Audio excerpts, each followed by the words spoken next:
Genesis. Genesis chapter 1. In the beginning, God created the heaven and the earth.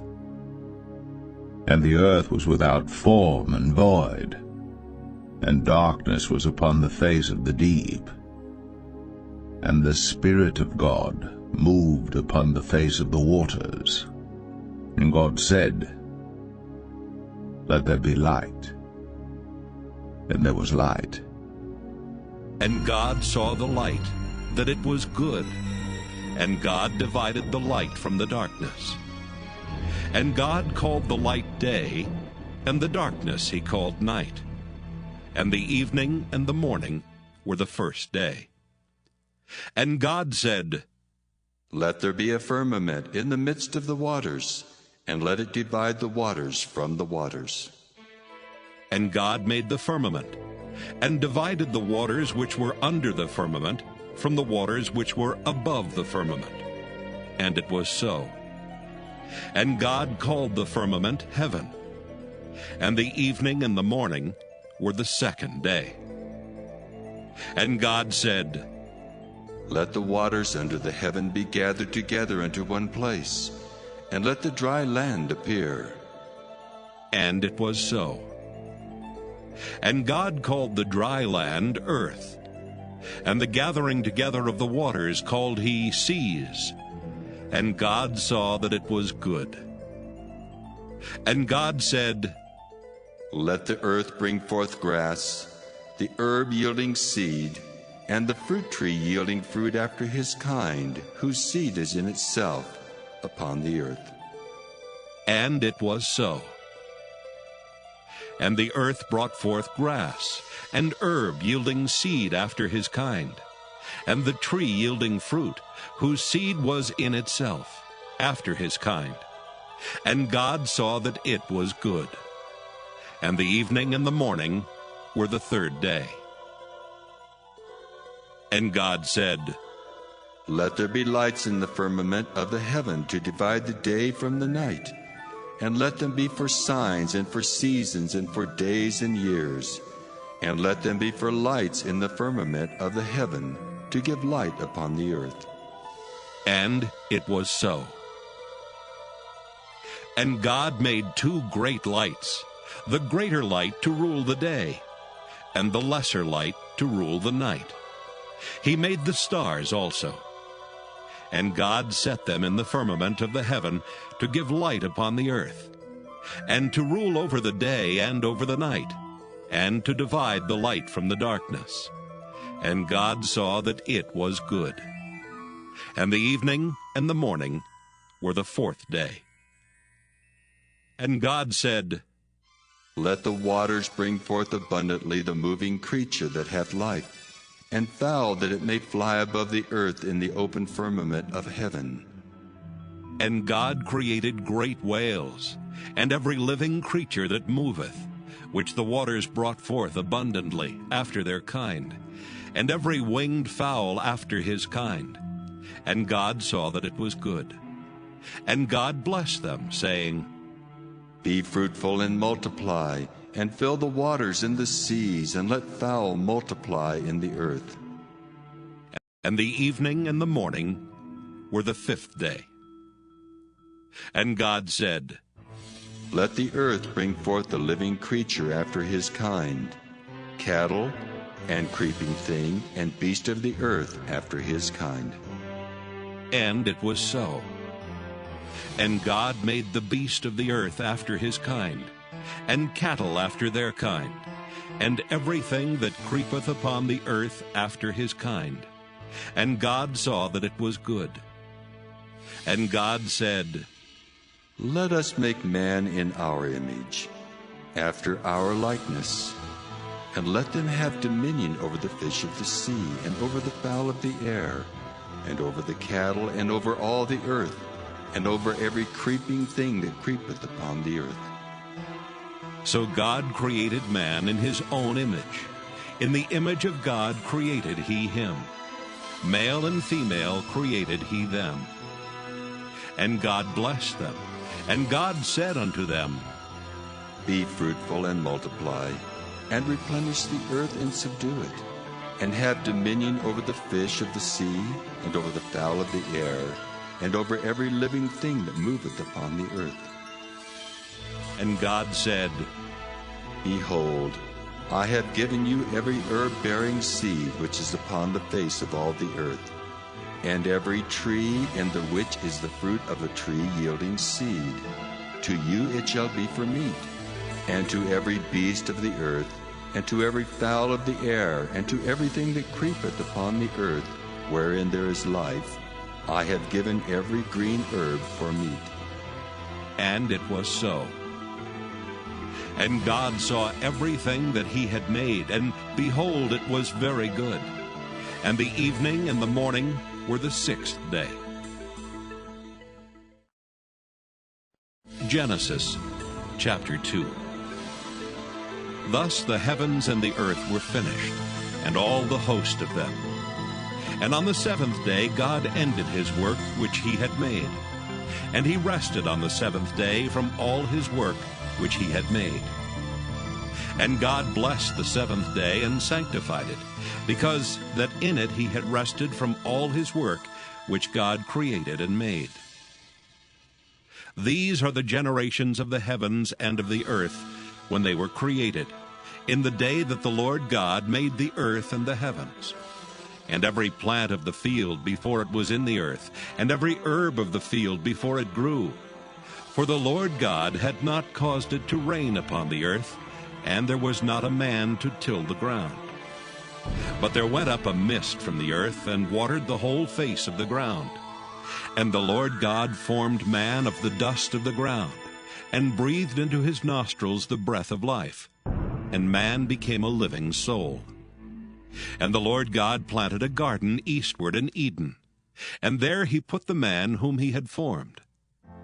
And out of the ground made the Lord God to grow every tree that is pleasant to the sight, and good for food, the tree of life also in the midst of the garden, and the tree of knowledge of good and evil. And a river went out of Eden to water the garden, and from thence it was parted and became into four heads. The name of the first is Pison. That is it which compasseth the whole land of Havilah, where there is gold. And the gold of that land is good. There is bdellium and the onyx stone. And the name of the second river is Gihon. The same is it that compasseth the whole land of Ethiopia. And the name of the third river is Hiddekel. That is it which goeth toward the east of Assyria. And the fourth river is Euphrates. And the Lord God took the man and put him into the garden of Eden to dress it and to keep it. And the Lord God commanded the man, saying, Of every tree of the garden thou mayest freely eat, but of the tree of the knowledge of good and evil thou shalt not eat of it. For in the day that thou eatest thereof, thou shalt surely die. And the Lord God said, It is not good that the man should be alone. I will make him an helpmeet for him. And out of the ground the Lord God formed every beast of the field, and every fowl of the air, and brought them unto Adam to see what he would call them. And whatsoever Adam called every living creature, that was the name thereof. And Adam gave names to all cattle, and to the fowl of the air, and to every beast of the field. But for Adam there was not found an helpmeet for him. And the Lord God caused a deep sleep to fall upon Adam, and he slept. And he took one of his ribs, and closed up the flesh instead thereof. And the rib, which the Lord God had taken from man, made he a woman, and brought her unto the man. And Adam said, This is now bone of my bones, and flesh of my flesh. She shall be called woman, because she was taken out of man.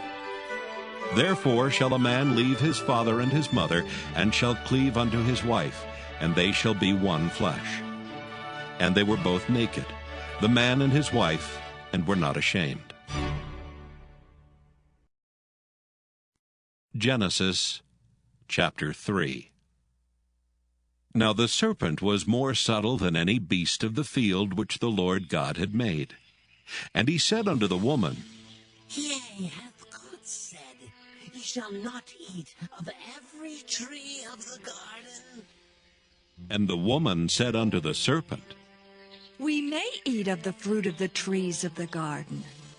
But of the fruit of the tree which is in the midst of the garden, God hath said, Ye shall not eat of it, neither shall ye touch it, lest ye die. And the serpent said unto the woman, Ye shall not surely die. For God doth know that in the day ye eat thereof, then your eyes shall be opened, and ye shall be as gods, knowing good and evil. And when the woman saw that the tree was good for food, and that it was pleasant to the eyes, and a tree to be desired to make one wise, she took of the fruit thereof, and did eat, and gave also unto her husband with her, and he did eat. And the eyes of them both were opened, and they knew that they were naked. And they sewed fig leaves together, and made themselves aprons. And they heard the voice of the Lord God walking in the garden in the cool of the day. And Adam and his wife hid themselves from the presence of the Lord God amongst the trees of the garden. And the Lord God called unto Adam, and said unto him, Where art thou? And he said, I heard thy voice in the garden, and I was afraid because I was naked, and I hid myself. And he said, Who told thee that thou wast naked? Hast thou eaten of the tree whereof I commanded thee that thou shouldest not eat? And the man said, The woman whom thou gavest to be with me, she gave me of the tree, and I did eat. And the Lord God said unto the woman, What is this that thou hast done?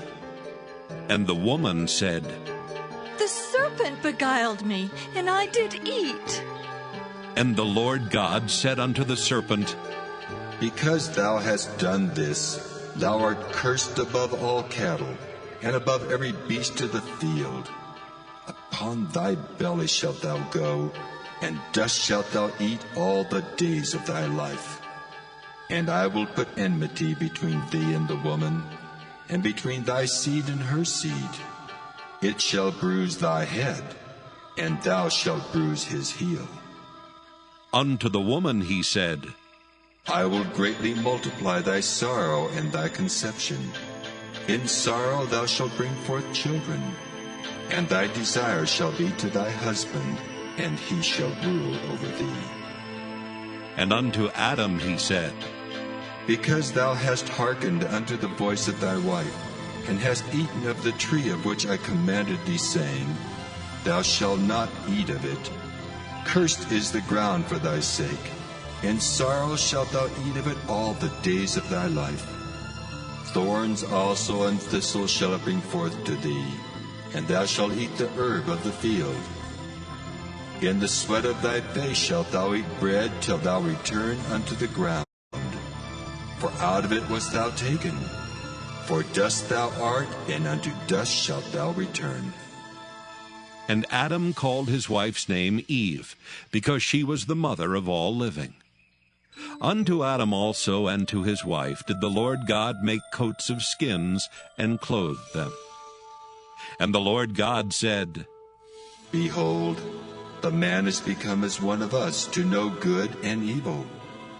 And now, lest he put forth his hand, and take also of the tree of life, and eat, and live forever.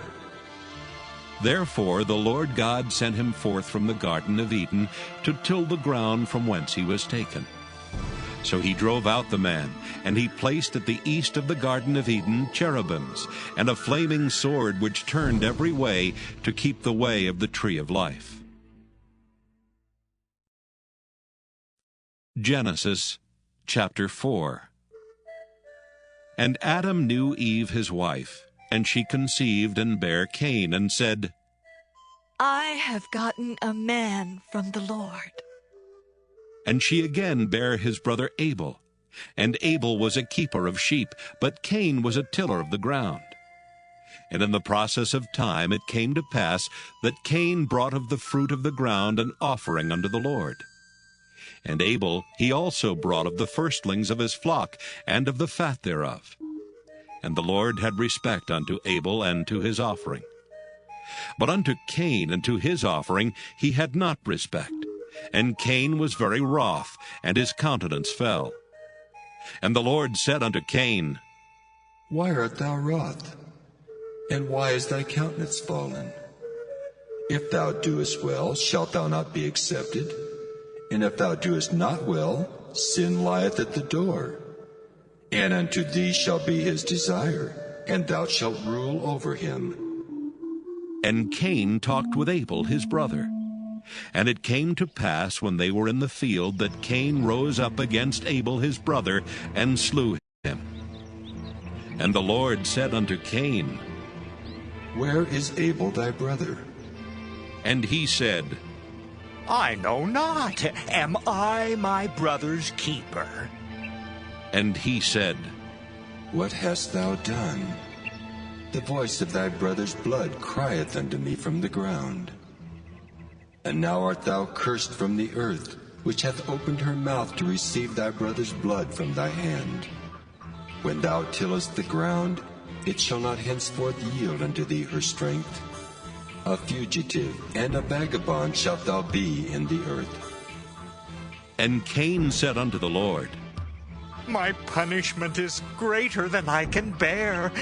Behold, thou hast driven me out this day from the face of the earth, and from thy face shall I be hid.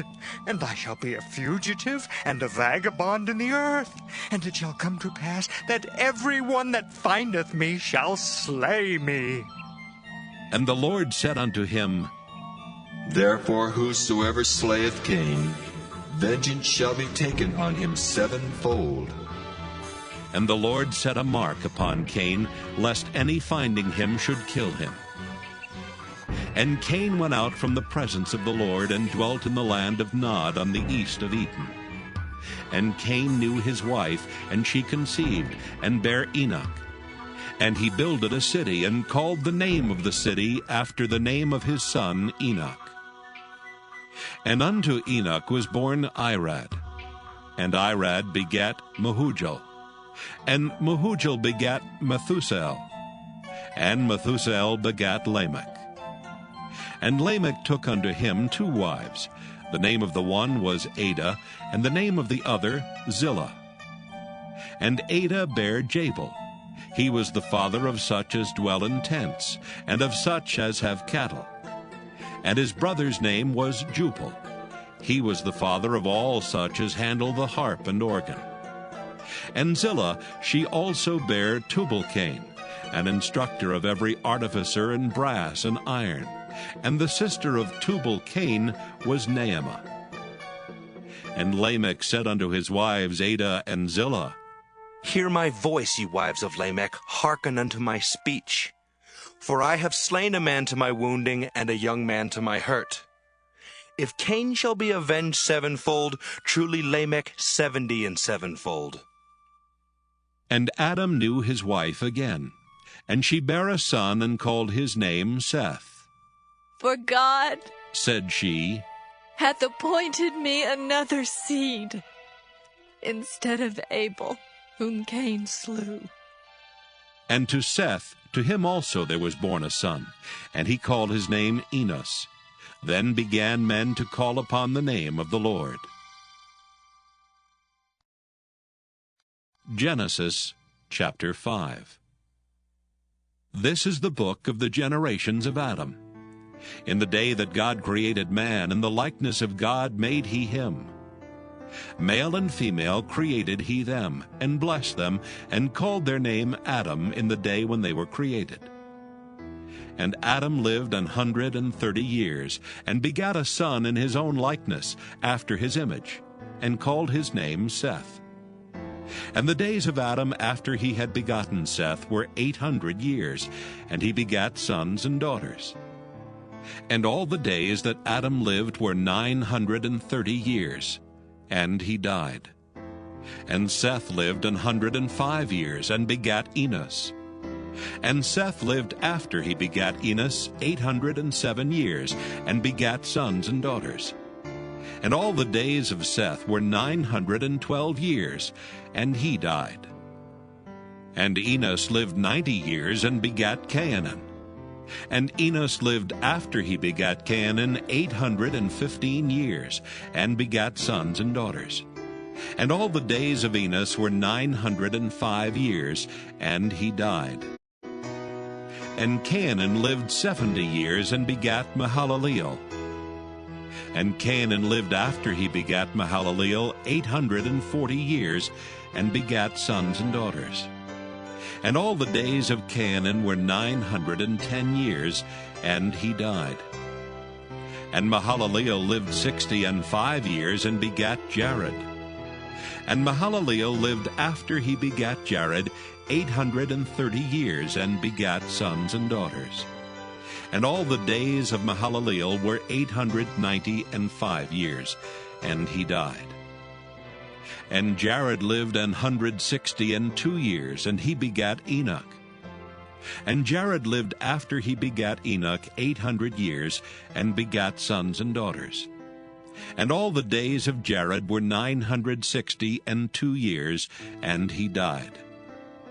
And Enoch lived 65 years, and begat Methuselah. And Enoch walked with God after he begat Methuselah 300 years, and begat sons and daughters. And all the days of Enoch were 365 years. And Enoch walked with God, and he was not, for God took him. And Methuselah lived 187 years, and begat Lamech. And Methuselah lived after he begat Lamech 782 years, and begat sons and daughters. And all the days of Methuselah were 969 years, and he died. And Lamech lived 182 years, and begat a son, and he called his name Noah, saying, This same shall comfort us concerning our work and toil of our hands, because of the ground which the Lord hath cursed. And Lamech lived after he begat Noah 595 years, and begat sons and daughters. And all the days of Lamech were 777 years, and he died. And Noah was 500 years old, and Noah begat Shem, Ham, and Japheth. Genesis chapter 6.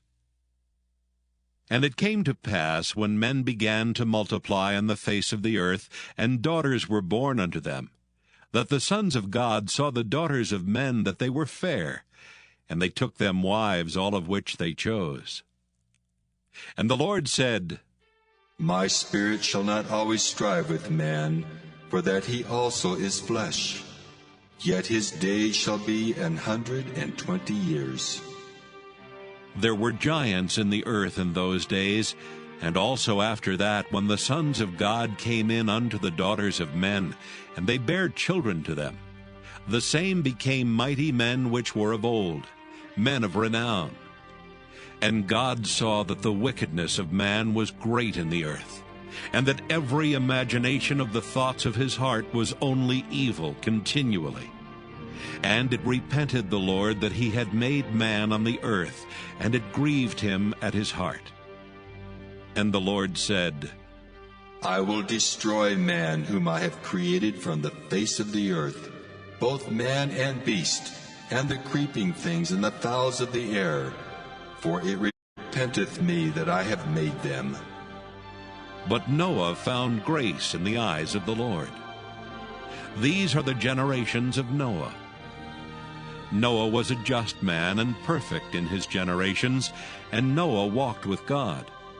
And Noah begat 3 sons, Shem, Ham, and Japheth. The earth also was corrupt before God, and the earth was filled with violence. And God looked upon the earth, and behold, it was corrupt, for all flesh had corrupted his way upon the earth. And God said unto Noah, The end of all flesh is come before me, for the earth is filled with violence through them. And behold, I will destroy them with the earth. Make thee an ark of gopher wood. Rooms shalt thou make in the ark, and shalt pitch it within and without with pitch. And this is the fashion which thou shalt make it of. The length of the ark shall be 300 cubits, the breadth of it 50 cubits, and the height of it 30 cubits. A window shalt thou make to the ark, and in a cubit shalt thou finish it above. And the door of the ark shalt thou set in the side thereof, with lower, second, and third stories shalt thou make it. And behold, I, even I, do bring a flood of waters upon the earth, to destroy all flesh wherein is the breath of life from under heaven, and everything that is in the earth shall die.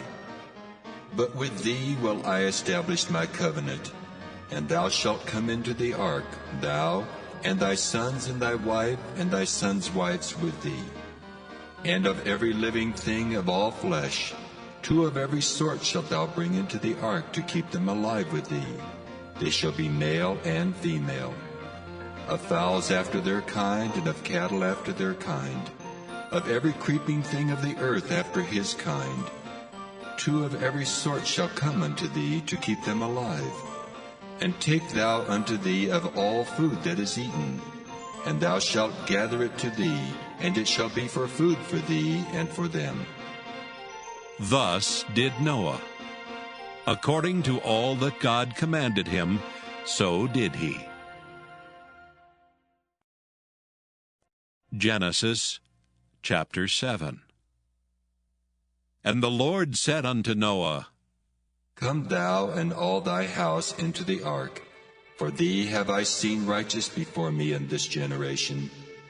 Of every clean beast thou shalt take to thee by 7s, the male and his female, and of beasts that are not clean by 2, the male and his female.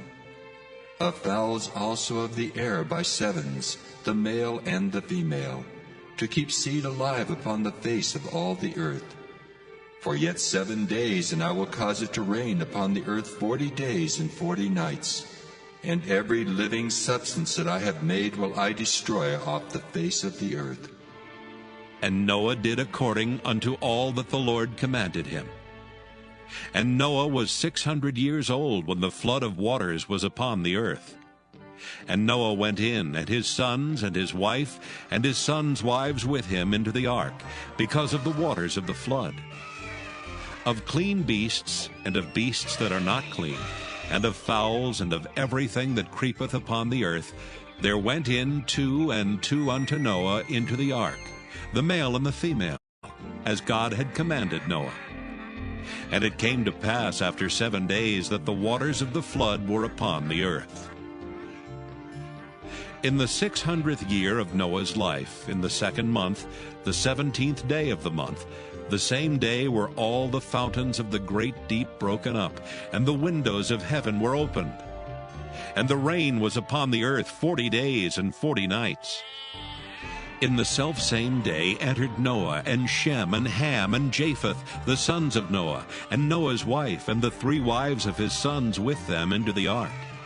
They and every beast after his kind, and all the cattle after their kind, and every creeping thing that creepeth upon the earth after his kind, and every fowl after his kind, every bird of every sort. And they went in unto Noah into the ark, 2 and 2 of all flesh, wherein is the breath of life. And they that went in male and female of all flesh, as God had commanded him, and the Lord shut him in. And the flood was 40 days upon the earth, and the waters increased and bare up the ark, and it was lift up above the earth. And the waters prevailed, and were increased greatly upon the earth, and the ark went upon the face of the waters. And the waters prevailed exceedingly upon the earth, and all the high hills that were under the whole heaven were covered. 15 cubits upward did the waters prevail, and the mountains were covered. And all flesh died that moved upon the earth, both of fowl, and of cattle, and of beast, and of every creeping thing that creepeth upon the earth, and every man. all in whose nostrils was the breath of life, of all that was in the dry land, died. And every living substance was destroyed, which was upon the face of the ground, both man and cattle, and the creeping things, and the fowl of the heaven, and they were destroyed from the earth. And Noah only remained alive, and they that were with him in the ark. And the waters prevailed upon the earth 150 days. Genesis chapter 8. And God remembered Noah, and every living thing, and all the cattle that was with him in the ark. And God made a wind to pass over the earth, and the waters assuaged. The fountains also of the deep, and the windows of heaven were stopped, and the rain from heaven was restrained. And the waters returned from off the earth continually. And after the end of the 150 days, the waters were abated. And the ark rested in the 7th month, on the 17th day of the month, upon the mountains of Ararat.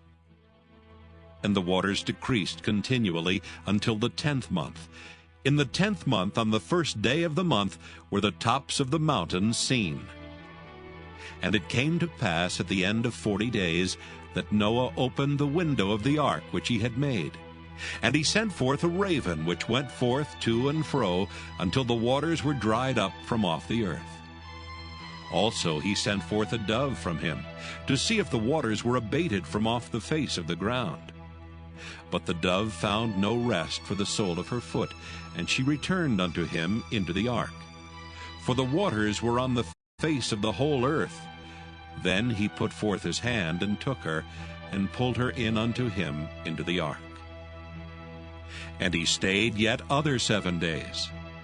And again he sent forth the dove out of the ark. And the dove came into him in the evening, and lo, in her mouth was an olive leaf plucked off. So Noah knew that the waters were abated from off the earth. And he stayed yet other 7 days, and sent forth the dove, which returned not again unto him any more. And it came to pass in the 601st year, in the 1st month, the 1st day of the month, the waters were dried up from off the earth. And Noah removed the covering of the ark, and looked, and behold, the face of the ground was dry. And in the 2nd month, on the 27th day of the month, was the earth dried. And God spake unto Noah, saying, Go forth of the ark, thou and thy wife, and thy sons and thy sons' wives with thee. Bring forth with thee every living thing that is with thee of all flesh, both of fowl and of cattle, and of every creeping thing that creepeth upon the earth, that they may breed abundantly in the earth, and be fruitful, and multiply upon the earth. And Noah went forth, and his sons, and his wife, and his sons' wives with him. Every beast, every creeping thing, and every fowl, and whatsoever creepeth upon the earth after their kinds, went forth out of the ark. And Noah builded an altar unto the Lord, and took of every clean beast and of every clean fowl, and offered burnt offerings on the altar. And the Lord smelled a sweet savor, and the Lord said in his heart, I will not again curse the ground any more for man's sake, for the imagination of man's heart is evil from his youth. Neither will I again smite any more every living thing as I have done. While the earth remaineth, seedtime and harvest, and cold and heat, and summer and winter, and day and night shall not cease. Genesis chapter 9. And God blessed Noah and his sons, and said unto them, Be fruitful, and multiply, and replenish the earth. And the fear of you and the dread of you shall be upon every beast of the earth, and upon every fowl of the air, upon all that moveth upon the earth, and upon all the fishes of the sea. Into your hand are they delivered. Every moving thing that liveth shall be meat for you. Even as a green herb have I given you all things. But flesh with the life thereof, which is in the blood thereof, shall ye not eat. And surely your blood of your lives will I require. At the hand of every beast will I require it, and at the hand of man. At the hand of every man's brother will I require the life of a man. Whoso sheddeth man's blood, by man shall his blood be shed. For in the image of God made he man. And you, be ye fruitful, and multiply. Bring forth abundantly in the earth, and multiply therein. And God spake unto Noah and to his sons with him, saying, And I, behold, I establish my covenant with you, and with your seed after you, and with every living creature that is with you, of the fowl, of the cattle, and of every beast of the earth with you, from all that go out of the ark to every beast of the earth. And I will establish my covenant with you. Neither shall all flesh be cut off any more by the waters of a flood, neither shall there any more be a flood to destroy the earth. And God said, This is the token of the covenant which I make between me and you and every living creature that is with you for perpetual generations. I do set my bow in the cloud, and it shall be for a token of a covenant between me and the earth. And it shall come to pass when I bring a cloud over the earth, that the bow shall be seen in the cloud. And I will remember my covenant which is between me and you and every living creature of all flesh. And the waters shall no more become a flood to destroy all flesh. And the bow shall be in the cloud, and I will look upon it, that I may remember the everlasting covenant between God and every living creature of all flesh that is upon the earth. And God said unto Noah, This is the token of the covenant which I have established between me and all flesh that is upon the earth. And the sons of Noah that went forth of the ark were Shem and Ham and Japheth, and Ham is the father of Canaan. These are the three sons of Noah, and of them was the whole earth overspread. And Noah began to be an husbandman, and he planted a vineyard. And he drank of the wine, and was drunken, and he was uncovered within his tent. And Ham, the father of Canaan, saw the nakedness of his father, and told his two brethren without. And Shem and Japheth took a garment, and laid it upon both their shoulders, and went backward, and covered the nakedness of their father. And their faces were backward, and they saw not their father's nakedness.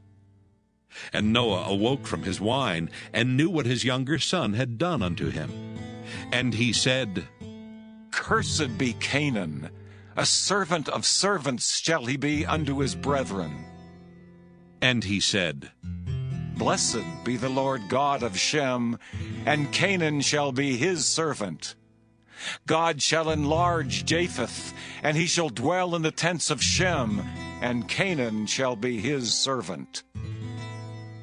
And Noah lived after the flood 350 years. And all the days of Noah were 950 years, and he died. Genesis chapter 10. Now these are the generations of the sons of Noah, Shem, Ham, and Japheth. And unto them were sons born after the flood. The sons of Japheth, Gomer and Magog, and Madai and Javan, and Tubal, and Meshech, and Tyrus. And the sons of Gomer, Ashkenaz, and Riphath, and Togarmah. And the sons of Javan, Elisha, and Tarshish, Kittim, and Dodanim. By these were the isles of the Gentiles divided in their lands, every one after his tongue, after their families, in their nations. And the sons of Ham, Cush, and Mizraim, and Phut, and Canaan. And the sons of Cush, Seba, and Havilah, and Sabta, and Raamah, and Sabteka. And the sons of Raamah, Sheba, and Dedan. And Cush begat Nimrod. He began to be a mighty one in the earth. He was a mighty hunter before the Lord. Wherefore it is said, even as Nimrod the mighty hunter before the Lord. And the beginning of his kingdom was Babel, and and Erech, and Akkad and Calneh in the land of Shinar. Out of that land went forth Asher, and builded Nineveh, and the city of Rehoboth, and Calah. And Reason between Nineveh and Calah, the same is a great city. And Mizraim begat Ludim, and Anamim, and Lehabim, and Naphtuhim, and Pathrusim, and Casluhim, out of whom came Philistim, and Caphtorim. And Canaan begat Sidon his firstborn, and Heth, and the Jebusite, and the Amorite, and the Girgasite, and the Hivite, and the Archite, and the Sinite, and the Ardavite, and the Zemarite, and the Hamathite, and afterward were the families of the Canaanites spread abroad. And the border of the Canaanites was from Sidon, as thou comest to Gerar, unto Gaza, as thou goest unto Sodom and Gomorrah, and Admah, and Zeboam, even unto Lasha. These are the sons of Ham after their families, after their tongues, in their countries, and in their nations. Unto Shem also, the father of all the children of Eber, the brother of Japheth the elder, even to him were children born. The children of Shem, Elam, and Asher, and Arphaxad, and Lud, and Aram. And the children of Aram, Uz, and Hul, and Gether, and Mash. And Arphaxad begat Selah, and Selah begat Eber. And unto Eber were born two sons. The name of one was Peleg, for in his days was the earth divided, and his brother's name was Joktan. And Joktan begat Almodad, and Sheleph, and Hazarmaveth, and Jerah, and Hadoram, and Uzal, and Diklah, and Obal, and Abimael, and Sheba, and Ophir, and Havilah, and Jobab. All these were the sons of Joktan. And their dwelling was from Mesha, as thou goest unto Sephar, a mount of the east. These are the sons of Shem, after their families, after their tongues, in their lands, after their nations. These are the families of the sons of Noah, after their generations, in their nations. And by these were the nations divided in the earth after the flood. Genesis chapter 11. And the whole earth was of one language and of one speech. And it came to pass, as they journeyed from the east, that they found a plain in the land of Shinar, and they dwelt there. And they said one to another, Go to, let us make brick and burn them thoroughly. And they had brick for stone, and slime had they for mortar. And they said, Go to, let us build us a city, and a tower whose top may reach unto heaven. And let us make us a name, lest we be scattered abroad upon the face of the whole earth. And the Lord came down to see the city and the tower which the children of men builded. And the Lord said, Behold, the people is one, and they have all one language. And this they begin to do.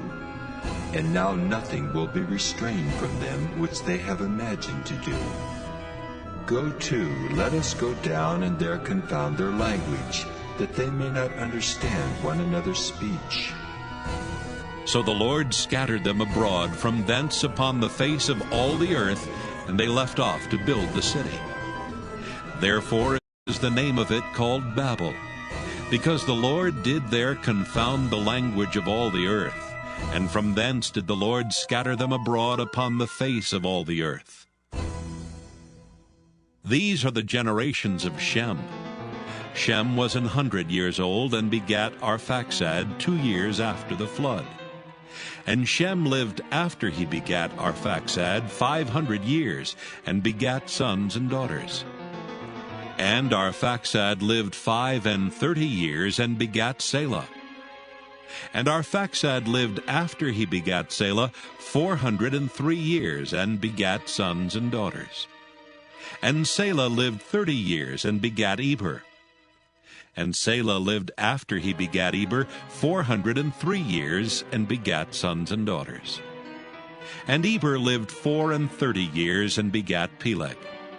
And Eber lived after he begat Peleg 430 years, and begat sons and daughters. And Peleg lived 30 years, and begat Reu. And Peleg lived after he begat Reu 209 years, and begat sons and daughters. And Reu lived 32 years, and begat Serug. And Reu lived after he begat Serug 207 years, and begat sons and daughters.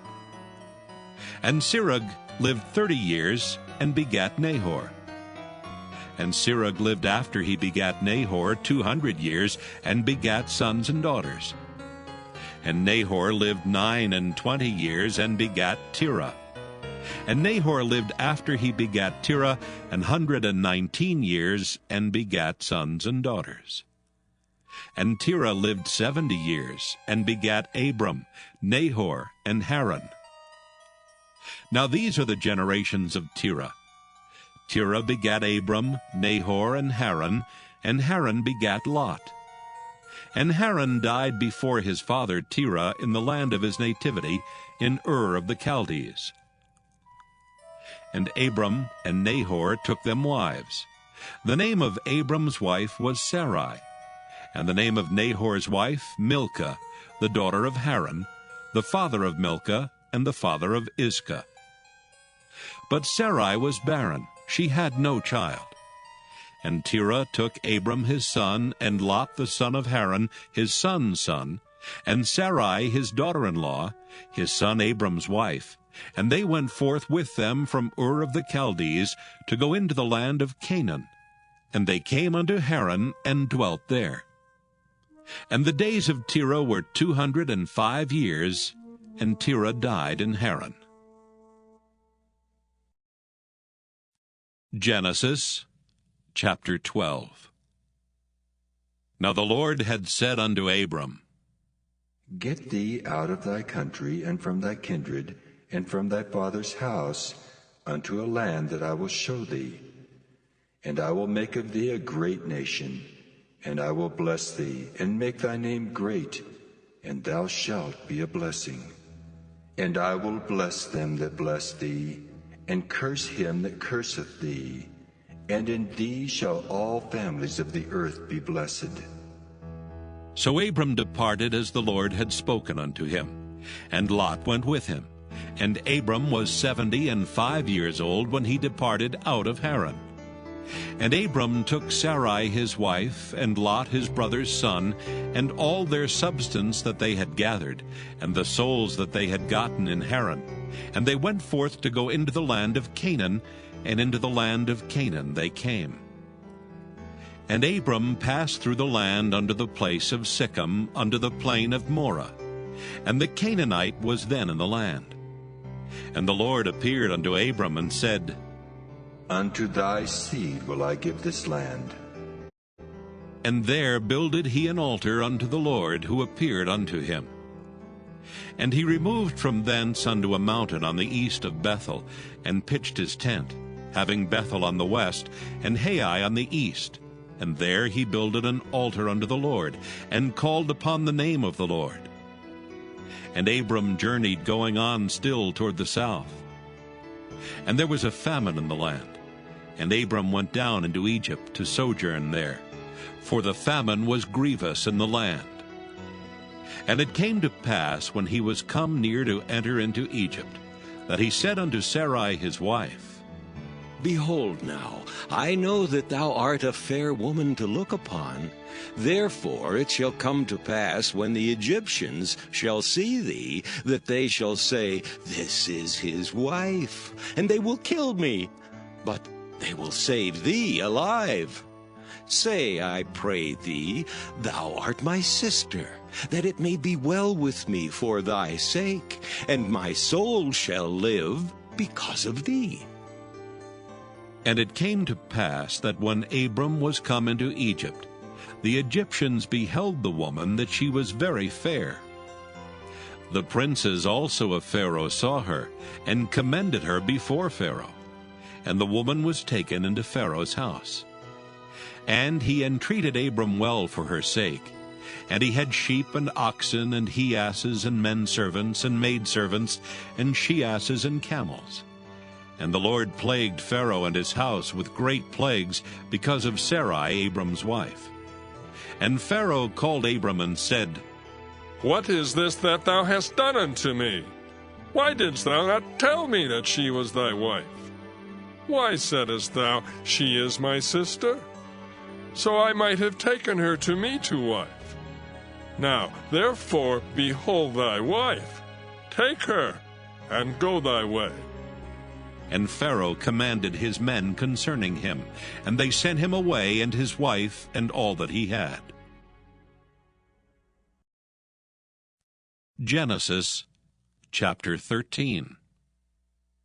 And Abram went up out of Egypt, he and his wife, and all that he had, and Lot with him, into the south. And Abram was very rich in cattle, in silver, and in gold. And he went on his journeys from the south even to Bethel, unto the place where his tent had been at the beginning, between Bethel and Hai, unto the place of the altar which he had made there at the first. And there Abram called on the name of the Lord. And Lot also, which went with Abram, had flocks and herds and tents. And the land was not able to bear them, that they might dwell together. For their substance was great, so that they could not dwell together. And there was a strife between the herdmen of Abram's cattle and the herdmen of Lot's cattle. And the Canaanite and the Perizzite dwelled then in the land. And Abram said unto Lot, Let there be no strife, I pray thee, between me and thee, and between my herdmen and thy herdmen, for we be brethren. Is not the whole land before thee? Separate thyself, I pray thee, from me. If thou wilt take the left hand, then I will go to the right. Or if thou depart to the right hand, then I will go to the left. And Lot lifted up his eyes, and beheld all the plain of Jordan, that it was well watered everywhere, before the Lord destroyed Sodom and Gomorrah, even as the garden of the Lord, like the land of Egypt, as thou comest unto Zoar. Then Lot chose him all the plain of Jordan, and Lot journeyed east, and they separated themselves the one from the other. Abram dwelled in the land of Canaan, and Lot dwelled in the cities of the plain, and pitched his tent toward Sodom. But the men of Sodom were wicked and sinners before the Lord exceedingly. And the Lord said unto Abram, after that Lot was separated from him, Lift up now thine eyes, and look from the place where thou art, northward and southward, and eastward and westward. For all the land which thou seest, to thee will I give it, and to thy seed forever. And I will make thy seed as the dust of the earth, so that if a man can number the dust of the earth, then shall thy seed also be numbered. Arise, walk through the land in the length of it, and in the breadth of it, for I will give it unto thee. Then Abram removed his tent, and came and dwelt in the plain of Mamre, which is in Hebron, and built there an altar unto the Lord. Genesis chapter 14. And it came to pass in the days of Amraphel king of Shinar, Arioch king of Elasar, Chedorlaomer king of Elam, and Tidal king of nations, that these made war with Bera king of Sodom, and with Birsha king of Gomorrah, Shinab king of Admah, and Shemeber king of Zeboim, and the king of Bela, which is Zoar. All these were joined together in the vale of Siddim, which is the Salt Sea. 12 years they served Chedorlaomer, and in the 13th year they rebelled. And in the 14th year came Chedorlaomer and the kings that were with him, and smote the Rephaims in Ashtaroth Karnaim, and the Zuzims in Ham, and the Emims in Sheva Kiriathaim, and the Horites in the Mount Seir unto El Paran, which is by the wilderness. And they returned and came to En-Mishpat, which is Kadesh, and smote all the country of the Amalekites, and also the Amorites that dwelt in Hazazon Tamar. And there went out the king of Sodom, and the king of Gomorrah, and the king of Admah, and the king of Zeboim, and the king of Bela, the same as Zoar. And they joined battle with them in the vale of Siddim. With Chedorlaomer the king of Elam, and with Tidal king of nations, and Amraphel king of Shinar, and Arioch king of Elasar, 4 kings with 5. And the vale of Siddim was full of slime pits, and the kings of Sodom and Gomorrah fled and fell there, and they that remained fled to the mountain. And they took all the goods of Sodom and Gomorrah, and all their victuals, and went their way. And they took Lot, Abram's brother's son, who dwelt in Sodom, and his goods, and departed. And there came one that had escaped, and told Abram the Hebrew, for he dwelt in the plain of Mamre, the Amorite brother of Eshcol, and brother of Aner. And these were confederate with Abram. And when Abram heard that his brother was taken captive, he armed his trained servants, born in his own house, 318, and pursued them into Dan. And he divided himself against them, he and his servants, by night, and smote them, and pursued them into Hobah, which is on the left hand of Damascus. And he brought back all the goods, and also brought again his brother Lot, and his goods, and the women also, and the people. And the king of Sodom went out to meet him after his return from the slaughter of Chedorlaomer, and of the kings that were with him at the valley of Shaveh, which is the king's dale. And Melchizedek, king of Salem, brought forth bread and wine, and he was the priest of the Most High God. And he blessed him and said, Blessed be Abram of the Most High God, possessor of heaven and earth. And blessed be the Most High God, which hath delivered thine enemies into thy hand. And he gave him tithes of all.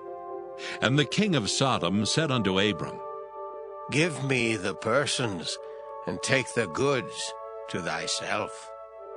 And Abram said to the king of Sodom, I have lift up mine hand unto the Lord, the Most High God, the possessor of heaven and earth, that I will not take from a thread even to a shoe latchet, and that I will not take anything that is thine, lest thou shouldest say, I have made Abram rich.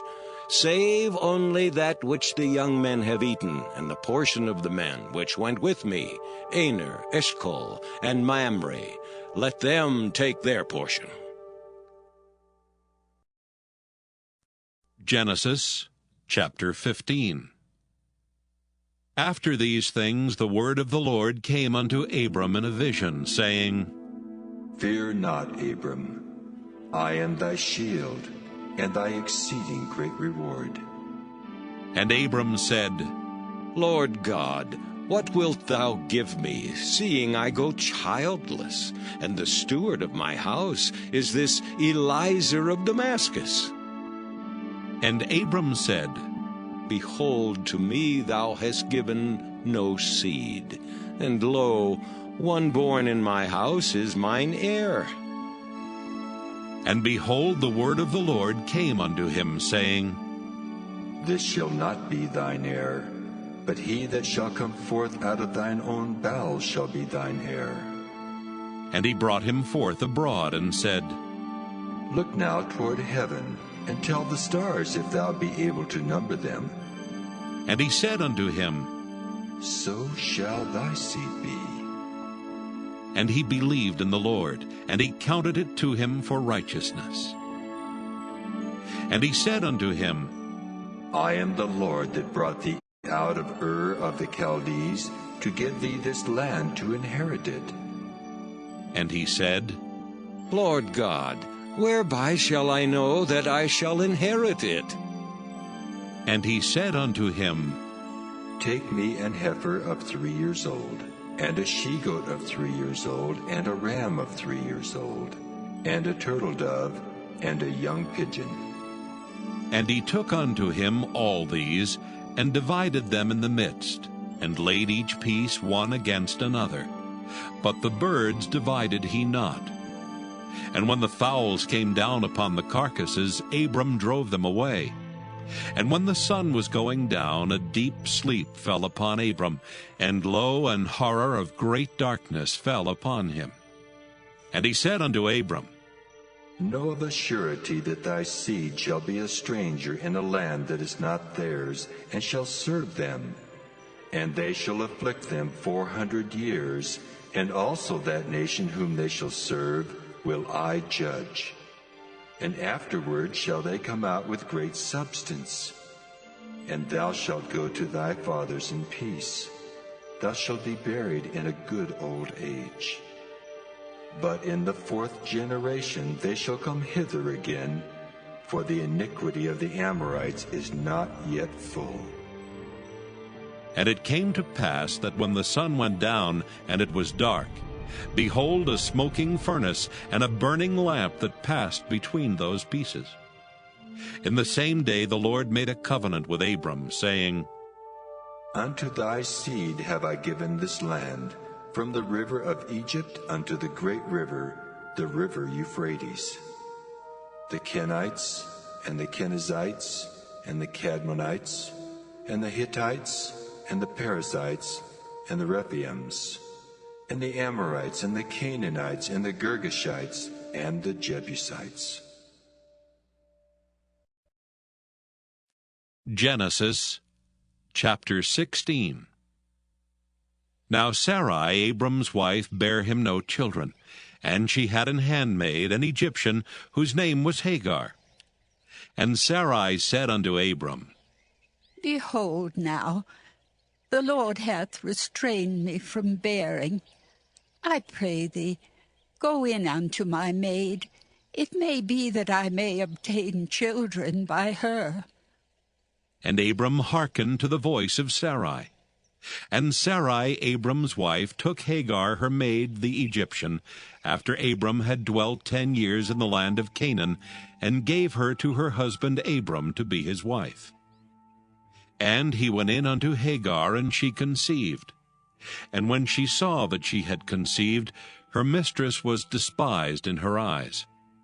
And Sarai said unto Abram, My wrong be upon thee. I have given my maid into thy bosom, and when she saw that she had conceived, I was despised in her eyes. The Lord judge between me and thee. But Abram said unto Sarai, Behold, thy maid is in thy hand. Do to her as it pleaseth thee. And when Sarai dealt hardly with her, she fled from her face. And the angel of the Lord found her by a fountain of water in the wilderness, by the fountain in the way to Shur. And he said, Hagar, Sarai's maid, whence camest thou, and whither wilt thou go? And she said, I flee from the face of my mistress Sarai. And the angel of the Lord said unto her, Return to thy mistress, and submit thyself under her hands. And the angel of the Lord said unto her, I will multiply thy seed exceedingly, that it shall not be numbered for multitude. And the angel of the Lord said unto her, Behold, thou art with child, and shalt bear a son, and shalt call his name Ishmael, because the Lord hath heard thy affliction. And he will be a wild man. His hand will be against every man, and every man's hand against him, and he shall dwell in the presence of all his brethren. And she called the name of the Lord that spake unto her, Thou God seest me. For she said, Have I also here looked after him that seeth me? Wherefore the well was called Beer Lahairoi. Behold, it is between Kadesh and Bered.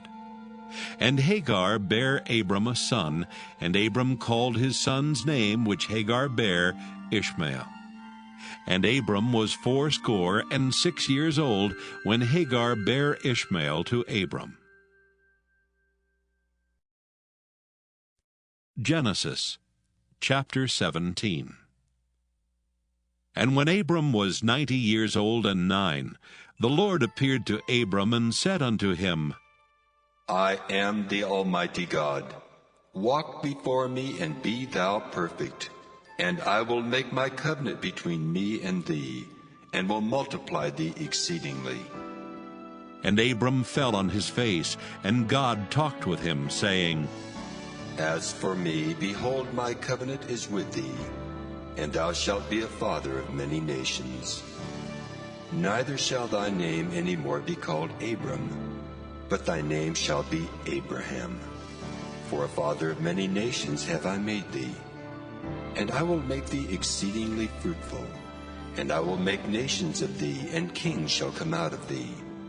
And I will establish my covenant between me and thee and thy seed after thee in their generations, for an everlasting covenant, to be a God unto thee and to thy seed after thee.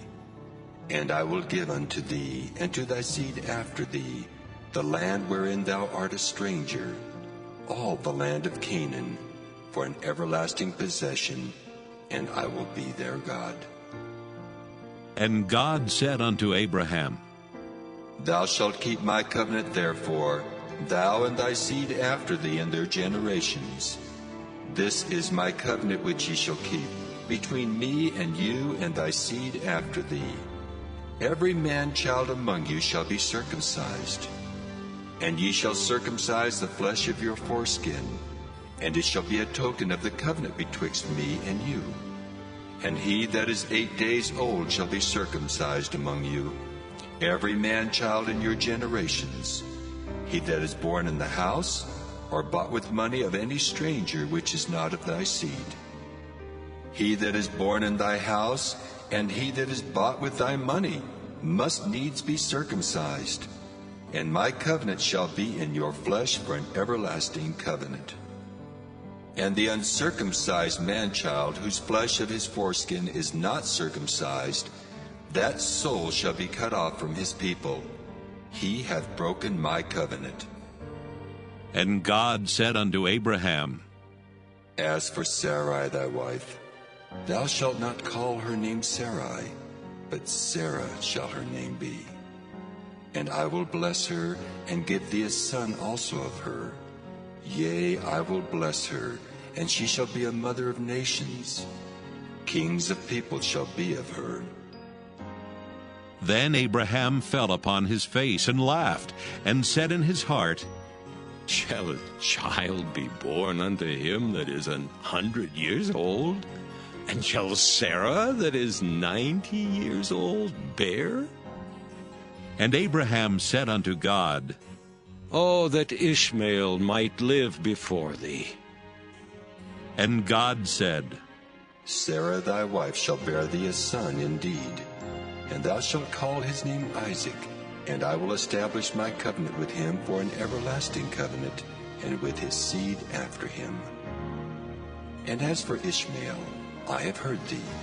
Behold, I have blessed him, and will make him fruitful, and will multiply him exceedingly. 12 princes shall he beget, and I will make him a great nation.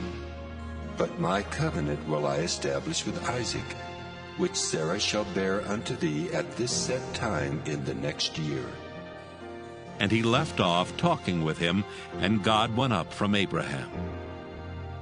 And Abraham took Ishmael his son, and all that were born in his house, and all that were bought with his money, every male among the men of Abraham's house, and circumcised the flesh of their foreskin in the selfsame day, as God had said unto him.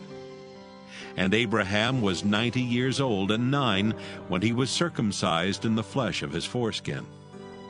And Ishmael his son was 13 years old when he was circumcised in the flesh of his foreskin. In the selfsame day was Abraham circumcised, and Ishmael his son. And all the men of his house, born in the house and bought with money of the stranger, were circumcised with him. Genesis chapter 18. And the Lord appeared unto him in the plains of Mamre, and he sat in the tent door in the heat of the day. And he lifted up his eyes and looked, and lo, 3 men stood by him. And when he saw them, he ran to meet them from the tent door, and bowed himself toward the ground, and said, My Lord, If now I have found favor in thy sight, pass not away, I pray thee, from thy servant. Let a little water, I pray you, be fetched, and wash your feet, and rest yourselves under the tree. And I will fetch a morsel of bread, and comfort ye your hearts. After that ye shall pass on. For therefore are ye come to your servant. And they said, So do as thou hast said. And Abraham hastened into the tent unto Sarah, and said, Make ready quickly 3 measures of fine meal, knead it, and make cakes upon the hearth. And Abraham ran unto the herd, and fetched a calf tender and good, and gave it unto a young man, and he hasted to dress it. And he took butter and milk, and the calf which he had dressed, and set it before them. And he stood by them under the tree, and they did eat. And they said unto him, Where is Sarah thy wife? And he said, Behold, in the tent. And he said, I will certainly return unto thee according to the time of life, and lo, Sarah thy wife shall have a son. And Sarah heard it in the tent door which was behind him. Now Abraham and Sarah were old and well stricken in age, and it ceased to be with Sarah after the manner of women. Therefore Sarah laughed within herself, saying, After I am waxed old, shall I have pleasure, my Lord being old also? And the Lord said unto Abraham, Wherefore did Sarah laugh, saying, Shall I of a surety bear a child, which am old? Is anything too hard for the Lord? At the time appointed I will return unto thee, according to the time of life, and Sarah shall have a son. Then Sarah denied, saying, I laughed not. For she was afraid. And he said, Nay, but thou didst laugh. And the men rose up from thence, and looked toward Sodom, and Abraham went with them to bring them on the way. And the Lord said, Shall I hide from Abraham that thing which I do? Seeing that Abraham shall surely become a great and mighty nation, and all the nations of the earth shall be blessed in him. For I know him that he will command his children and his household after him, and they shall keep the way of the Lord, to do justice and judgment, that the Lord may bring upon Abraham that which he hath spoken of him. And the Lord said, Because the cry of Sodom and Gomorrah is great, and because their sin is very grievous, I will go down now, and see whether they have done altogether according to the cry of it which is come unto me. And if not, I will know. And the men turned their faces from thence, and went toward Sodom. But Abraham stood yet before the Lord. And Abraham drew near, and said, Wilt thou also destroy the righteous with the wicked? Peradventure there be 50 righteous within the city. Wilt thou also destroy and not spare the place for the 50 righteous that are therein? That be far from thee to do after this manner, to slay the righteous with the wicked, and that the righteous should be as the wicked that be far from thee. Shall not the judge of all the earth do right? And the Lord said, If I find in Sodom 50 righteous within the city, then I will spare all the place for their sakes. And Abraham answered and said, Behold now, I have taken upon me to speak unto the Lord, which am but dust and ashes. Peradventure there shall lack 5 of the 50 righteous. Wilt thou destroy all the city for lack of 5? And he said, If I find there 40 and 5, I will not destroy it. And he spake unto him yet again, and said, Peradventure there shall be 40 found there. And he said, I will not do it for 40's sake. And he said unto him, Oh, let not the Lord be angry, and I will speak. Peradventure there shall 30 be found there. And he said, I will not do it if I find 30 there. And he said, Behold now, I have taken upon me to speak unto the Lord. Peradventure there shall be 20 found there.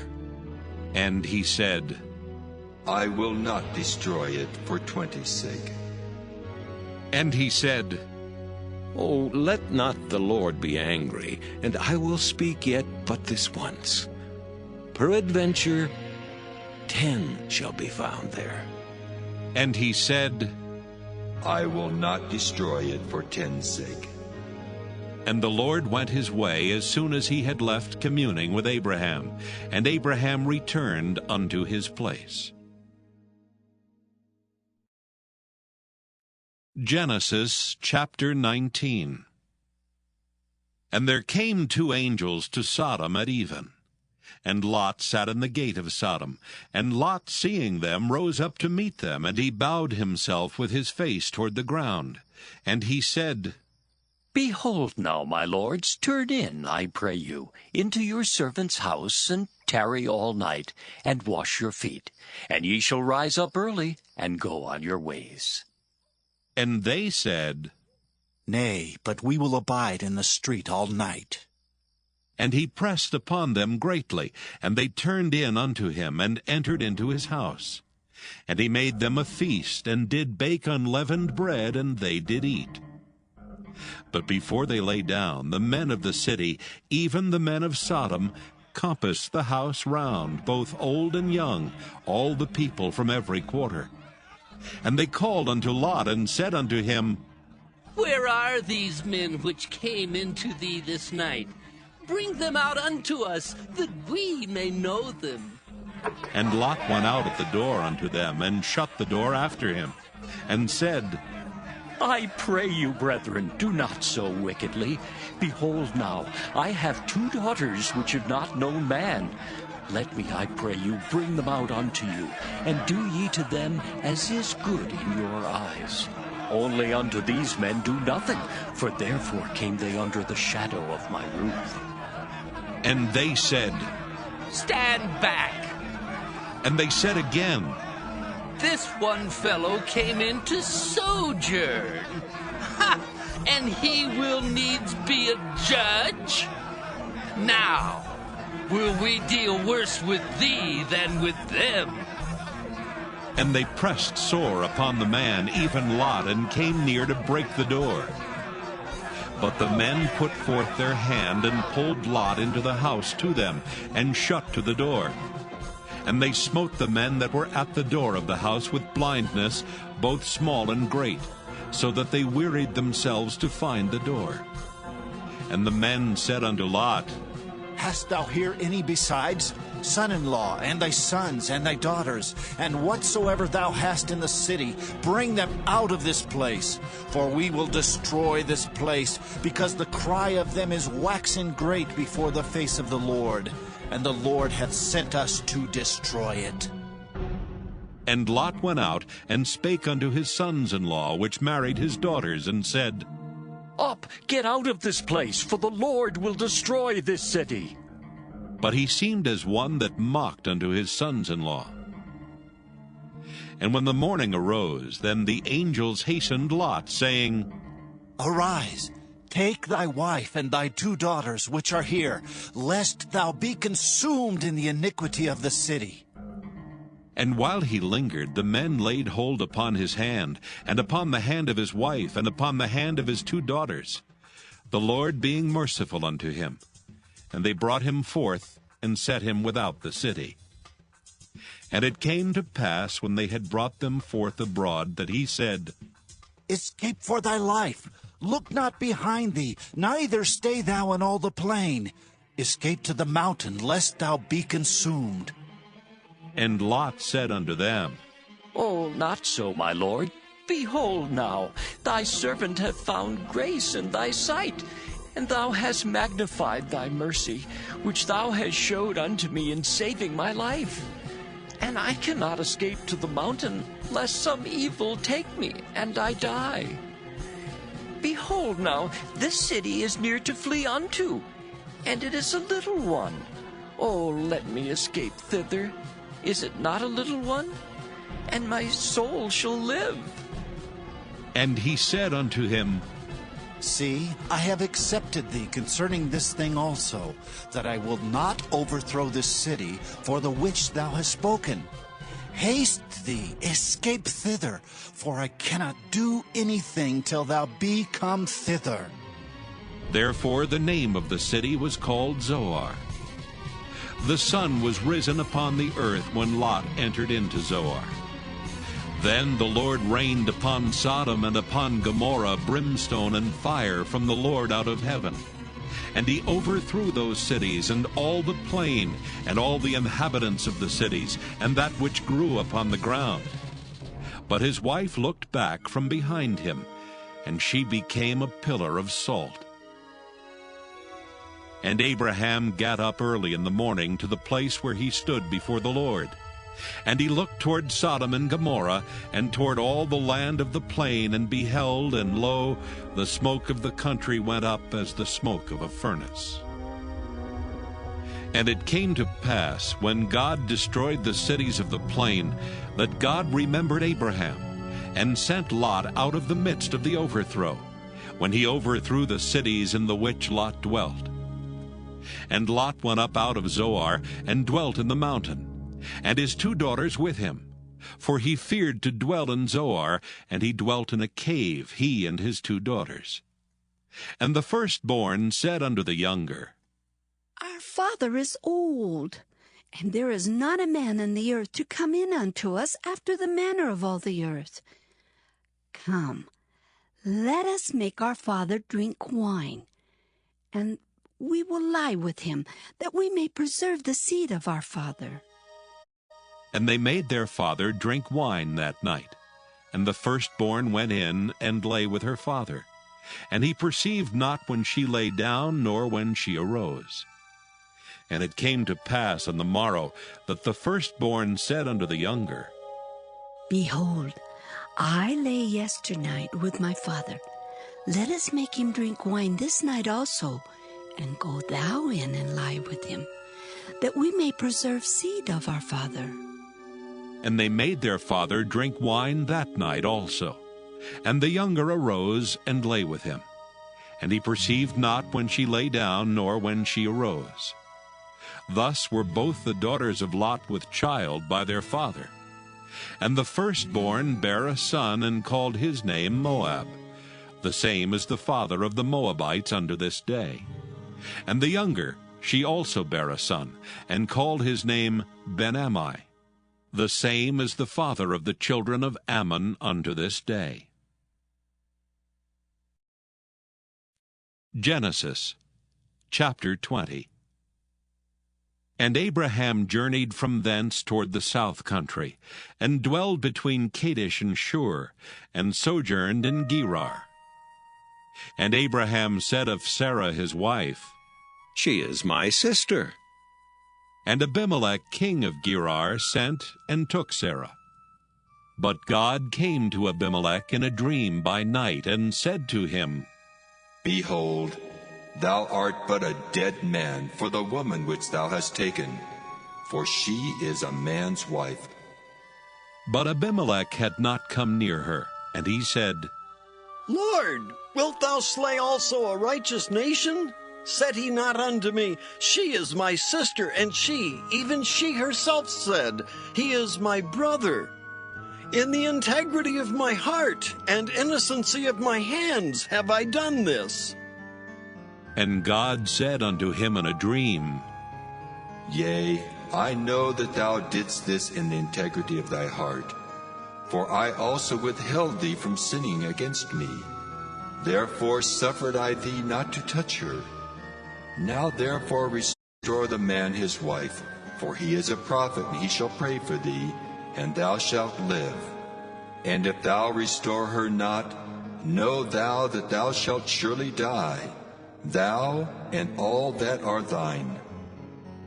Therefore Abimelech rose early in the morning, and called all his servants, and told all these things in their ears, and the men were sore afraid.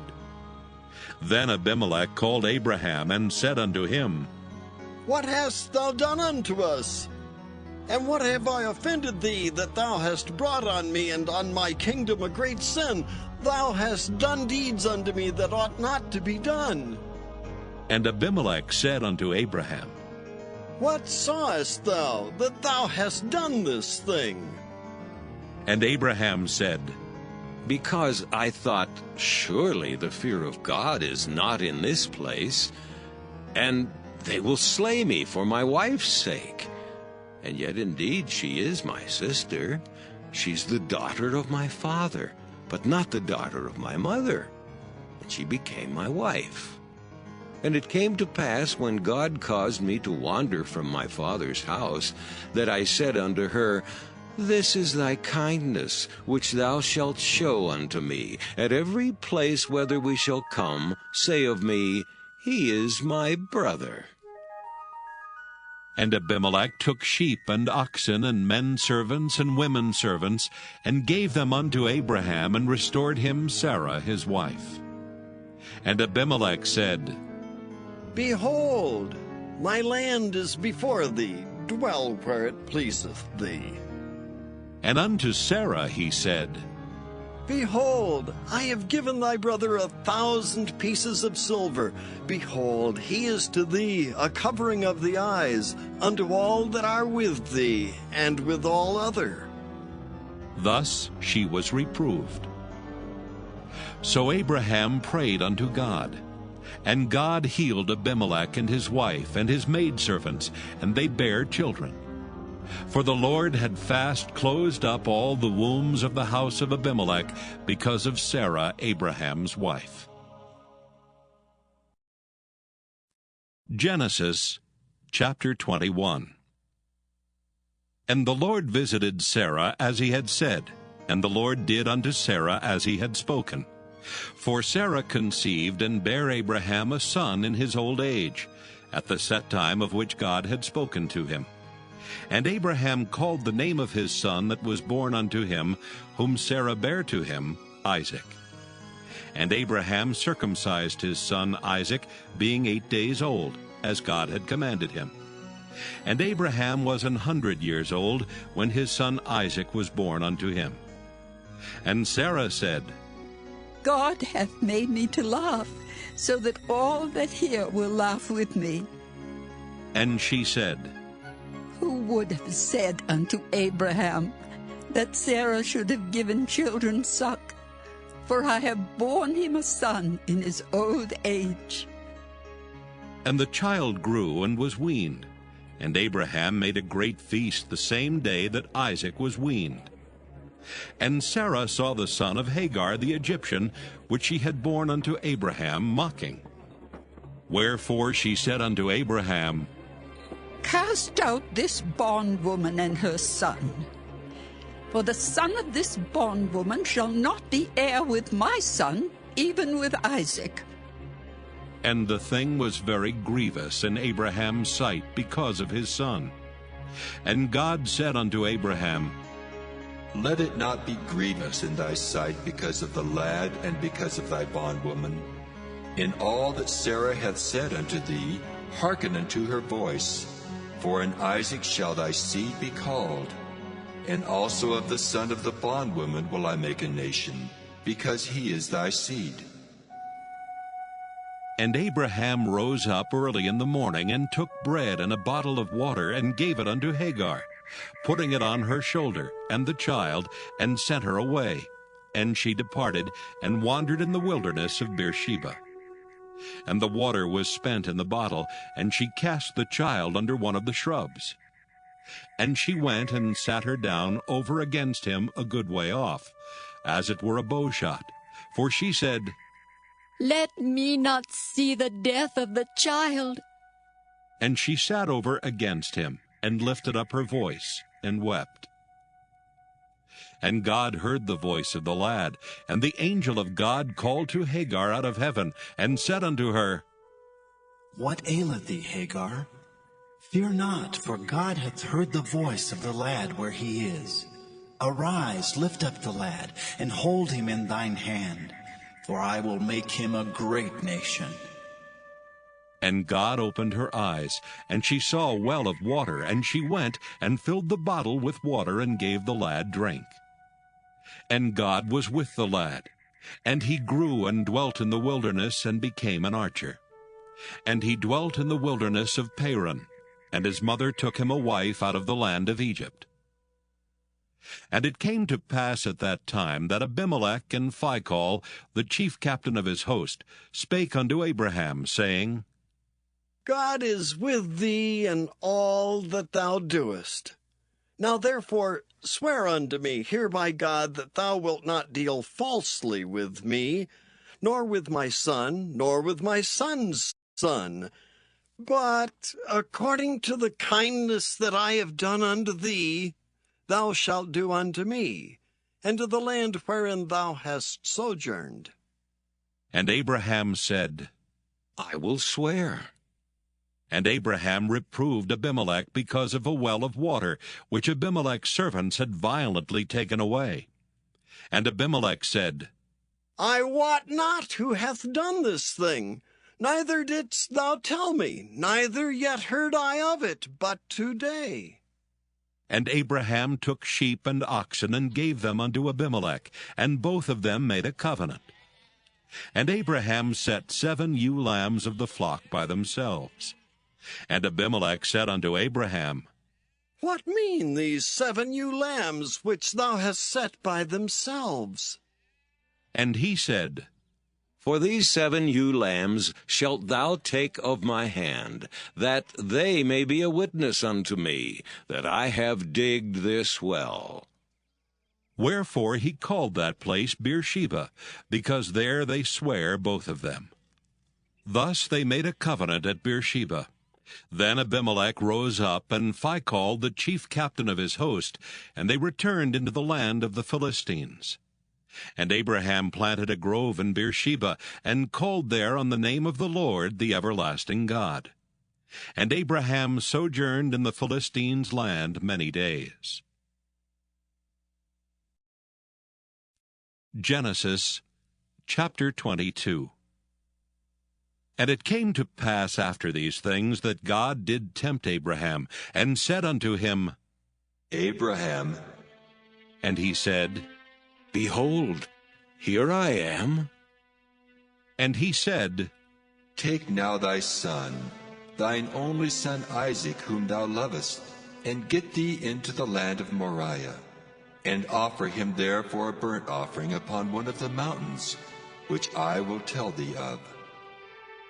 And Abraham rose up early in the morning, and saddled his ass, and took 2 of his young men with him, and Isaac his son, and clave the wood for the burnt offering, and rose up, and went unto the place of which God had told him.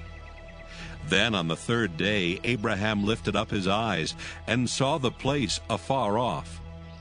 And Abraham said unto his young men, Abide ye here with the ass, and I and the lad will go yonder and worship, and come again to you. And Abraham took the wood of the burnt offering, and laid it upon Isaac his son, and he took the fire in his hand, and a knife, and they went both of them together. And Isaac spake unto Abraham his father, and said, My father? And he said, Here am I, my son. And he said, Behold the fire and the wood, but where is the lamb for a burnt offering? And Abraham said, My son, God will provide himself a lamb for a burnt offering. So they went both of them together. And they came to the place which God had told him of. And Abraham built an altar there, and laid the wood in order, and bound Isaac his son, and laid him on the altar upon the wood. And Abraham stretched forth his hand, and took the knife to slay his son. And the angel of the Lord called unto him out of heaven, and said, Abraham, Abraham. And he said, Here am I. And he said, Lay not thine hand upon the lad, neither do thou anything unto him. For now I know that thou fearest God, seeing thou hast not withheld thy son, thine only son, from me. And Abraham lifted up his eyes and looked, and behold, behind him a ram caught in a thicket by his horns. And Abraham went and took the ram, and offered him up for a burnt offering in the stead of his son. And Abraham called the name of that place Jehovah-Jireh, as it is said to this day. In the mount of the Lord it shall be seen. And the angel of the Lord called unto Abraham out of heaven the second time, and said, By myself have I sworn, saith the Lord, for because thou hast done this thing, and hast not withheld thy son, thine only son, that in blessing I will bless thee, and in multiplying I will multiply thy seed as the stars of the heaven, and as the sand which is upon the seashore. And thy seed shall possess the gate of his enemies. And in thy seed shall all the nations of the earth be blessed, because thou hast obeyed my voice. So Abraham returned unto his young men, and they rose up and went together to Beersheba, and Abraham dwelt at Beersheba. And it came to pass after these things, that it was told Abraham, saying, Behold, Milcah, she hath also borne children unto thy brother Nahor, Huz his firstborn, and Buz his brother, and Kemuel the father of Aram, and Chesed, and Hazo, and Pildash, and Jidlaph, and Bethuel. And Bethuel begat Rebekah. These 8 Milcah did bear to Nahor, Abraham's brother. And his concubine, whose name was Rumah, she bare also Tebah, and Gaham, and Thahash, and Maacah. Genesis chapter 23. And Sarah was 127 years old. These were the years of the life of Sarah. And Sarah died in Kirjath-arba. The same is Hebron in the land of Canaan. And Abraham came to mourn for Sarah, and to weep for her. And Abraham stood up from before his dead, and spake unto the sons of Heth, saying, I am a stranger and a sojourner with you. Give me a possession of a burying place with you, that I may bury my dead out of my sight. And the children of Heth answered Abraham, saying unto him, Hear us, my lord. Thou art a mighty prince among us. In the choice of our sepulchres bury thy dead. None of us shall withhold from thee his sepulchre, but that thou mayest bury thy dead. And Abraham stood up, and bowed himself to the people of the land, even to the children of Heth. And he communed with them, saying, If it be your mind that I should bury my dead out of my sight, hear me, and entreat for me to Ephron, the son of Zohar, that he may give me the cave of Machpelah which he hath, which is in the end of his field. For as much money as it is worth, he shall give it me for a possession of a burying place amongst you. And Ephron dwelt among the children of Heth.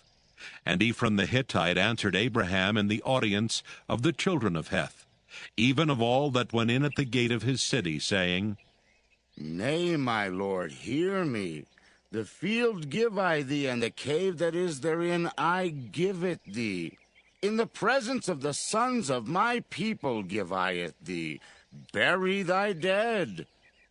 And Abraham bowed down himself before the people of the land.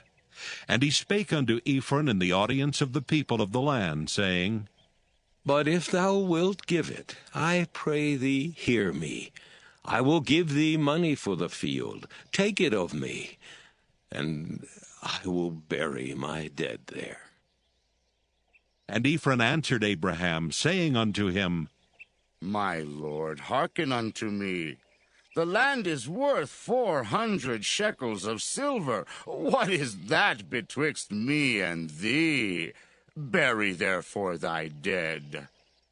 And Abraham hearkened unto Ephron, and Abraham weighed to Ephron the silver which he had named in the audience of the sons of Heth, 400 shekels of silver, current money with the merchant. And the field of Ephron which was in Machpelah, which was before Mamre the field, and the cave which was therein, and all the trees that were in the field, that were in all the borders round about, were made sure. Unto Abraham for a possession in the presence of the children of Heth, before all that went in at the gate of his city. And after this Abraham buried Sarah his wife in the cave of the field of Machpelah before Mamre. The same is Hebron in the land of Canaan. And the field and the cave that is therein were made sure unto Abraham for a possession of a burying place by the sons of Heth. Genesis chapter 24. And Abraham was old and well stricken in age, and the Lord had blessed Abraham in all things.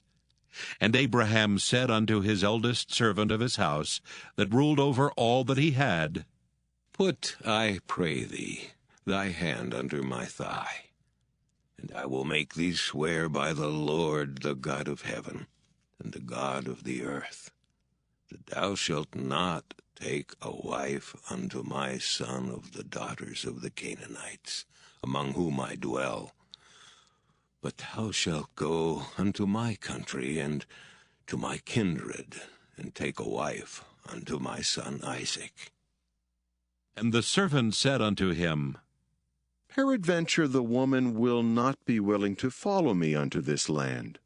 Must I needs bring thy son again unto the land from whence thou camest?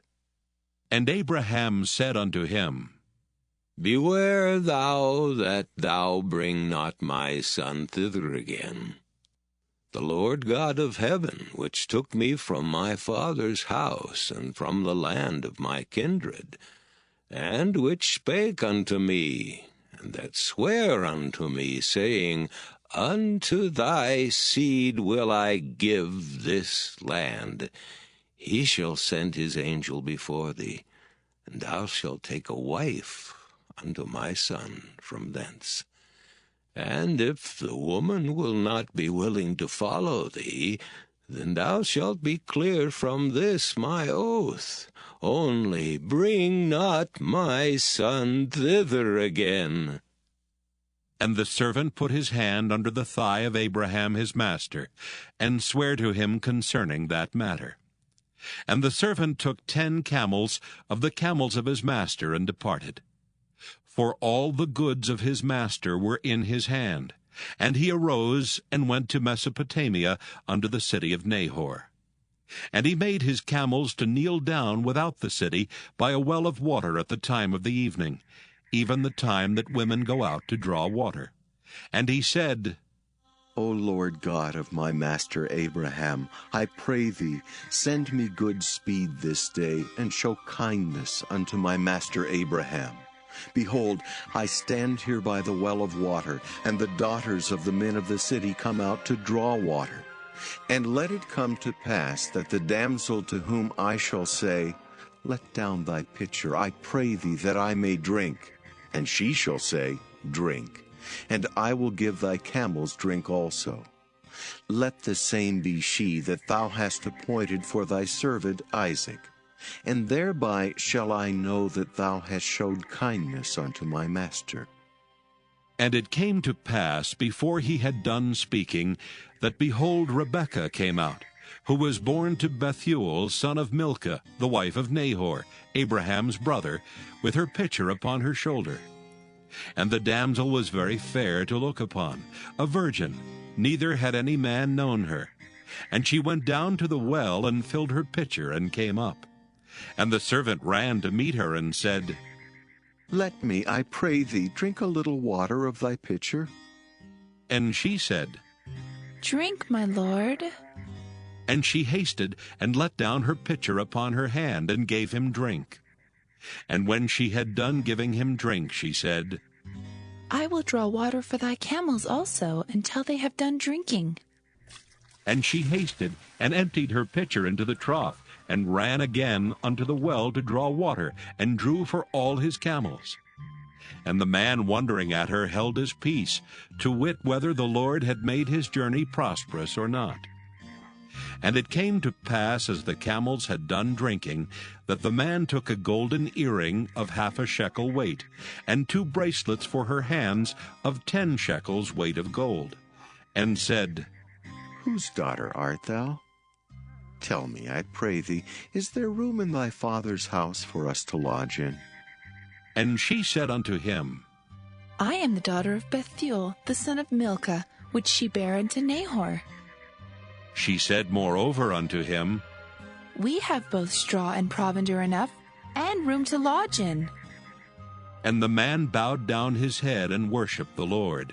And he said, Blessed be the Lord God of my master Abraham, who hath not left destitute my master of his mercy and his truth. I being in the way, the Lord led me to the house of my master's brethren. And the damsel ran and told them of her mother's house these things. And Rebekah had a brother, and his name was Laban. And Laban ran out unto the man unto the well. And it came to pass, when he saw the earring and bracelets upon his sister's hands, and when he heard the words of Rebekah his sister, saying, Thus spake the man unto me, that he came unto the man, and behold, he stood by the camels at the well. And he said, Come in, thou blessed of the Lord. Wherefore standest thou without? For I have prepared the house and room for the camels. And the man came into the house, and he ungirded his camels, and gave straw and provender for the camels, and water to wash his feet, and the men's feet that were with him. And there was set meat before him to eat, but he said, I will not eat until I have told mine errand. And he said, Speak on. And he said, I am Abraham's servant, and the Lord hath blessed my master greatly, and he is become great. And he hath given him flocks and herds, and silver and gold, and men servants and maidservants, and camels and asses. And Sarah, my master's wife, bare a son to my master when she was old, and unto him hath he given all that he hath. And my master made me swear, saying, Thou shalt not take a wife to my son of the daughters of the Canaanites, in whose land I dwell. But thou shalt go unto my father's house, and to my kindred, and take a wife unto my son. And I said unto my master, Peradventure the woman will not follow me. And he said unto me, The Lord before whom I walk will send his angel with thee, and prosper thy way, and thou shalt take a wife for my son of my kindred, and of my father's house. Then shalt thou be clear from this my oath, when thou comest to my kindred. And if they give not thee one, thou shalt be clear from my oath.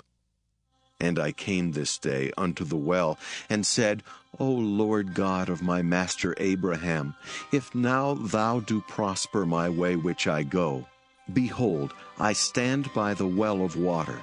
And it shall come to pass that when the virgin cometh forth to draw water, and I say to her, Give me, I pray thee, a little water of thy pitcher to drink. And she say to me, Both drink thou, and I will also draw for thy camels. Let the same be the woman whom the Lord hath appointed out for my master's son. And before I had done speaking in mine heart, behold, Rebekah came forth with her pitcher on her shoulder. And she went down unto the well, and drew water. And I said unto her, Let me drink, I pray thee. And she made haste, and let down her pitcher from her shoulder, and said, Drink, and I will give thy camels drink also. So I drank, and she made the camels drink also. And I asked her, and said, Whose daughter art thou? And she said, The daughter of Bethuel, Nahor's son, whom Milcah bare unto him. And I put the earring upon her face, and the bracelets upon her hands. And I bowed down my head and worshipped the Lord, and blessed the Lord God of my master Abraham, which had led me in the right way to take my master's brother's daughter unto his son. And now, if ye will deal kindly and truly with my master, tell me. And if not, tell me, that I may turn to the right hand or to the left. Then Laban and Bethuel answered and said, The thing proceedeth from the Lord. We cannot speak unto thee bad or good. Behold, Rebekah is before thee. Take her and go, and let her be thy master's son's wife, as the Lord hath spoken. And it came to pass that when Abraham's servant heard their words, he worshipped the Lord, bowing himself to the earth. And the servant brought forth jewels of silver, and jewels of gold, and raiment, and gave them to Rebekah. He gave also to her brother and to her mother precious things. And they did eat and drink, he and the men that were with him, and tarried all night. And they rose up in the morning, and he said, Send me away unto my master. And her brother and her mother said, Let the damsel abide with us a few days, at the least 10. After that she shall go. And he said unto them, Hinder me not, seeing the Lord hath prospered my way. Send me away, that I may go to my master. And they said, We will call the damsel, and inquire at her mouth. And they called Rebekah, and said unto her, Wilt thou go with this man? And she said, I will go. And they sent away Rebekah their sister, and her nurse, and Abraham's servant, and his men. And they blessed Rebekah, and said unto her, Thou art our sister. Be thou the mother of thousands of millions, and let thy seed possess the gate of those which hate them. And Rebekah arose, and her damsels, and they rode upon the camels, and followed the man. And the servant took Rebekah, and went his way. And Isaac came from the way of the well Lahairoi, for he dwelt in the south country. And Isaac went out to meditate in the field at the eventide. And he lifted up his eyes, and saw, and behold, the camels were coming. And Rebekah lifted up her eyes, and when she saw Isaac, she lighted off the camel. For she had said unto the servant, What man is this that walketh in the field to meet us? And the servant had said, It is my master. Therefore she took a veil, and covered herself. And the servant told Isaac all things that he had done. And Isaac brought her into his mother Sarah's tent, and took Rebekah, and she became his wife, and he loved her. And Isaac was comforted after his mother's death. Genesis chapter 25. Then again Abraham took a wife, and her name was Keturah. And she bare him Zimran, and Jokshan, and Medan, and Midian, and Ishbak, and Shua. And Jokshan begat Sheba and Dedan. And the sons of Dedan were Ashurim, Letushim, and Leumim. And the sons of Midian, Ephah, and Epher, and Hanok, and Abida, and Eldaah. All these were the children of Keturah. And Abraham gave all that he had unto Isaac. But unto the sons of the concubines which Abraham had, Abraham gave gifts, and sent them away from Isaac his son, while he yet lived eastward unto the east country. And these are the days of the years of Abraham's life which he lived, 160 years. Then Abraham gave up the ghost, and died in a good old age, an old man, and full of years, and was gathered to his people. And his sons Isaac and Ishmael buried him in the cave of Machpelah in the field of Ephron, the son of Zohar the Hittite, which is before Mamre.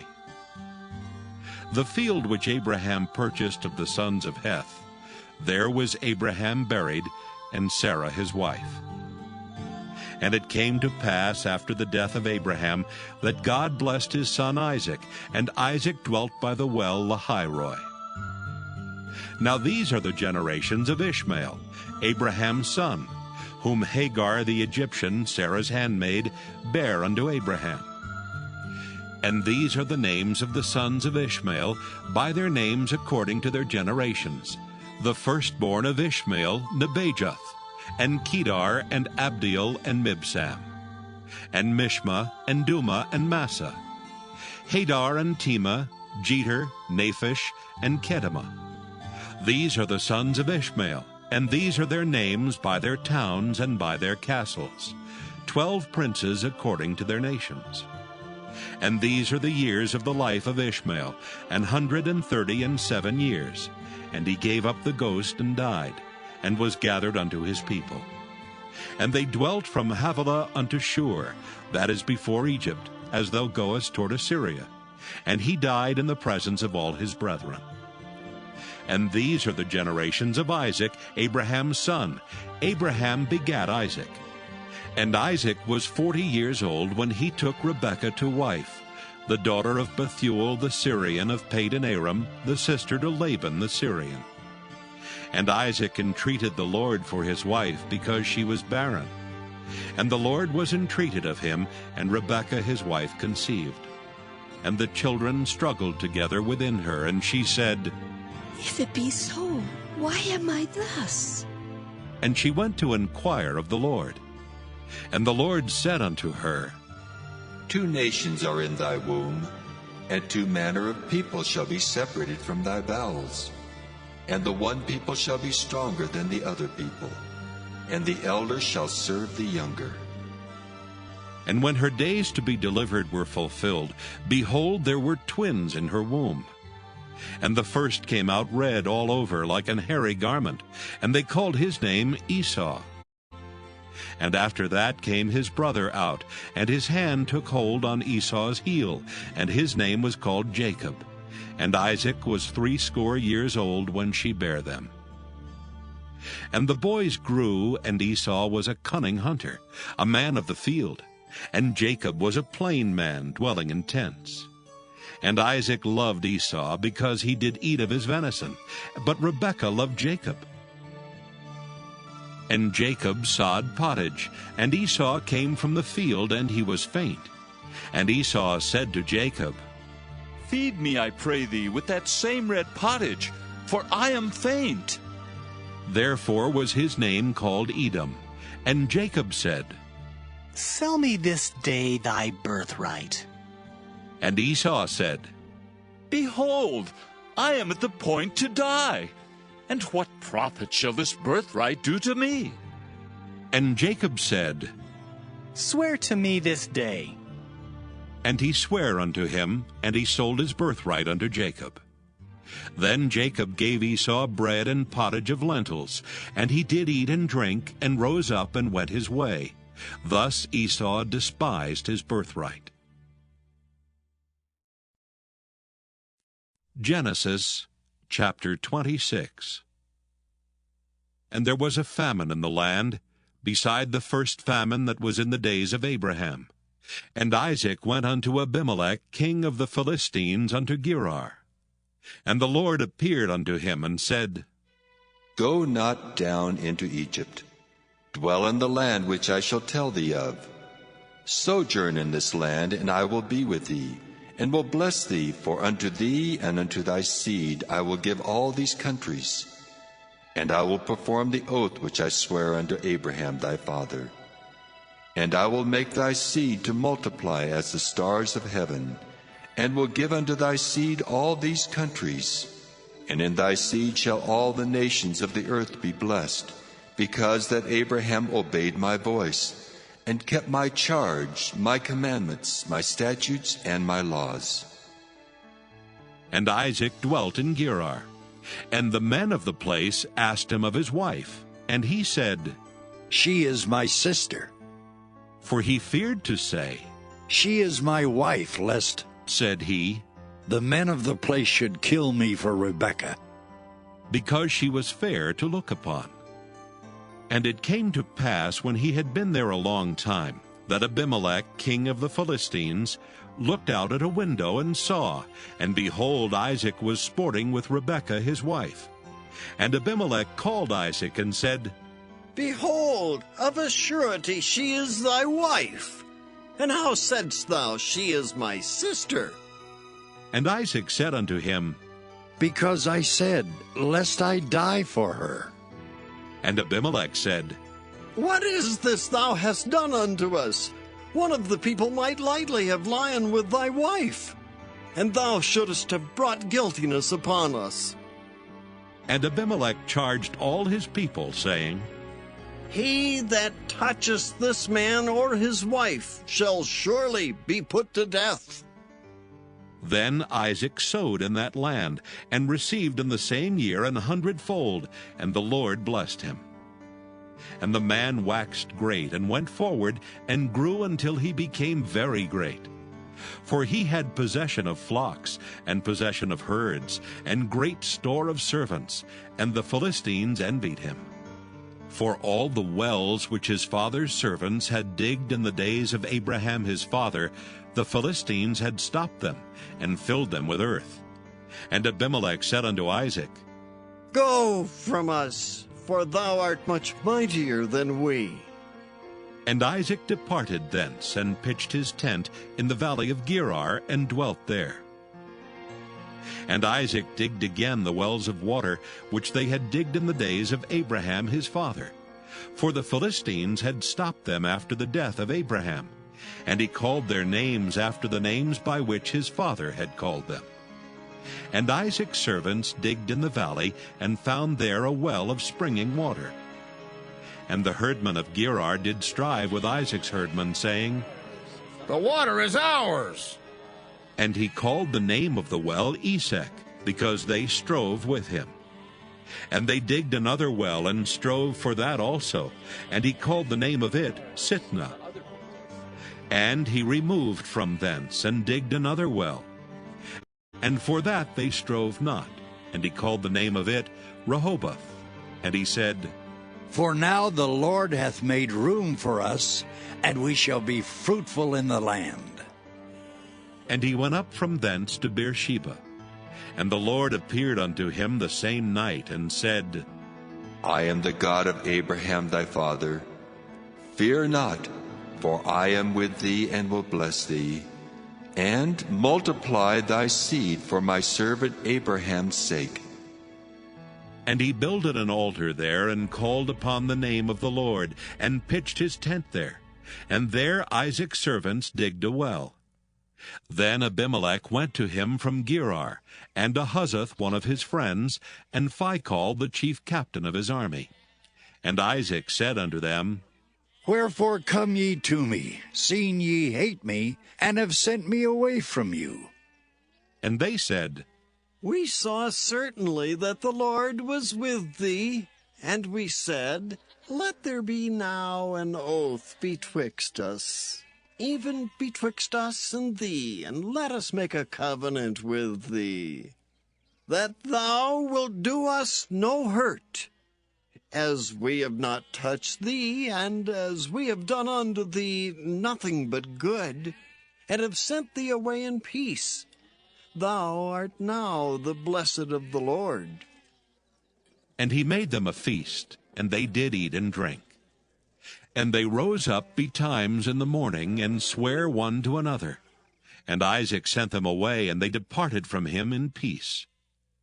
And it came to pass the same day that Isaac's servants came and told him concerning the well which they had digged, and said unto him, We have found water. And he called it Sheba. Therefore the name of the city is Beersheba unto this day. And Esau was 40 years old when he took to wife Judith, the daughter of Beri the Hittite, and Bashemath, the daughter of Elon the Hittite, which were a grief of mind unto Isaac and to Rebekah. Genesis chapter 27. And it came to pass that when Isaac was old, and his eyes were dim so that he could not see, he called Esau his eldest son, and said unto him, my son. And he said unto him, Behold, here am I. And he said, Behold now, I am old. I know not the day of my death. Now therefore take, I pray thee, thy weapons, thy quiver, and thy bow, and go out to the field, and take me some venison, and make me savory meat such as I love, and bring it to me, that I may eat, that my soul may bless thee before I die. And Rebekah heard when Isaac spake to Esau his son. And Esau went to the field to hunt for venison, and to bring it. And Rebekah spake unto Jacob her son, saying, Behold, I heard thy father speak unto Esau thy brother, saying, Bring me venison, and make me savory meat that I may eat, and bless thee before the Lord before my death. Now, therefore, my son, obey my voice according to that which I command thee. Go now to the flock, and fetch me from thence 2 good kids of the goats, and I will make them savory meat for thy father, such as he loveth. And thou shalt bring it to thy father, that he may eat, and that he may bless thee before his death. And Jacob said to Rebekah his mother, Behold, Esau my brother is a hairy man, and I am a smooth man.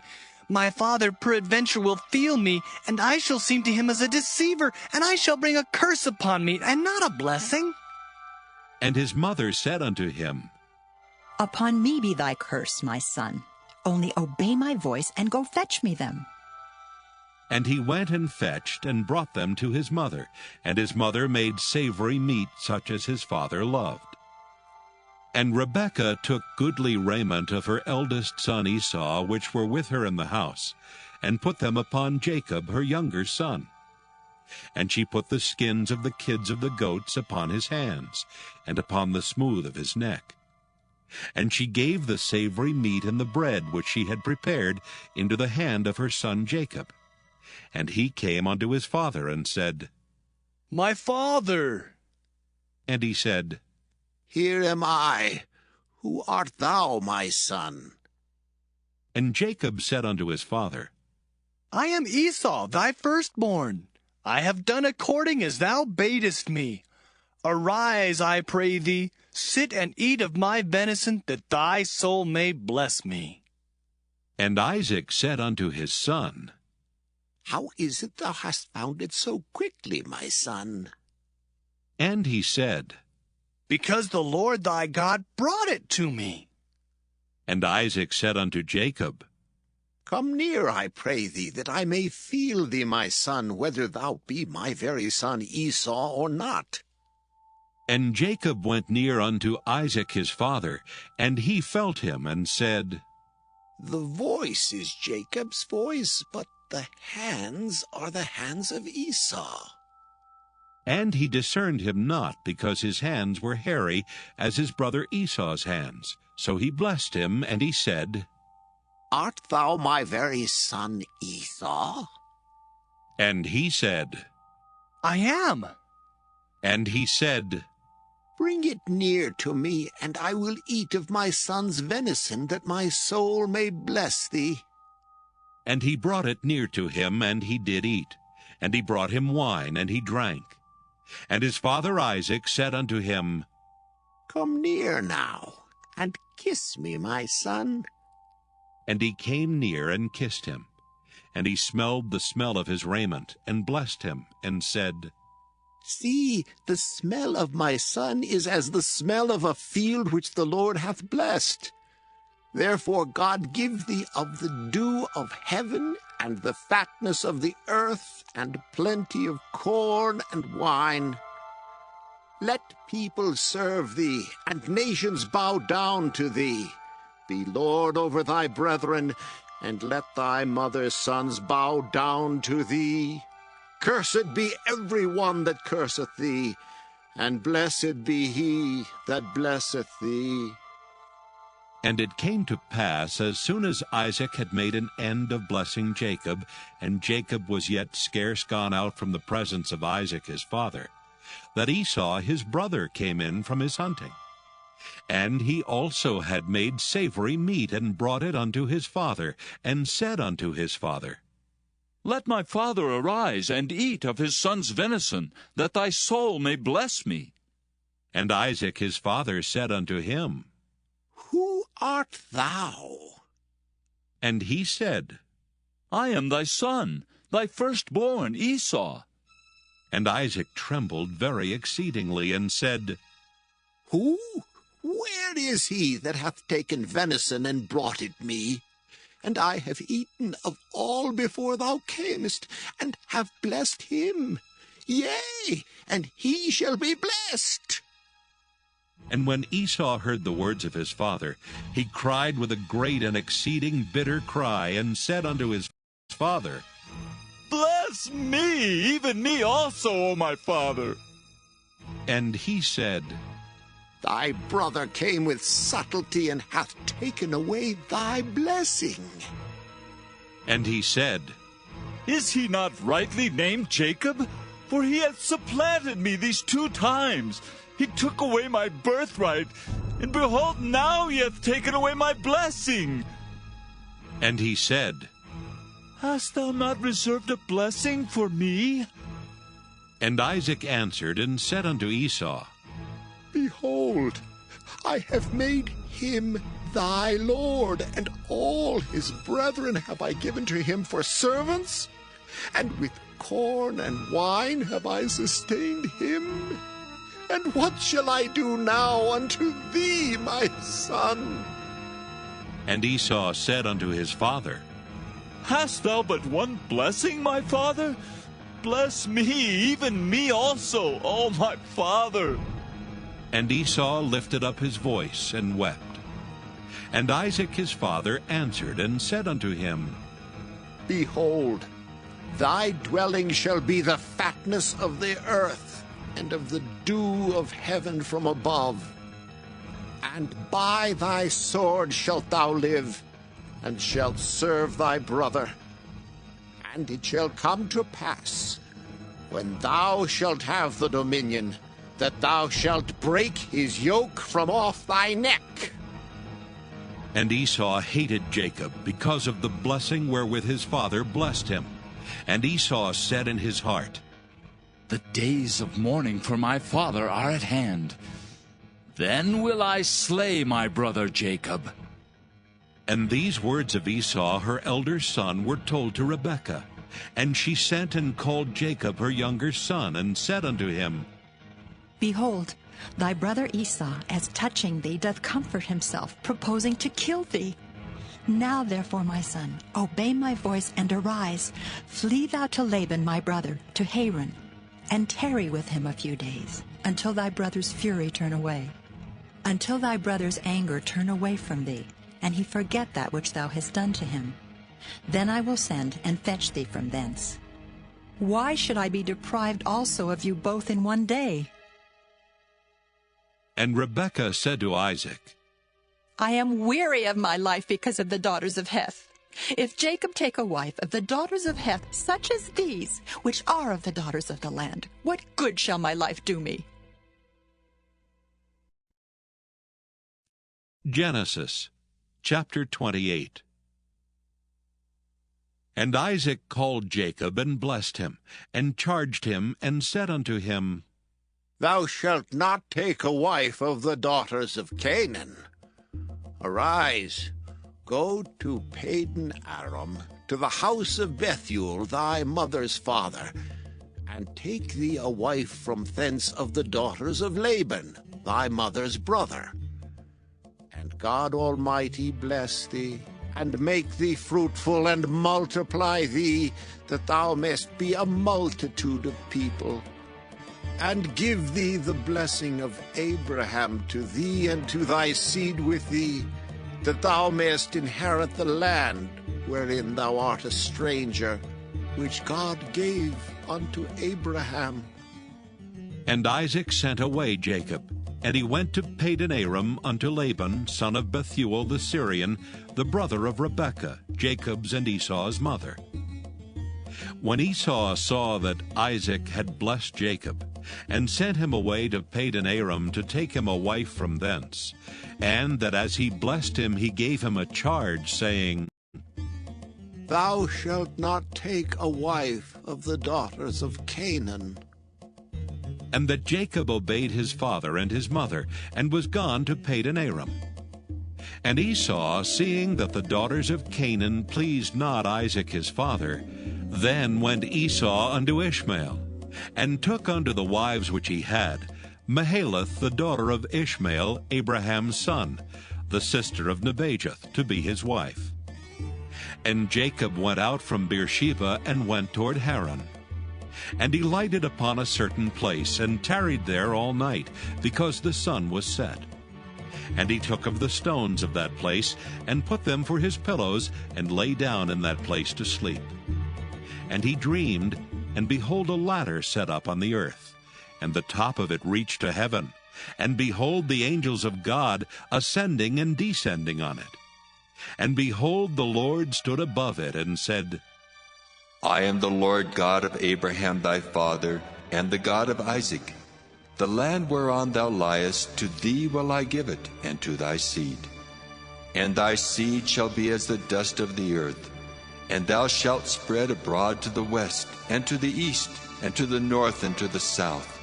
And in thee and in thy seed shall all the families of the earth be blessed. And behold, I am with thee, and will keep thee in all places whither thou goest, and will bring thee again into this land. For I will not leave thee until I have done that which I have spoken to thee of. And Jacob awaked out of his sleep, and he said, Surely the Lord is in this place, and I knew it not. And he was afraid, and said, How dreadful is this place! This is none other but the house of God, and this is the gate of heaven. And Jacob rose up early in the morning, and took the stone that he had put for his pillows, and set it up for a pillar, and poured oil upon the top of it. And he called the name of that place Bethel, but the name of that city was called Luz at the first. And Jacob vowed a vow, saying, If God will be with me, and will keep me in this way that I go, and will give me bread to eat and raiment to put on, so that I come again to my father's house in peace, then shall the Lord be my God. And this stone which I have set for a pillar shall be God's house. And of all that thou shalt give me, I will surely give the tenth unto thee. Genesis chapter 29. Then Jacob went on his journey, and came into the land of the people of the east. And he looked, and behold a well in the field, and lo, there were 3 flocks of sheep lying by it. For out of that well they watered the flocks, and a great stone was upon the well's mouth. And thither were all the flocks gathered, and they rolled the stone from the well's mouth, and watered the sheep, and put the stone again upon the well's mouth in his place. And Jacob said unto them, My brethren, whence be ye? And they said, Of Haran are we. And he said unto them, Know ye Laban, the son of Nahor? And they said, We know him. And he said unto them, Is he well? And they said, He is well, and behold, Rachel his daughter cometh with the sheep.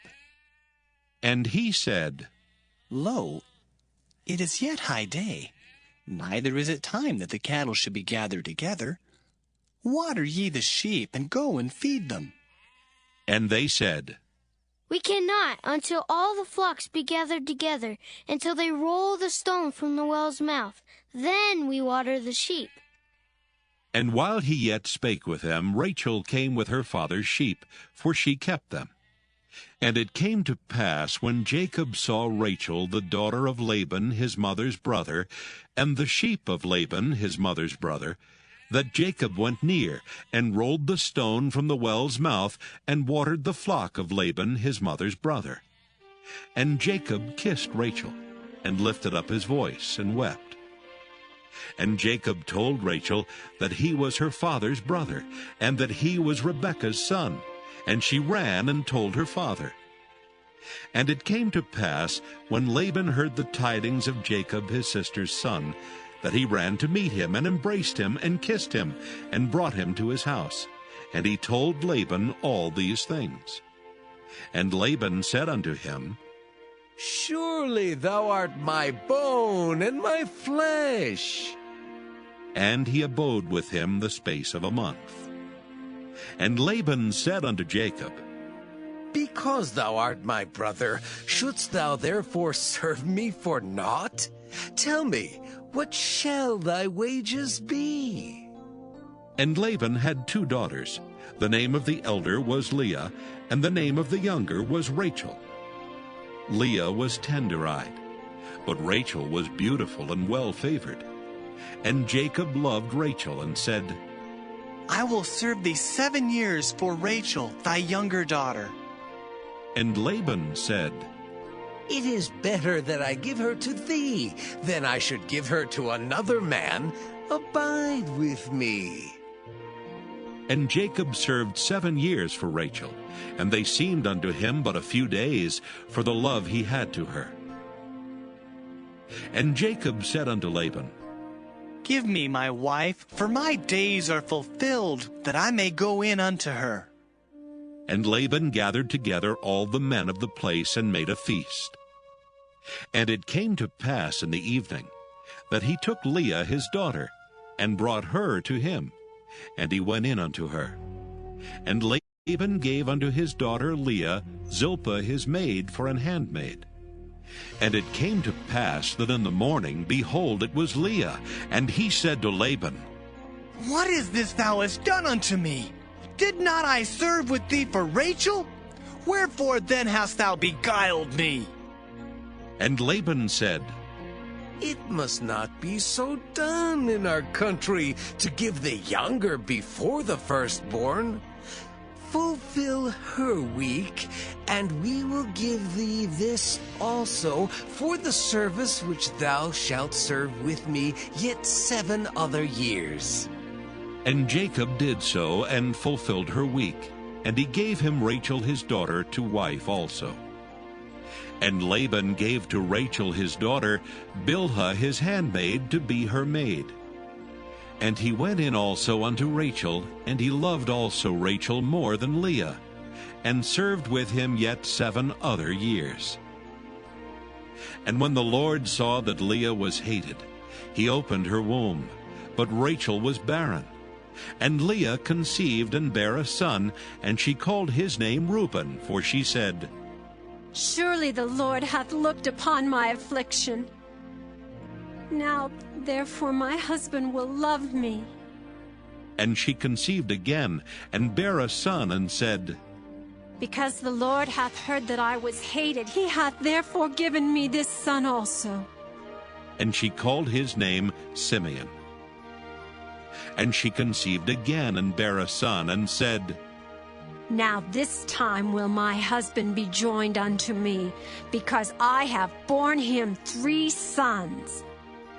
Therefore was his name called Levi. And she conceived again, and bare a son, and she said, Now will I praise the Lord.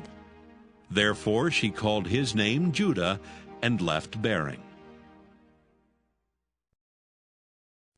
Genesis chapter 30.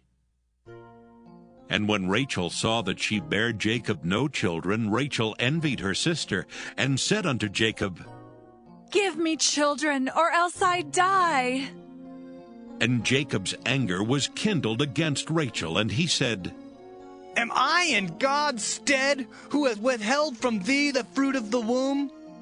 And she said, Behold my maid Bilhah, go in unto her, and she shall bear upon my knees, that I may also have children by her. And she gave him Bilhah her handmaid to wife, and Jacob went in unto her. And Bilhah conceived and bare Jacob a son. And Rachel said, God hath judged me, and hath also heard my voice, and hath given me a son. Therefore she called his name Dan. And Bilhah, Rachel's maid, conceived again, and bare Jacob a second son. And Rachel said, With great wrestlings have I wrestled with my sister, and I have prevailed. And she called his name Naphtali. When Leah saw that she had left bearing, she took Zilpah her maid, and gave her Jacob to wife. And Zilpah, Leah's maid, bare Jacob a son. And Leah said, A troop cometh. And she called his name Gad. And Zilpah, Leah's maid, bare Jacob a second son. And Leah said, Happy am I, for the daughters will call me blessed.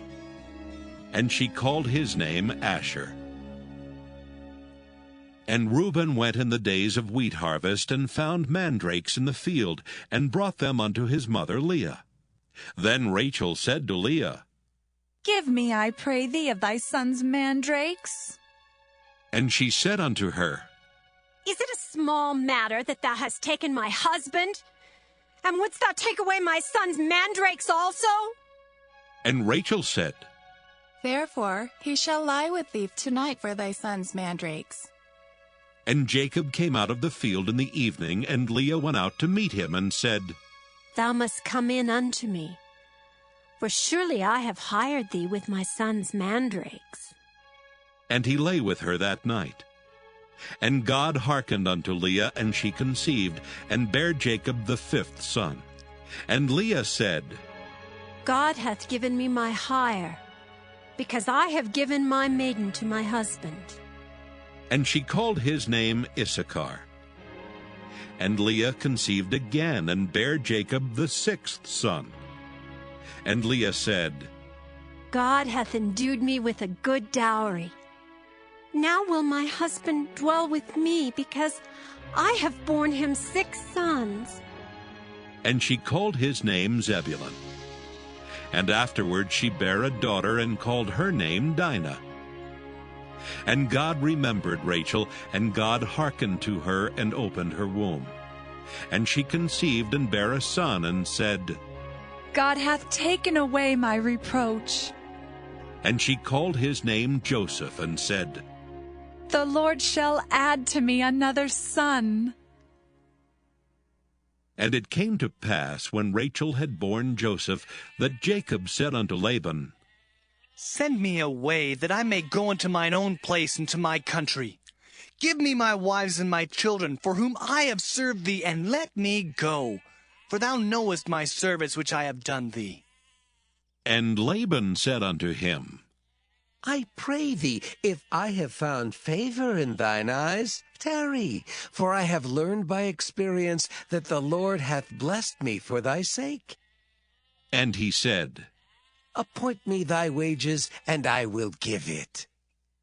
And he said unto him, Thou knowest how I have served thee, and how thy cattle was with me. For it was little which thou hadst before I came, and it is now increased unto a multitude, and the Lord hath blessed thee since my coming. And now when shall I provide for mine own house also? And he said, What shall I give thee? And Jacob said, Thou shalt not give me anything. If thou wilt do this thing for me, I will again feed and keep thy flock. I will pass through all thy flock today, removing from thence all the speckled and spotted cattle, and all the brown cattle among the sheep, and the spotted and speckled among the goats, and of such shall be my hire. So shall my righteousness answer for me in time to come, when it shall come for my hire before thy face. Every one that is not speckled and spotted among the goats, and brown among the sheep, that shall be counted stolen with me. And Laban said, Behold, I would it might be according to thy word. And he removed that day the he-goats that were ring-straked and spotted, and all the she-goats that were speckled and spotted, and every one that had some white in it, and all the brown among the sheep, and gave them into the hand of his sons. And he set 3 days' journey betwixt himself and Jacob, and Jacob fed the rest of Laban's flocks.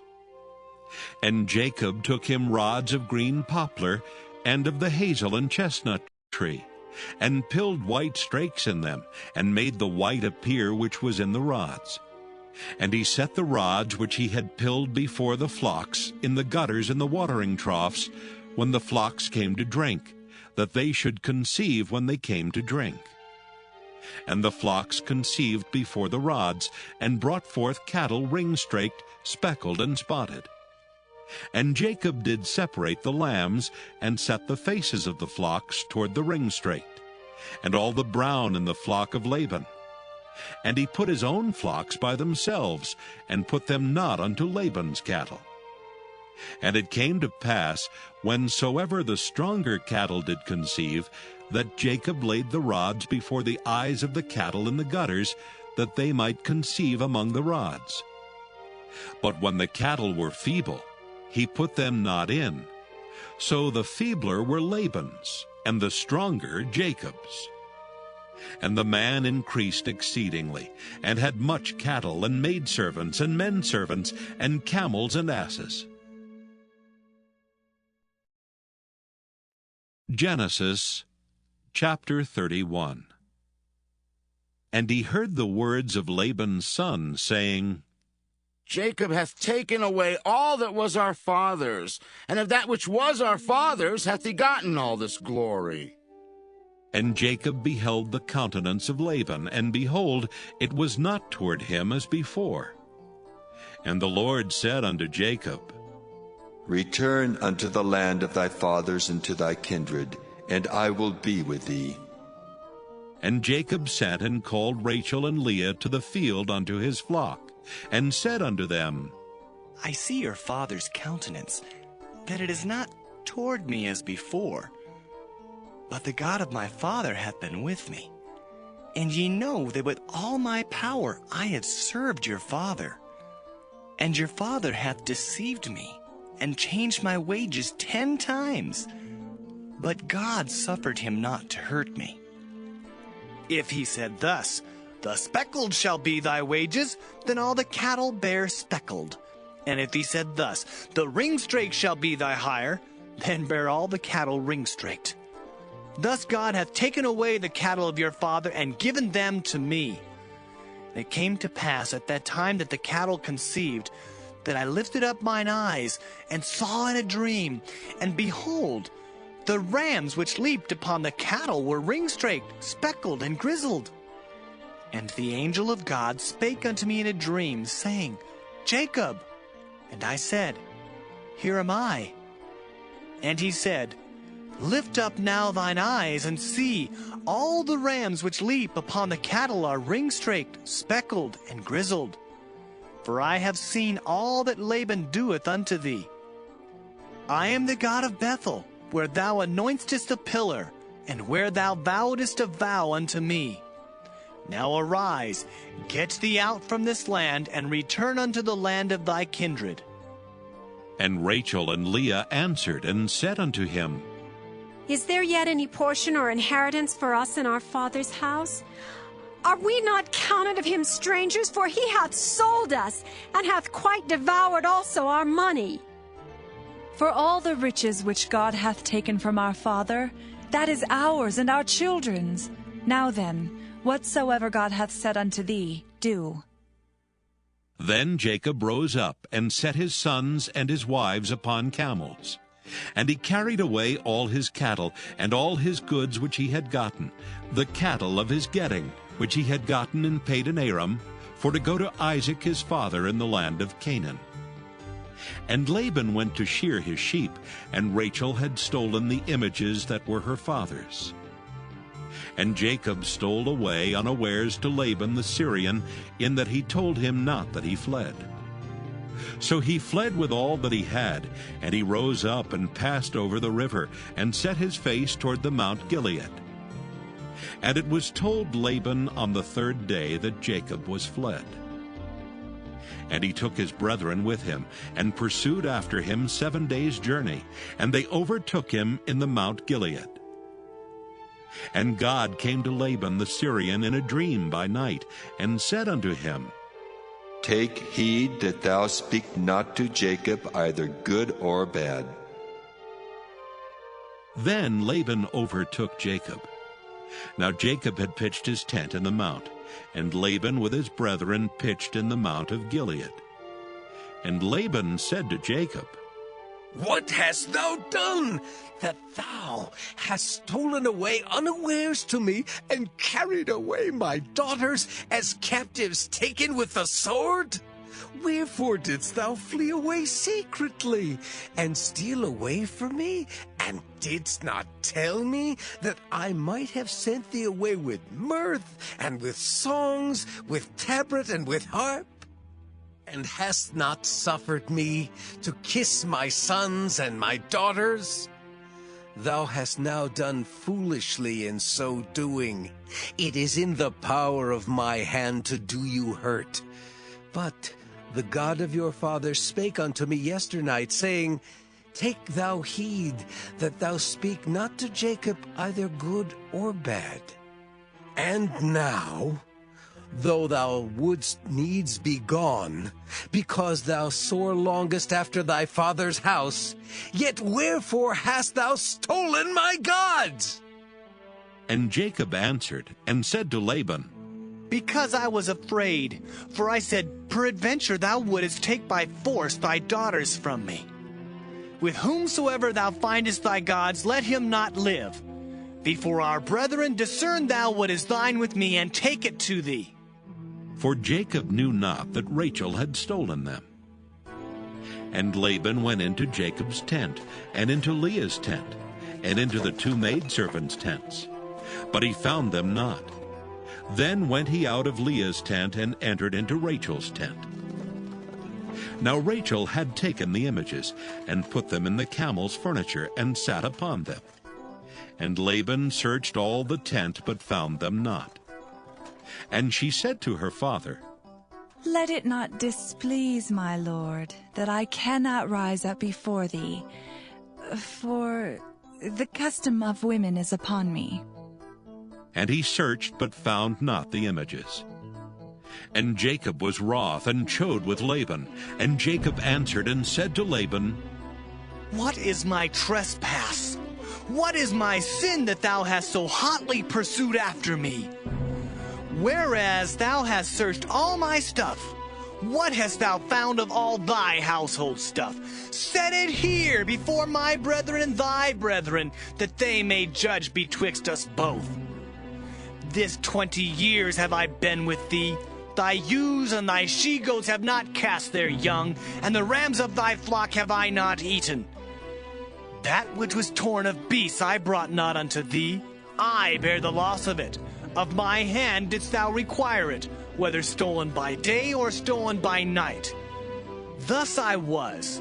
In the day the drought consumed me, and the frost by night, and my sleep departed from mine eyes. Thus have I been 20 years in thy house. I served thee 14 years for thy 2 daughters, and 6 years for thy cattle, and thou hast changed my wages 10 times. Except the God of my father, the God of Abraham, and the fear of Isaac had been with me, surely thou hadst sent me away now empty. God hath seen mine affliction and the labor of my hands, and rebuked thee yesternight. And Laban answered and said unto Jacob, These daughters are my daughters, and these children are my children, and these cattle are my cattle, and all that thou seest is mine. And what can I do this day unto these my daughters, or unto their children which they have borne? Now therefore come thou, let us make a covenant, I and thou, and let it be for a witness between me and thee. And Jacob took a stone and set it up for a pillar. And Jacob said unto his brethren, Gather stones. And they took stones and made an heap, and they did eat there upon the heap. And Laban called it Jegar-sahadutha, but Jacob called it Gilead. And Laban said, This heap is a witness between me and thee this day. Therefore was the name of it called Gilead. And Mizpah, for he said, The Lord watch between me and thee, when we are absent one from another. If thou shalt afflict my daughters, or if thou shalt take other wives beside my daughters, no man is with us. See, God is witness betwixt me and thee.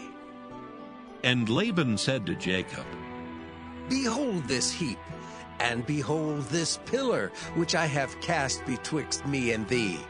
This heap be witness, and this pillar be witness, that I will not pass over this heap to thee, and thou shalt not pass over this heap and this pillar unto me for harm. The God of Abraham and the God of Nahor, the God of their father, judge betwixt us. And Jacob sware by the fear of his father Isaac. Then Jacob offered sacrifice upon the mount, and called his brethren to eat bread. And they did eat bread, and tarried all night in the mount. And early in the morning Laban rose up, and kissed his sons and daughters, and blessed them. And Laban departed, and returned unto his place. Genesis chapter 32. And Jacob went on his way, and the angels of God met him. And when Jacob saw them, he said, This is God's host. And he called the name of that place Mahanaim. And Jacob sent messengers before him to Esau his brother unto the land of Seir, the country of Edom. And he commanded them, saying, Thus shall ye speak unto my lord Esau. Thy servant Jacob saith thus, I have sojourned with Laban and stayed there until now. And I have oxen and asses, flocks, and men servants and women servants. And I have sent to tell my lord that I may find grace in thy sight. And the messengers returned to Jacob, saying, We came to thy brother Esau, and also he cometh to meet thee, and 400 men with him. Then Jacob was greatly afraid and distressed, and he divided the people that was with him, and the flocks and herds and the camels, into 2 bands, and said, If Esau come to the one company and smite it, then the other company which is left shall escape. And Jacob said, O God of my father Abraham, and God of my father Isaac, the Lord which saidst unto me, Return unto thy country and to thy kindred, and I will deal well with thee. I am not worthy of the least of all the mercies and of all the truth which thou hast showed unto thy servant. For with my staff I passed over this Jordan, and now I am become 2 bands. Deliver me, I pray thee, from the hand of my brother, from the hand of Esau, for I fear him, lest he will come and smite me, and the mother with the children. And thou saidst, I will surely do thee good, and make thy seed as the sand of the sea, which cannot be numbered for multitude.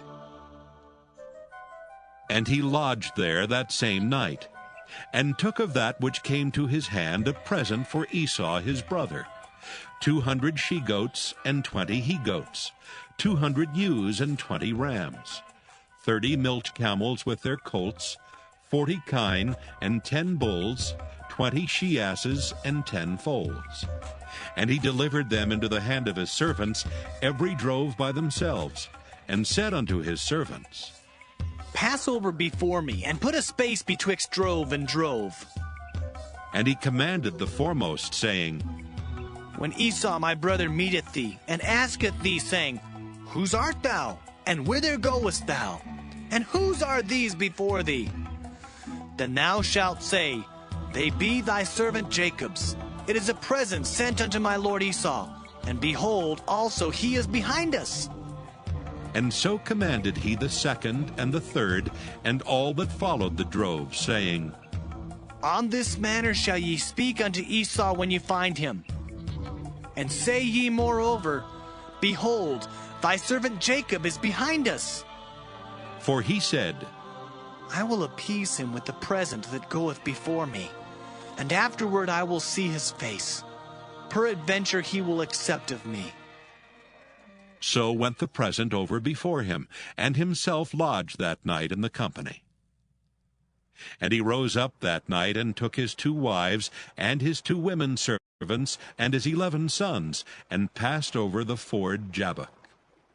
And he took them, and sent them over the brook, and sent over that he had.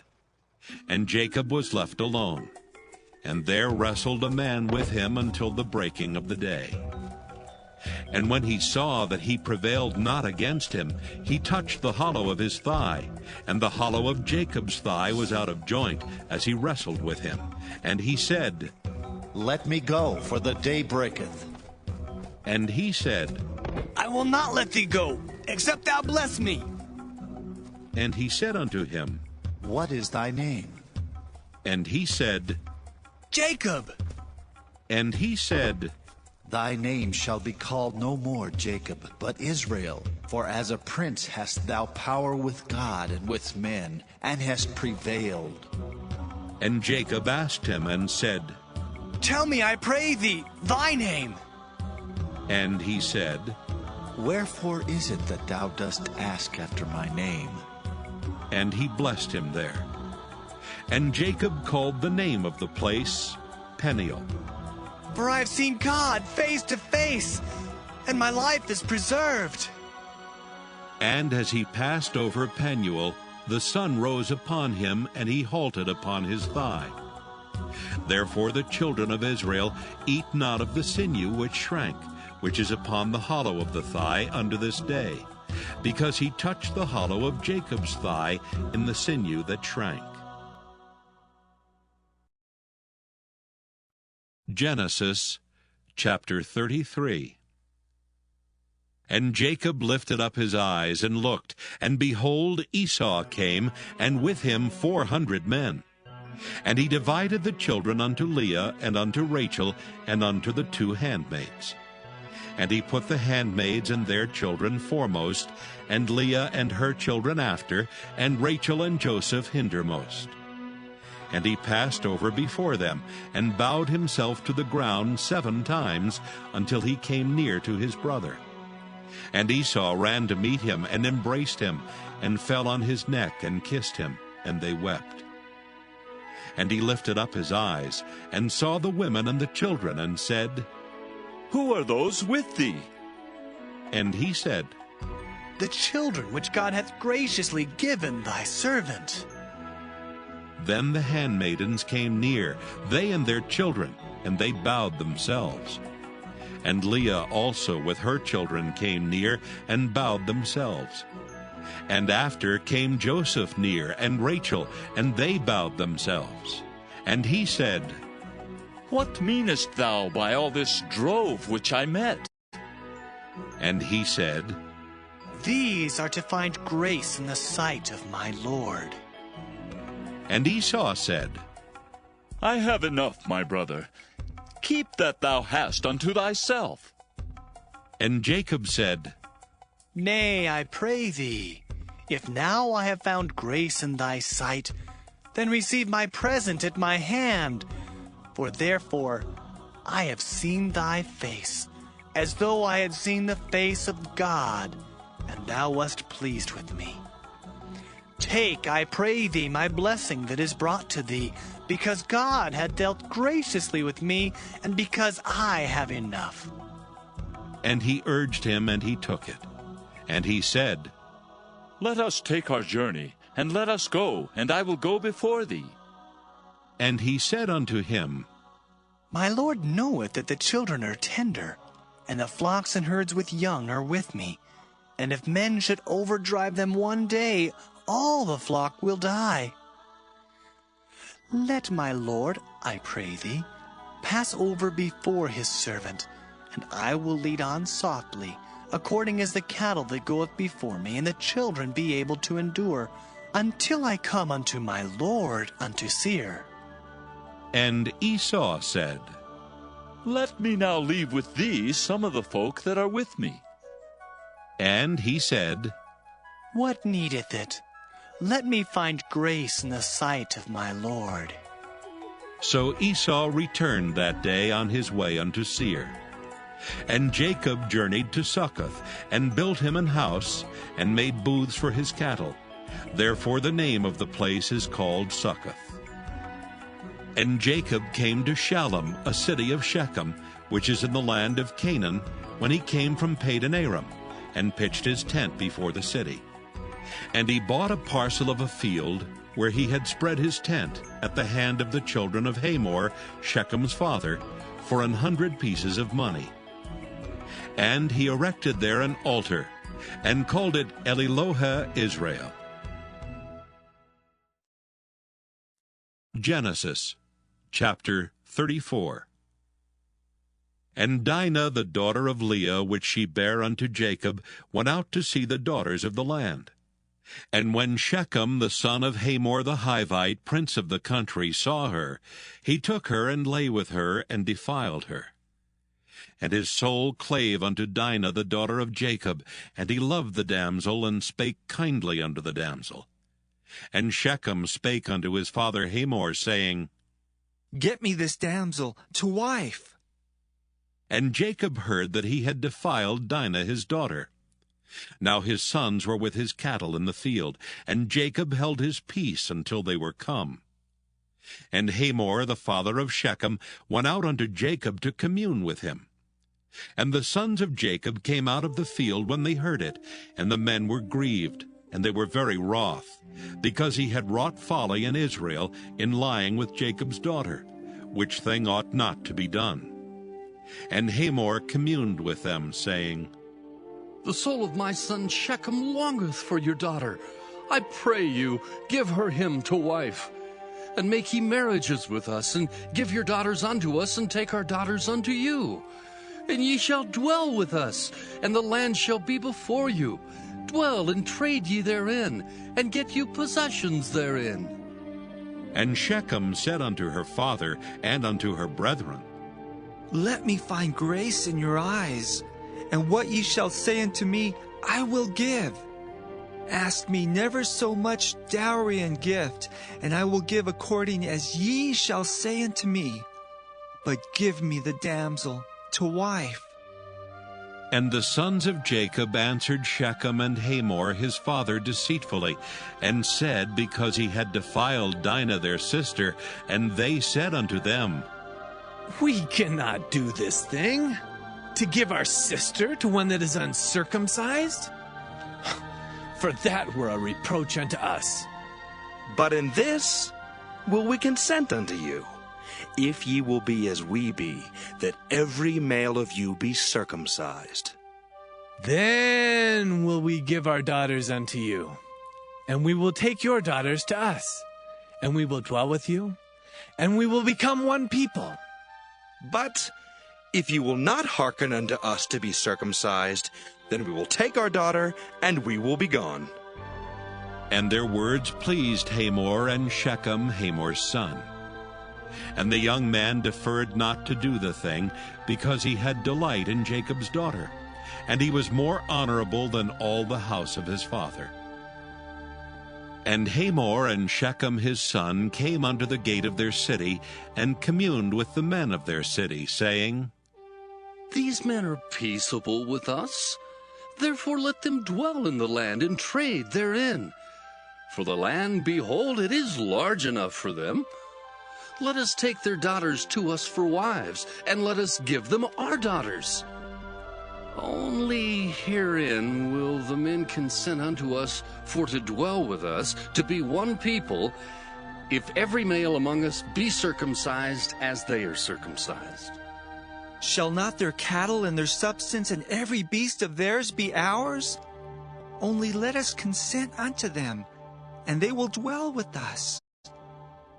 And unto Hamor and unto Shechem his son hearkened all that went out of the gate of his city, and every male was circumcised, all that went out of the gate of his city. And it came to pass on the third day, when they were sore, that two of the sons of Jacob, Simeon and Levi, Dinah's brethren, took each man his sword, and came upon the city boldly, and slew all the males. And they slew Hamor and Shechem his son with the edge of the sword, and took Dinah out of Shechem's house, and went out. The sons of Jacob came upon the slain and spoiled the city, because they had defiled their sister. They took their sheep and their oxen and their asses, and that which was in the city and that which was in the field. And all their wealth and all their little ones and their wives took they captive, and spoiled even all that was in the house. And Jacob said to Simeon and Levi, Ye have troubled me to make me to stink among the inhabitants of the land, among the Canaanites and the Perizzites. And I being few in number, they shall gather themselves together against me and slay me. And I shall be destroyed, I and my house. And they said, Should he deal with our sister as with a harlot? Genesis chapter 35. And God said unto Jacob, Arise, go up to Bethel and dwell there, and make there an altar unto God that appeared unto thee when thou fleddest from the face of Esau thy brother. Then Jacob said unto his household and to all that were with him, Put away the strange gods that are among you, and be clean, and change your garments. And let us arise and go up to Bethel, and I will make there an altar unto God, who answered me in the day of my distress, and was with me in the way which I went. And they gave unto Jacob all the strange gods which were in their hand, and all their earrings which were in their ears. And Jacob hid them under the oak which was by Shechem. And they journeyed, and the terror of God was upon the cities that were round about them, and they did not pursue after the son of Jacob. So Jacob came to Luz, which is in the land of Canaan, that is Bethel, he and all the people that were with him. And he built there an altar, and called the place El Bethel, because there God appeared unto him when he fled from the face of his brother. But Deborah, Rebekah's nurse, died, and she was buried beneath Bethel under an oak, and the name of it was called Allon Bacuth. And God appeared unto Jacob again when he came out of Padan Aram, and blessed him. And God said unto him, Thy name is Jacob. Thy name shall not be called any more Jacob, but Israel shall be thy name. And he called his name Israel. And God said unto him, I am God Almighty. Be fruitful and multiply. A nation and a company of nations shall be of thee, and kings shall come out of thy loins. And the land which I gave Abraham and Isaac, to thee I will give it, and to thy seed after thee will I give the land. And God went up from him in the place where he talked with him. And Jacob set up a pillar in the place where he talked with him, even a pillar of stone. And he poured a drink offering thereon, and he poured oil thereon. And Jacob called the name of the place where God spake with him, Bethel. And they journeyed from Bethel, and there was but a little way to come to Ephrath. And Rachel travailed, and she had hard labor. And it came to pass, when she was in hard labor, that the midwife said unto her, Fear not, thou shalt have this son also. And it came to pass, as her soul was in departing, for she died, that she called his name Benoni, but his father called him Benjamin. And Rachel died, and was buried in the way to Ephrath, which is Bethlehem. And Jacob set a pillar upon her grave. That is the pillar of Rachel's grave unto this day. And Israel journeyed, and spread his tent beyond the tower of Eder. And it came to pass, when Israel dwelt in that land, that Reuben went and lay with Bilhah his father's concubine. And Israel heard it. Now the sons of Jacob were 12. The sons of Leah, Reuben, Jacob's firstborn, and Simeon and Levi, and Judah and Issachar and Zebulun. The sons of Rachel, Joseph and Benjamin. And the sons of Bilhah, Rachel's handmaid, Dan and Naphtali. And the sons of Zilpah, Leah's handmaid, Gad and Asher. These are the sons of Jacob, which were born to him in Padan Aram. And Jacob came unto Isaac his father unto Mamre, unto the city of Arba, which is Hebron, where Abraham and Isaac sojourned. And the days of Isaac were 180 years. And Isaac gave up the ghost and died, and was gathered unto his people, being old and full of days. And his sons Esau and Jacob buried him. Genesis chapter 36. Now these are the generations of Esau, who is Edom. Esau took his wives of the daughters of Canaan, Adah, the daughter of Elon the Hittite, and Aholibamah, the daughter of Anah, the daughter of Zibeon the Hivite, and Bashemath, Ishmael's daughter, sister of Nebajoth. And Adah bare to Esau Eliphaz, and Bashemath bare Reuel, and Aholibamah bare Jeush, and Jaalam, and Korah. These are the sons of Esau which were born unto him in the land of Canaan. And Esau took his wives and his sons and his daughters and all the persons of his house, and his cattle and all his beasts and all his substance, which he had got in the land of Canaan, and went into the country from the face of his brother Jacob. For their riches were more than that they might dwell together, and the land wherein they were strangers could not bear them because of their cattle. Thus dwelt Esau in Mount Seir. Esau is Edom. And these are the generations of Esau, the father of the Edomites in Mount Seir. These are the names of Esau's sons: Eliphaz the son of Adah, the wife of Esau; Reuel the son of Bashemath, the wife of Esau. And the sons of Eliphaz were Teman, Omar, Zepho, and Gatam, and Kenaz. And Timnah was concubine to Eliphaz, Esau's son, and she bare to Eliphaz Amalek. These were the sons of Adah, Esau's wife. And these are the sons of Reuel: Nahath and Zerah, Shammah and Mizah. These were the sons of Bashemath, Esau's wife. And these were the sons of Aholibamah, the daughter of Anah, the daughter of Zibeon, Esau's wife. And she bare to Esau Jeush, and Jaalam, and Korah. These were dukes of the sons of Esau. The sons of Eliphaz, the firstborn son of Esau: Duke Teman, Duke Omar, Duke Zepho, Duke Kenaz, Duke Korah, Duke Gatam, and Duke Amalek.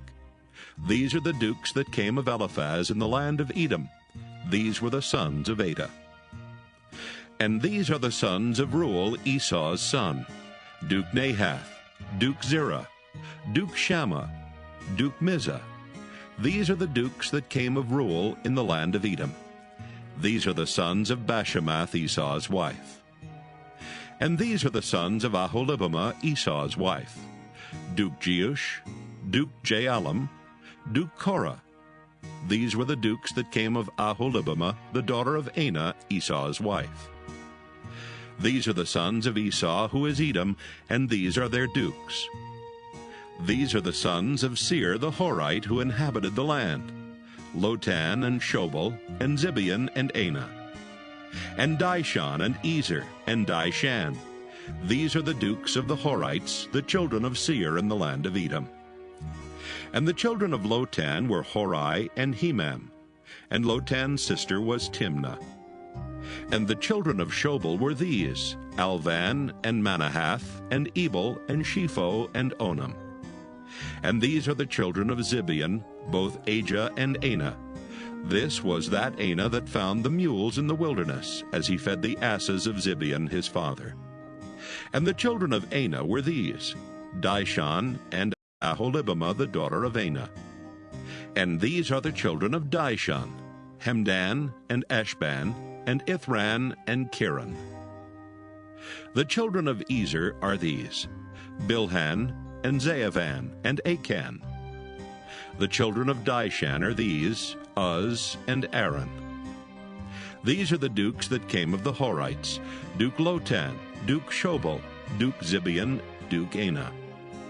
Duke Dishon, Duke Ezer, Duke Dishan. These are the dukes that came of Hori among their dukes in the land of Seir.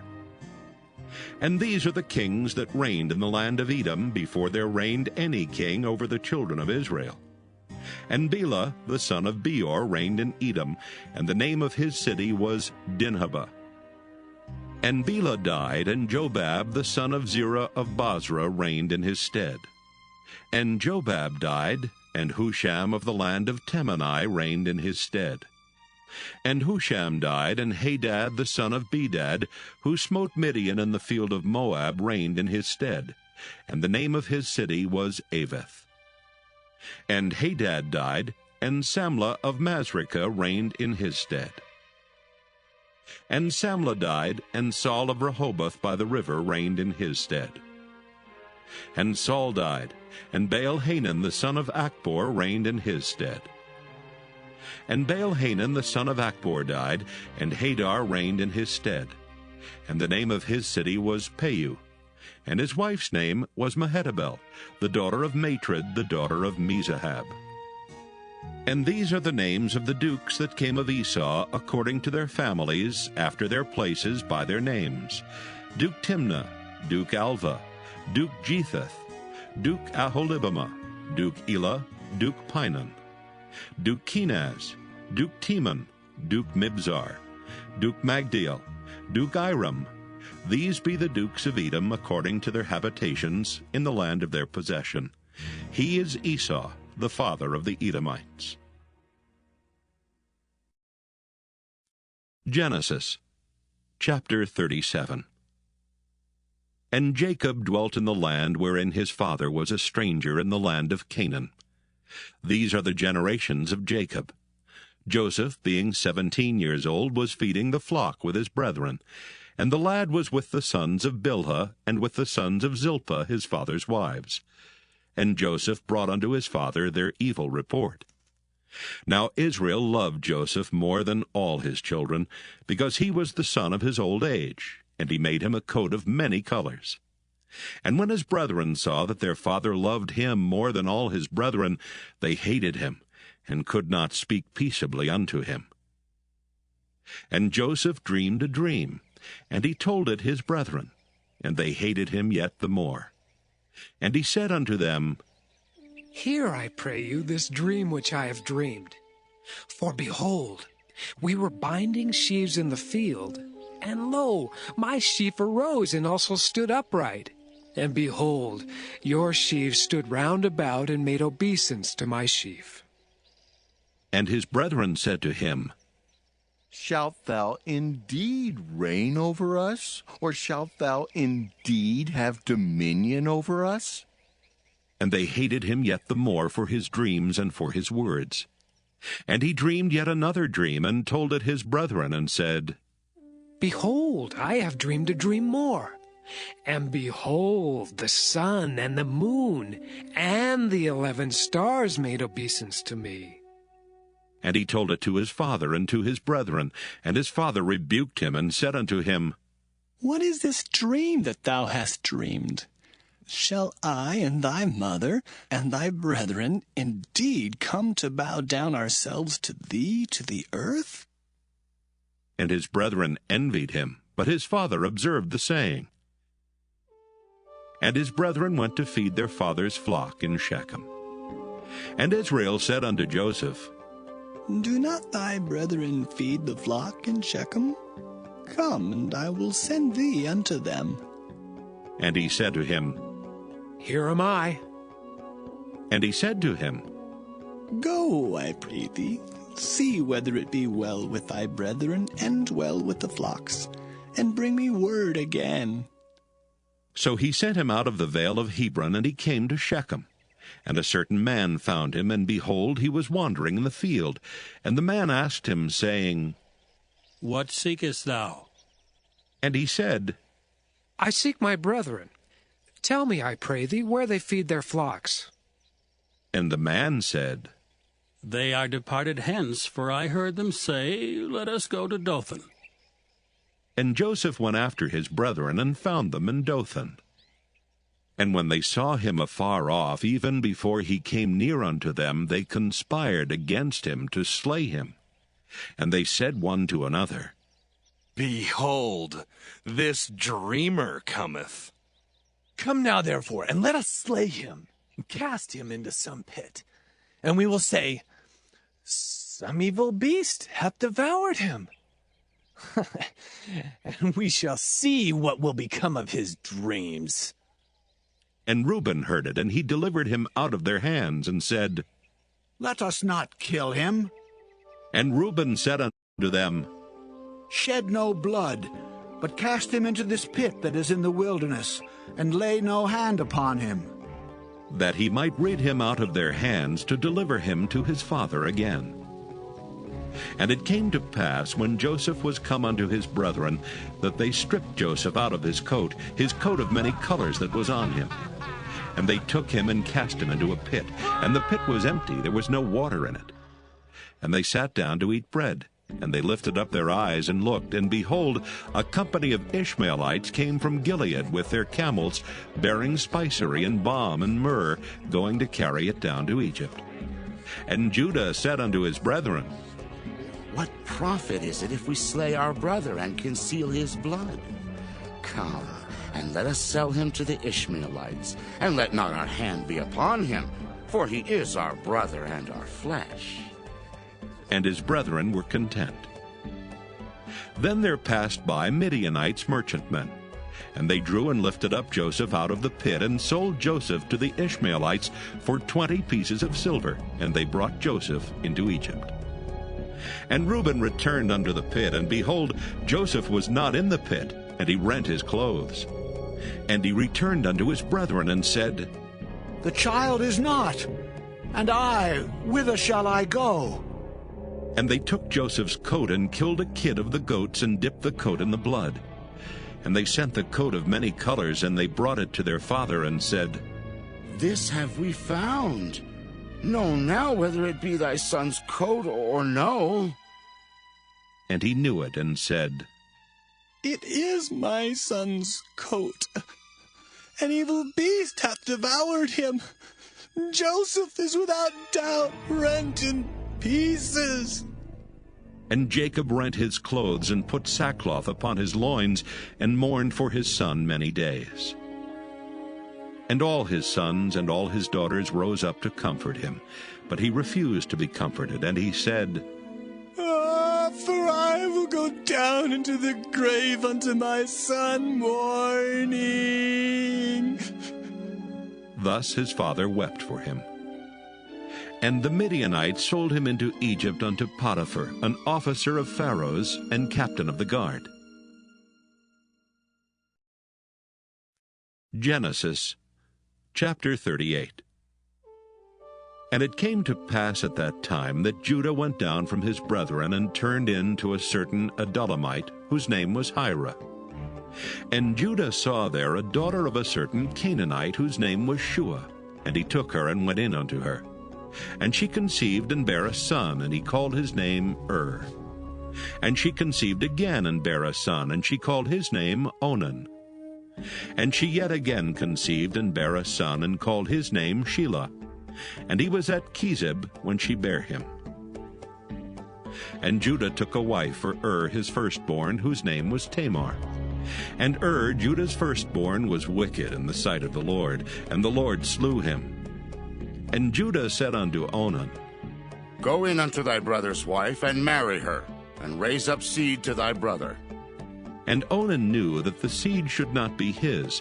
And it came to pass, when he went in unto his brother's wife, that he spilled it on the ground, lest that he should give seed to his brother. And the thing which he did displeased the Lord, wherefore he slew him also. Then said Judah to Tamar his daughter-in-law, Remain a widow at thy father's house, till Shelah my son be grown. For he said, Lest peradventure he die also, as his brethren did. And Tamar went and dwelt in her father's house.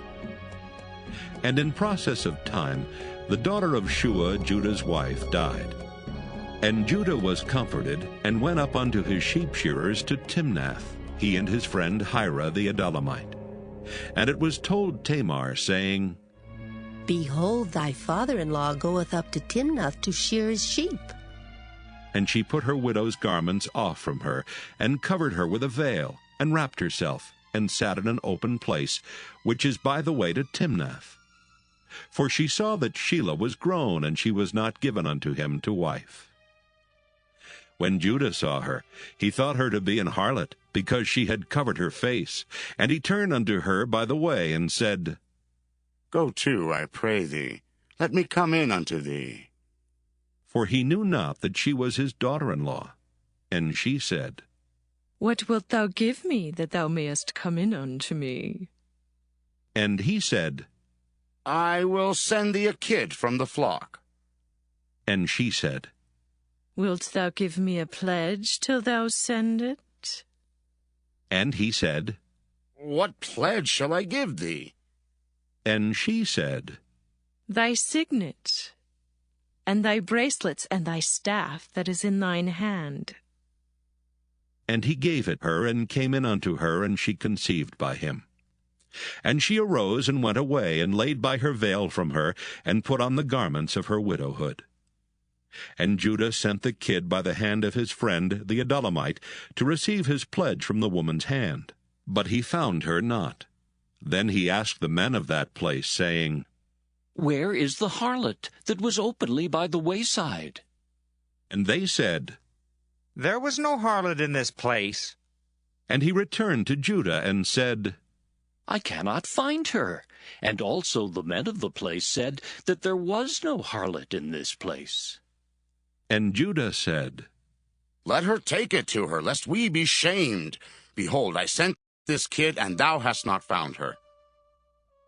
And it came to pass about 3 months after that it was told Judah, saying, Tamar, thy daughter-in-law, hath played the harlot, and also, behold, she is with child by whoredom. And Judah said, Bring her forth, and let her be burnt. When she was brought forth, she sent to her father-in-law, saying, By the man whose these are am I with child. And she said, Discern, I pray thee, whose are these, the signet, and bracelets, and staff? And Judah acknowledged them, and said, She hath been more righteous than I, because that I gave her not to Shelah my son. And he knew her again no more. And it came to pass in the time of her travail that, behold, twins were in her womb. And it came to pass when she travailed that the one put out his hand, and the midwife took and bound upon his hand a scarlet thread, saying, This came out first.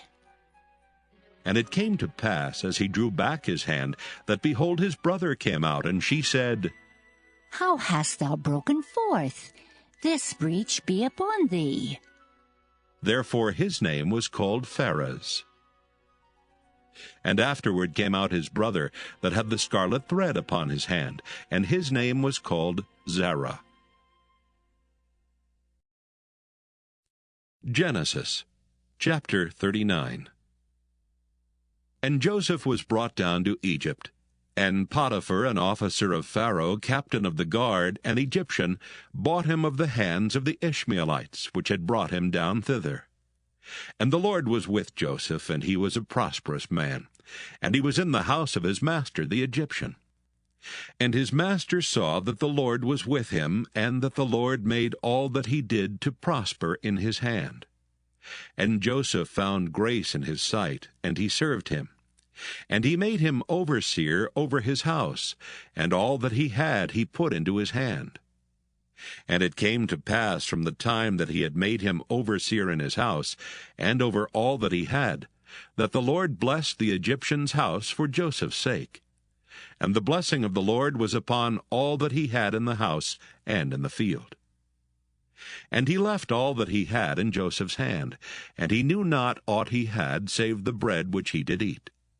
And Joseph was a goodly person, and well-favored. And it came to pass after these things, that his master's wife cast her eyes upon Joseph, and she said, Lie with me. But he refused, and said unto his master's wife, Behold, my master wotteth not what is with me in the house, and he hath committed all that he hath to my hand. There is none greater in this house than I. Neither hath he kept back anything from me but thee, because thou art his wife. How then can I do this great wickedness and sin against God? And it came to pass, as she spake to Joseph day by day, that he hearkened not unto her to lie by her or to be with her. And it came to pass about this time that Joseph went into the house to do his business, and there was none of the men of the house there within. And she caught him by his garment, saying, Lie with me. And he left his garment in her hand, and fled, and got him out. And it came to pass, when she saw that he had left his garment in her hand, and was fled forth, that she called unto the men of her house, and spake unto them, saying, See, he hath brought in an Hebrew unto us to mock us. He came in unto me to lie with me, and I cried with a loud voice. And it came to pass, when he heard that I lifted up my voice and cried, that he left his garment with me, and fled, and got him out. And she laid up his garment by her until his lord came home. And she spake unto him according to these words, saying, The Hebrew servant which thou hast brought unto us came in unto me to mock me. And it came to pass, as I lifted up my voice and cried, that he left his garment with me and fled out. And it came to pass, when his master heard the words of his wife, which she spake unto him, saying, After this manner did thy servant to me, that his wrath was kindled. And Joseph's master took him, and put him into the prison, a place where the king's prisoners were bound, and he was there in the prison. But the Lord was with Joseph, and showed him mercy, and gave him favor in the sight of the keeper of the prison.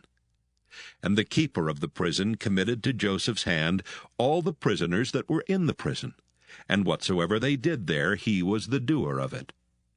The keeper of the prison looked not to anything that was under his hand, because the Lord was with him, and that which he did, the Lord made it to prosper. Genesis chapter 40. And it came to pass after these things that the butler of the king of Egypt and his baker had offended their lord the king of Egypt. And Pharaoh was wroth against two of his officers, against the chief of the butlers, and against the chief of the bakers. And he put them in ward in the house of the captain of the guard, into the prison, the place where Joseph was bound. And the captain of the guard charged Joseph with them, and he served them, and they continued a season in ward. And they dreamed a dream, both of them, each man his dream in one night, each man according to the interpretation of his dream, the butler and the baker of the king of Egypt, which were bound in the prison. And Joseph came in unto them in the morning, and looked upon them, and behold, they were sad. And he asked Pharaoh's officers that were with him in the ward of his lord's house, saying, Wherefore look ye so sadly today? And they said unto him, We have dreamed a dream, and there is no interpreter of it. And Joseph said unto them, Do not interpretations belong to God? Tell me them, I pray you. And the chief butler told his dream to Joseph, and said to him, In my dream, behold, a vine was before me, and in the vine were 3 branches, and it was as though it budded, and her blossoms shot forth, and the clusters thereof brought forth ripe grapes. And Pharaoh's cup was in my hand, and I took the grapes, and pressed them into Pharaoh's cup, and I gave the cup into Pharaoh's hand. And Joseph said unto him, This is the interpretation of it. The 3 branches are 3 days. Yet within 3 days shall Pharaoh lift up thine head, and restore thee unto thy place. And thou shalt deliver Pharaoh's cup into his hand, after the former manner when thou wast his butler. But think on me when it shall be well with thee, and show kindness, I pray thee, unto me, and make mention of me unto Pharaoh, and bring me out of this house. For indeed I was stolen away out of the land of the Hebrews, and here also have I done nothing that they should put me into the dungeon.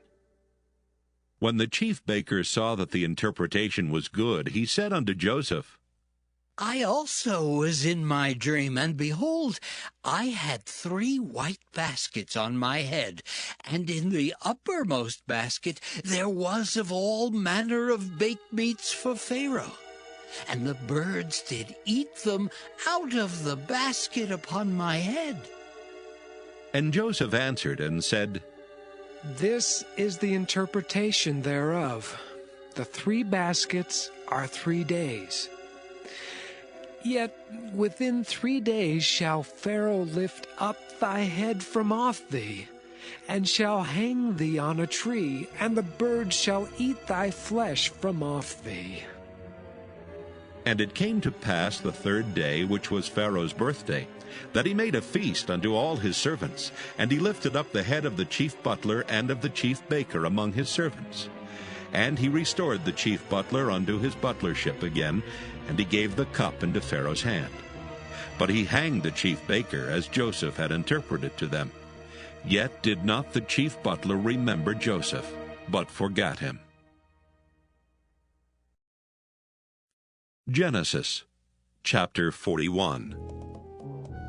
And it came to pass at the end of 2 full years that Pharaoh dreamed, and behold, he stood by the river. And behold, there came up out of the river 7 well-favored kine and fat-fleshed, and they fed in a meadow.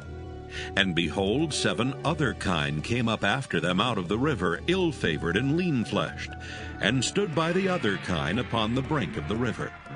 And the ill-favored and lean-fleshed kine did eat up the 7 well-favored and fat kine. So Pharaoh awoke.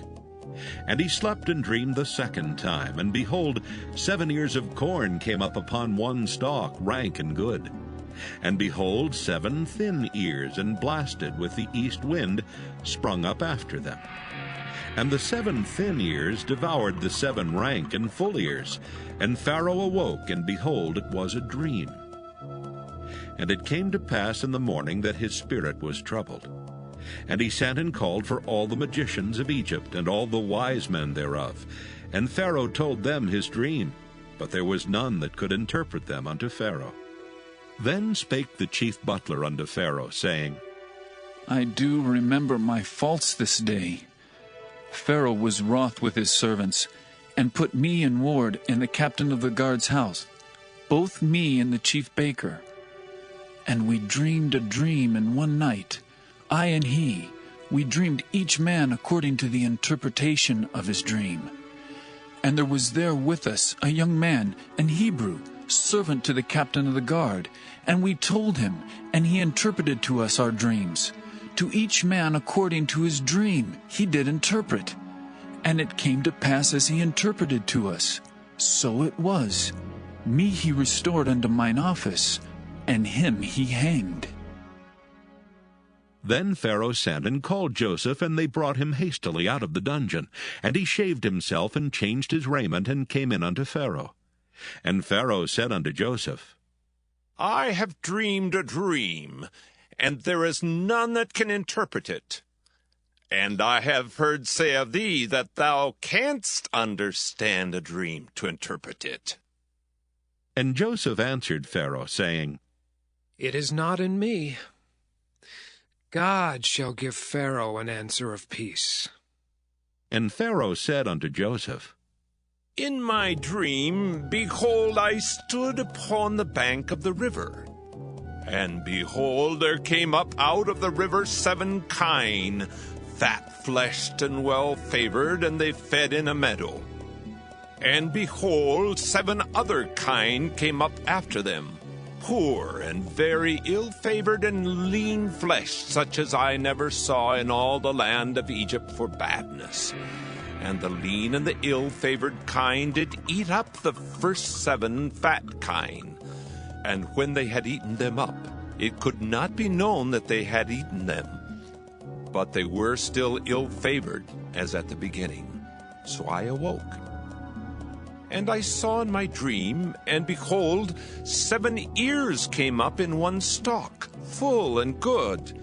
And behold, 7 ears withered, thin, and blasted with the east wind sprung up after them. And the thin ears devoured the 7 good ears. And I told this unto the magicians, but there was none that could declare it to me. And Joseph said unto Pharaoh, The dream of Pharaoh is one. God hath showed Pharaoh what he is about to do. The 7 good kine are 7 years, and the 7 good ears are 7 years. The dream is one. And the 7 thin and ill-favored kine that came up after them are 7 years. And the 7 empty ears blasted with the east wind shall be 7 years of famine. This is the thing which I have spoken unto Pharaoh. What God is about to do he showeth unto Pharaoh. Behold, there come 7 years of great plenty throughout all the land of Egypt. And there shall arise after them 7 years of famine, and all the plenty shall be forgotten in the land of Egypt, and the famine shall consume the land. And the plenty shall not be known in the land by reason of that famine following, for it shall be very grievous. And for that the dream was doubled unto Pharaoh twice, it is because the thing is established by God, and God will shortly bring it to pass. Now therefore let Pharaoh look out a man discreet and wise, and set him over the land of Egypt. Let Pharaoh do this, and let him appoint officers over the land, and take up the 5th part of the land of Egypt in the 7 plenteous years. And let them gather all the food of those good years that come, and lay up corn under the hand of Pharaoh, and let them keep food in the cities. And that food shall be for store to the land against the 7 years of famine, which shall be in the land of Egypt, that the land perish not through the famine. And the thing was good in the eyes of Pharaoh, and in the eyes of all his servants. And Pharaoh said unto his servants, Can we find such a one as this is, a man in whom the Spirit of God is? And Pharaoh said unto Joseph, Forasmuch as God hath showed thee all this, there is none so discreet and wise as thou art. Thou shalt be over my house, and according unto thy word shall all my people be ruled. Only in the throne will I be greater than thou. And Pharaoh said unto Joseph, See, I have set thee over all the land of Egypt. And Pharaoh took off his ring from his hand, and put it upon Joseph's hand, and arrayed him in vestures of fine linen, and put a gold chain about his neck. And he made him to ride in the 2nd chariot which he had, and they cried before him, Bow the knee! And he made him ruler over all the land of Egypt. And Pharaoh said unto Joseph, I am Pharaoh, and without thee shall no man lift up his hand or foot in all the land of Egypt. And Pharaoh called Joseph's name Zaphnath-Paaneah, and he gave him to wife Asenath, the daughter of Potipherah, priest of On. And Joseph went out over all the land of Egypt. And Joseph was 30 years old when he stood before Pharaoh, king of Egypt. And Joseph went out from the presence of Pharaoh, and went throughout all the land of Egypt. And in the 7 plenteous years the earth brought forth by handfuls. And he gathered up all the food of the 7 years which were in the land of Egypt, and laid up the food in the cities. The food of the field which was round about every city laid he up in the same. And Joseph gathered corn as the sand of the sea very much, until he left numbering, for it was without number. And unto Joseph were born 2 sons before the years of famine came, which Asenath, the daughter of Potipherah, priest of On, bare unto him. And Joseph called the name of the firstborn Manasseh. For God, said he, hath made me forget all my toil and all my father's house. And the name of the second called he Ephraim. For God hath caused me to be fruitful in the land of my affliction. And the 7 years of plenteousness that was in the land of Egypt were ended. And the 7 years of dearth began to come according as Joseph had said. And the dearth was in all lands, but in all the land of Egypt there was bread. And when all the land of Egypt was famished, the people cried to Pharaoh for bread. And Pharaoh said unto all the Egyptians, Go unto Joseph. What he saith to you, do. And the famine was over all the face of the earth, and Joseph opened all the storehouses, and sold unto the Egyptians. And the famine waxed sore in the land of Egypt. And all countries came into Egypt to Joseph for to buy corn, because that the famine was so sore in all lands.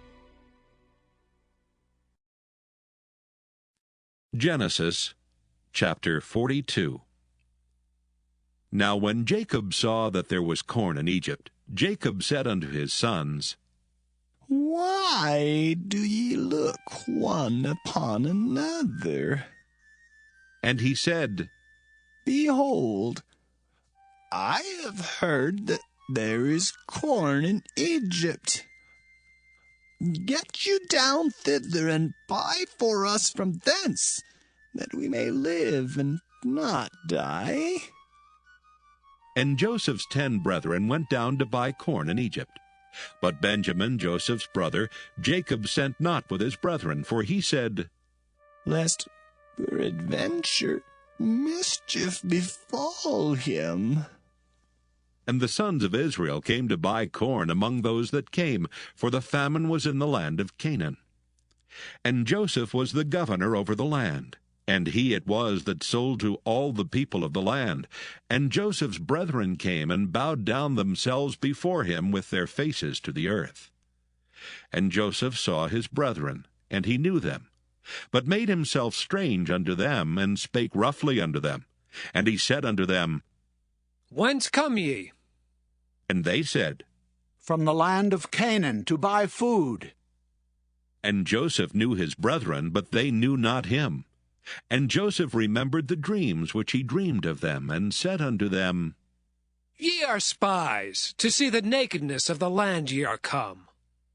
And they said unto him, Nay, my lord, but to buy food are thy servants come. We are all one man's sons. We are true men. Thy servants are no spies. And he said unto them, Nay, but to see the nakedness of the land ye are come. And they said, Thy servants are 12 brethren, the sons of one man in the land of Canaan.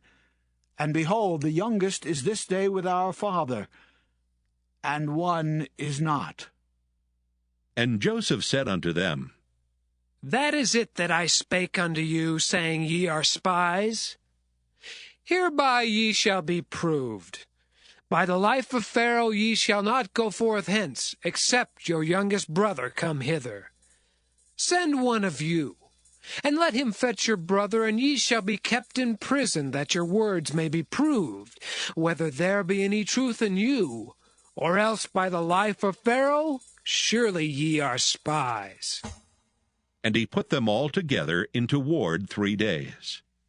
And Joseph said unto them the 3rd day, This do, and live, for I fear God. If ye be true men, let one of your brethren be bound in the house of your prison. Go ye, carry corn for the famine of your houses. But bring your youngest brother unto me, so shall your words be verified, and ye shall not die. And they did so. And they said to one another, We are verily guilty concerning our brother, in that we saw the anguish of his soul when he besought us, and we would not hear. Therefore is this distress come upon us. And Reuben answered them, saying, Spake I not unto you, saying, Do not sin against the child, and ye would not hear? Therefore, behold, also his blood is required. And they knew not that Joseph understood them, for he spake unto them by an interpreter. And he turned himself about from them, and wept, and returned to them again, and communed with them, and took from them Simeon, and bound him before their eyes. Then Joseph commanded to fill their sacks with corn, and to restore every man's money into his sack, and to give them provision for the way, and thus did he unto them. And they laded their asses with the corn, and departed thence. And as one of them opened his sack to give his ass provender in the inn, he espied his money, for behold, it was in his sack's mouth. And he said unto his brethren, My money is restored, and lo, it is even in my sack. And their heart failed them, and they were afraid, saying to one another, What is this that God hath done unto us? And they came unto Jacob their father unto the land of Canaan, and told him all that befell unto them, saying, The man who is the Lord of the land spake roughly to us, and took us for spies of the country. And we said unto him, We are true men, we are no spies. We be 12 brethren, sons of our father. One is not, and the youngest is this day with our father in the land of Canaan. And the man, the lord of the country, said unto us, Hereby shall I know that ye are true men. Leave one of your brethren here with me, and take food for the famine of your households, and be gone. And bring your youngest brother unto me. Then shall I know that ye are no spies, but that ye are true men. So will I deliver you your brother, and ye shall traffic in the land. And it came to pass, as they emptied their sacks, that, behold, every man's bundle of money was in his sack. And when both they and their father saw the bundles of money, they were afraid. And Jacob their father said unto them, Me have ye bereaved of my children. Joseph is not, Simeon is not, and ye will take Benjamin away? All these things are against me. And Reuben spake unto his father, saying, Slay my 2 sons, if I bring him not to thee. Deliver him into my hand, and I will bring him to thee again. And he said, My son shall not go down with you, for his brother is dead, and he is left alone. If mischief befall him by the way in the which ye go, then shall ye bring down my gray hairs with sorrow to the grave.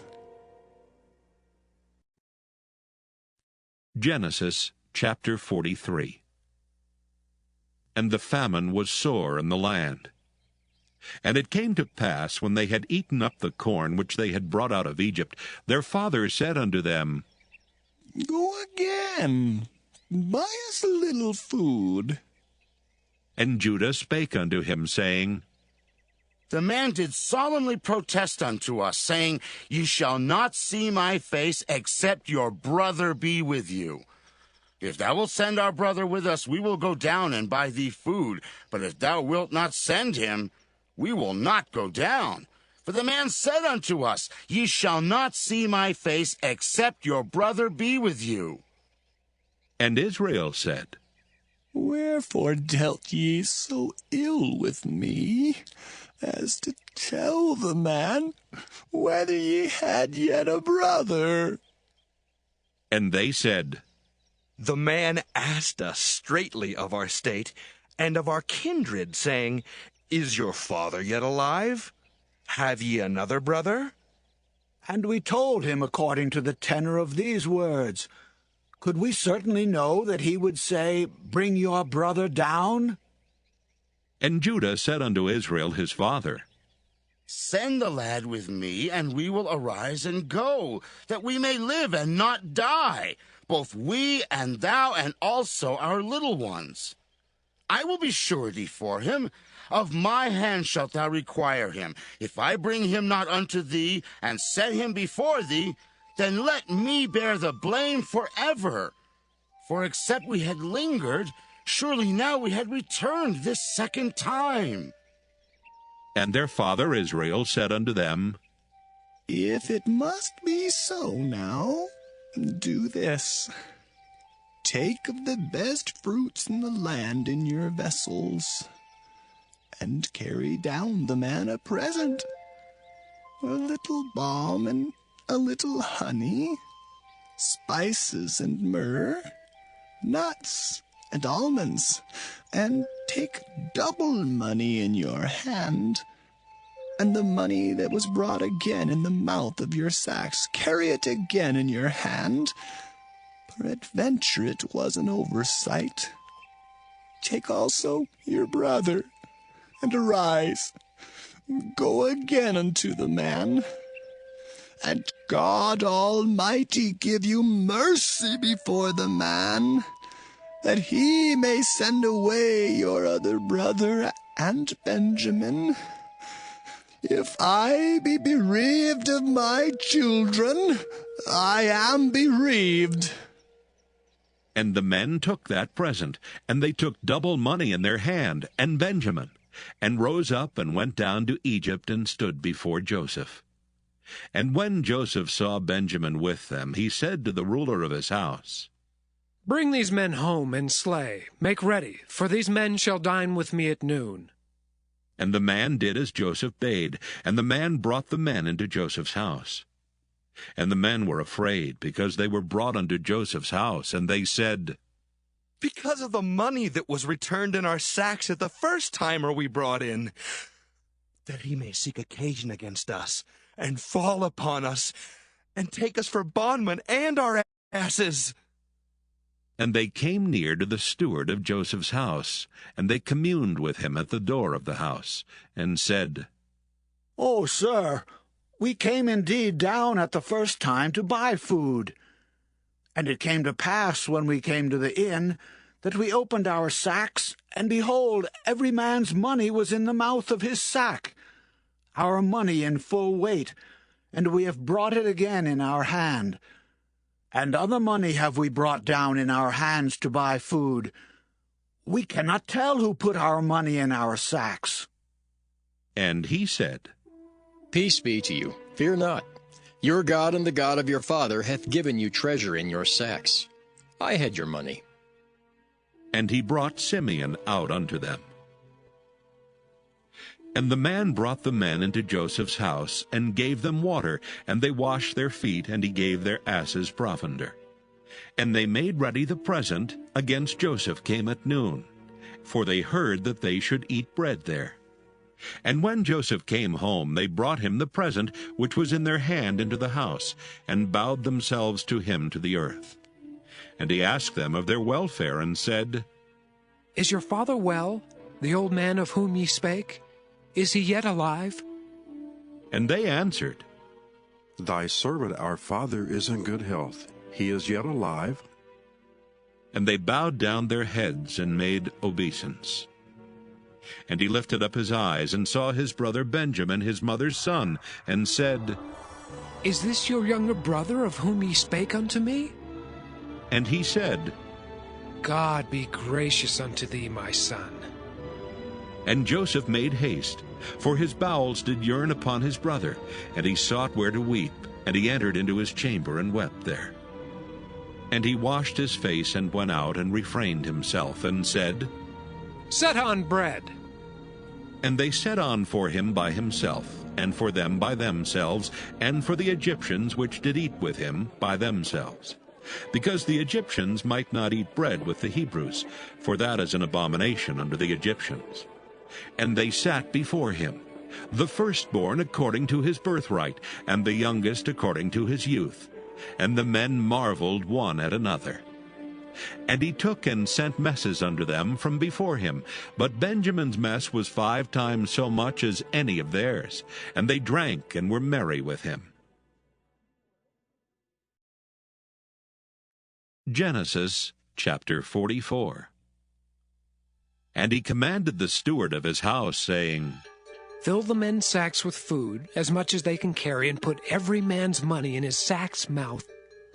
And put my cup, the silver cup, in the sack's mouth of the youngest, and his corn money.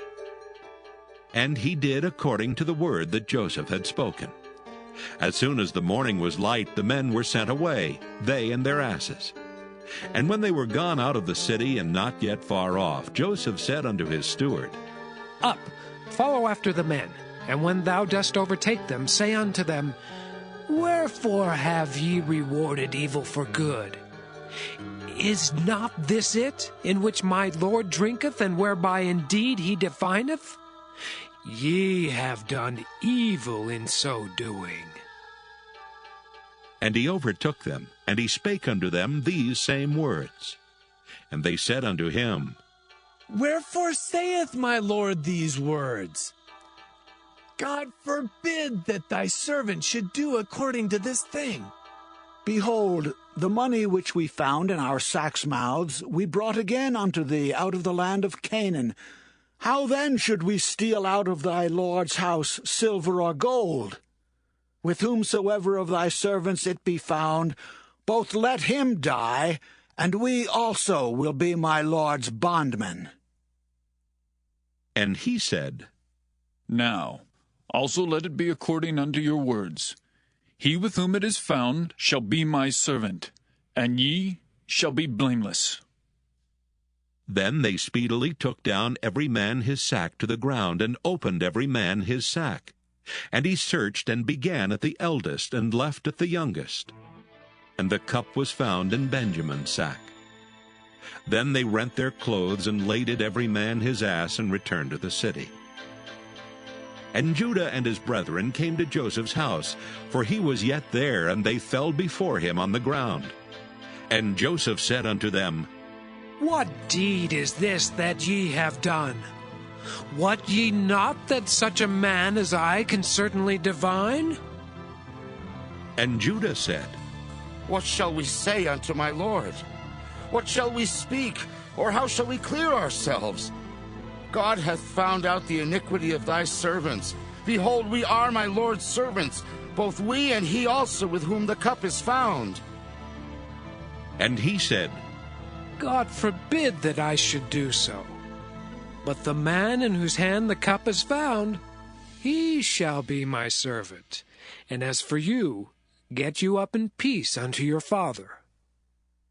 Then Judah came near unto him, and said, O my Lord, let thy servant, I pray thee, speak a word in my Lord's ears.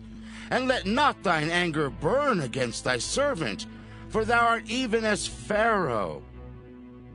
My Lord asked his servants, saying, Have ye a father or a brother? And we said unto my Lord, We have a father, an old man, and a child of his old age, a little one. And his brother is dead, and he alone is left of his mother, and his father loveth him. And thou saidst unto thy servants, Bring him down unto me, that I may set mine eyes upon him. And we said unto my Lord, The lad cannot leave his father, for if he should leave his father would die. And thou saidst unto thy servants, Except your youngest brother come down with you, ye shall see my face no more. And it came to pass, when we came up unto thy servant my father, we told him the words of my Lord. And our father said, Go again and buy us a little food. And we said, We cannot go down. If our youngest brother be with us, then will we go down, for we may not see the man's face, except our youngest brother be with us. And thy servant, my father, said unto us, Ye know that my wife bare me 2 sons, and the one went out from me, and I said, Surely he is torn in pieces, and I saw him not since. And if ye take this also from me, and mischief befall him, ye shall bring down my gray hairs with sorrow to the grave. Now therefore, when I come to thy servant my father, and the lad be not with us, seeing that his life is bound up in the lad's life, it shall come to pass, when he seeth that the lad is not with us, that he will die. And thy servants shall bring down the gray hairs of thy servant our father with sorrow to the grave. For thy servant became surety for the lad unto my father, saying, If I bring him not unto thee, then I shall bear the blame to my father forever. Now therefore I pray thee, let thy servant abide instead of the lad, a bondman to my Lord, and let the lad go up with his brethren. For how shall I go up to my father, and the lad be not with me? lest peradventure I see the evil that shall come on my father. Genesis chapter 45.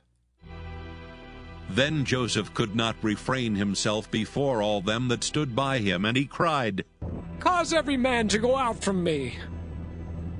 And there stood no man with him, while Joseph made himself known unto his brethren.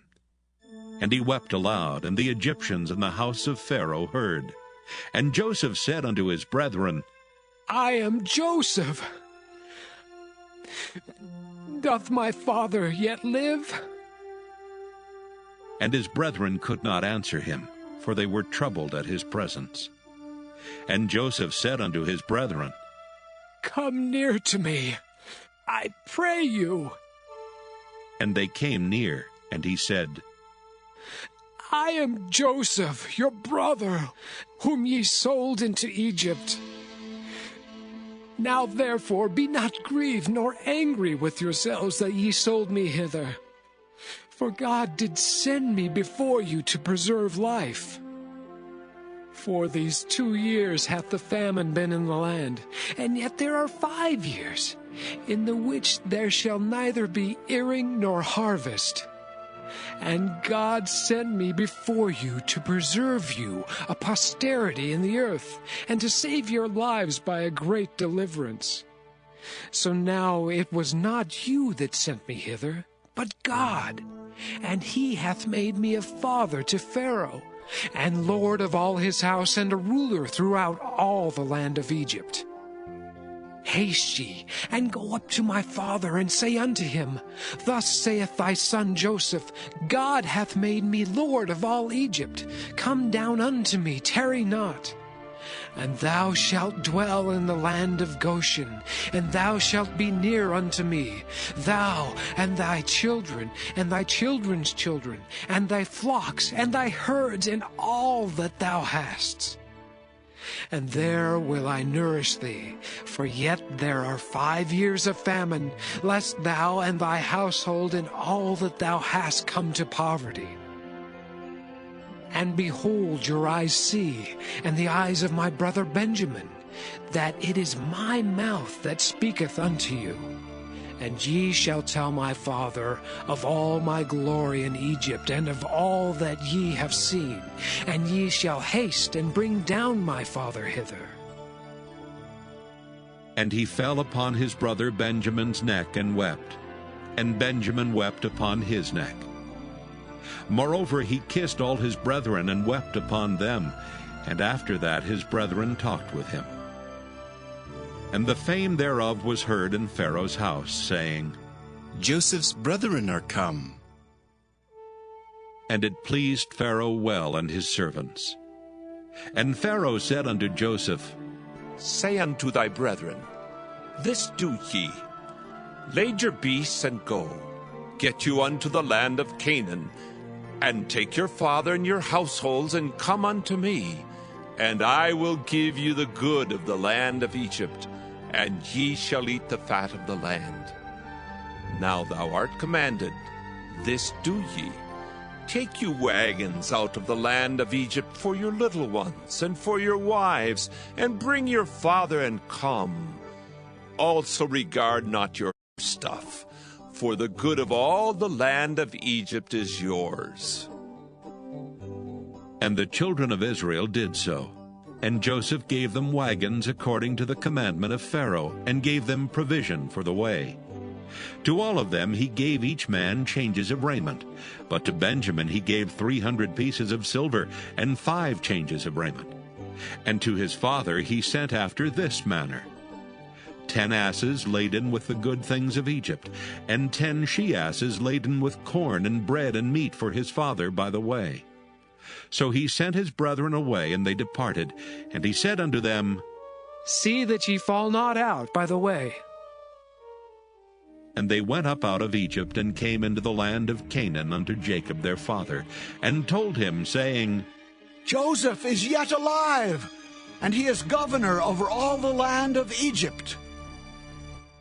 And Jacob's heart fainted, for he believed them not.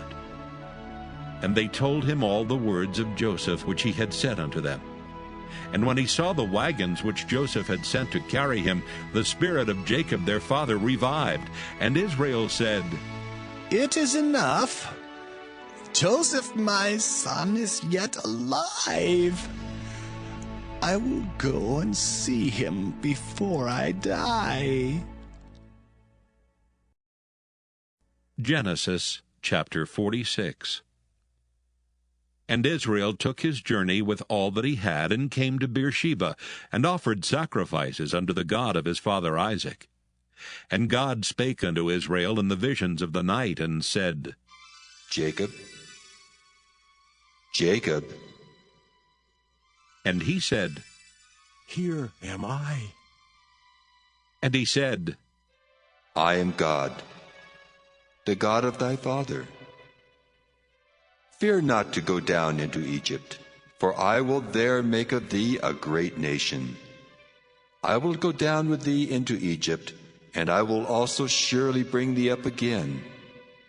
And Joseph shall put his hand upon thine eyes. And Jacob rose up from Beersheba, and the sons of Israel carried Jacob their father and their little ones and their wives in the wagons which Pharaoh had sent to carry him. And they took their cattle and their goods which they had gotten in the land of Canaan, and came into Egypt, Jacob and all his seed with him, his sons and his son's son with him, his daughters and his sons' daughters, and all his seed brought he with him into Egypt. And these are the names of the children of Israel which came into Egypt: Jacob and his sons, Reuben, Jacob's firstborn, and the sons of Reuben, Hanok and Phallu, and Hezron and Carmi, and the sons of Simeon, Jemuel and Jamin, and Ohad and Jachin, and Zohar and Shael, the son of a Canaanitish woman, and the sons of Levi, Gershon, Kohath, and Merari, and the sons of Judah, and Onan, and Shelah, and Pharez, and Zerah. But and Onan died in the land of Canaan. And the sons of Pharez were Hezron and Hamel. And the sons of Issachar, Tola, and Phuvah, and Job, and Shimron. And the sons of Zebulun, Sirad, and Elon, and Jaleel. These be the sons of Leah, which she bare unto Jacob in Padan Aram, with his daughter Dinah. All the souls of his sons and his daughters were 33. And the sons of Gad, Ziphaon, and Haggai, Shunai, and Esbon, Eri, and Arodai, and Areli. And the sons of Asher, Jimnah, and Ishua, and Isui, and Beriah, and Sirah their sister, and the sons of Beriah, Heber, and Malchiel.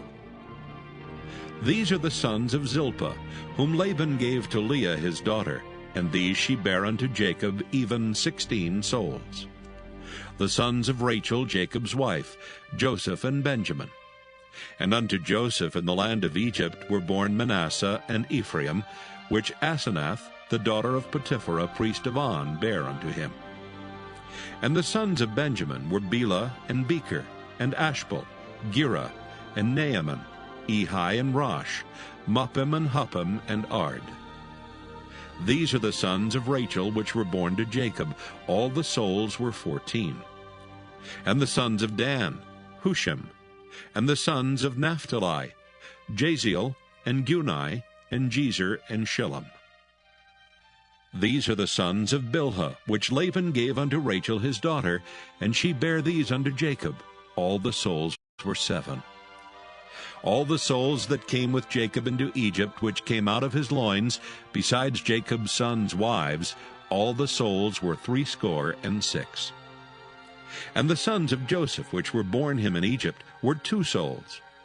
All the souls of the house of Jacob, which came into Egypt, were 70. And he sent Judah before him unto Joseph, to direct his face unto Goshen, and they came into the land of Goshen. And Joseph made ready his chariot, and went up to meet Israel his father to Goshen, and presented himself unto him. And he fell on his neck, and wept on his neck a good while. And Israel said unto Joseph, Now let me die, since I have seen thy face, because thou art yet alive. And Joseph said unto his brethren and unto his father's house, I will go up and show Pharaoh, and say unto him, My brethren and my father's house, which were in the land of Canaan, are come unto me. And the men are shepherds, for their trade hath been to feed cattle, and they have brought their flocks and their herds and all that they have. And it shall come to pass, when Pharaoh shall call you, and shall say, What is your occupation? That ye shall say, Thy servant's trade hath been about cattle from our youth even until now, both we and also our fathers, that ye may dwell in the land of Goshen, for every shepherd is an abomination unto the Egyptians. Genesis chapter 47. Then Joseph came and told Pharaoh, and said, My father and my brethren, and their flocks and their herds and all that they have are come out of the land of Canaan. And behold, they are in the land of Goshen. And he took some of his brethren, even 5 men, and presented them unto Pharaoh. And Pharaoh said unto his brethren, What is your occupation? And they said unto Pharaoh, Thy servants are shepherds, both we and also our fathers. They said moreover unto Pharaoh, For to sojourn in the land are we come, for thy servants have no pasture for their flocks, for the famine is sore in the land of Canaan. Now therefore, we pray thee, let thy servants dwell in the land of Goshen. And Pharaoh spake unto Joseph, saying, Thy father and thy brethren are come unto thee. The land of Egypt is before thee. In the best of the land make thy father and brethren to dwell.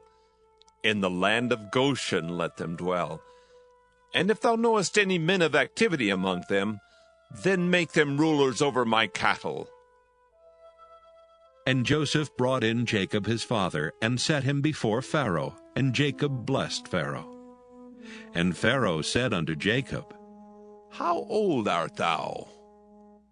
And Jacob said unto Pharaoh, The days of the years of my pilgrimage are 130 years.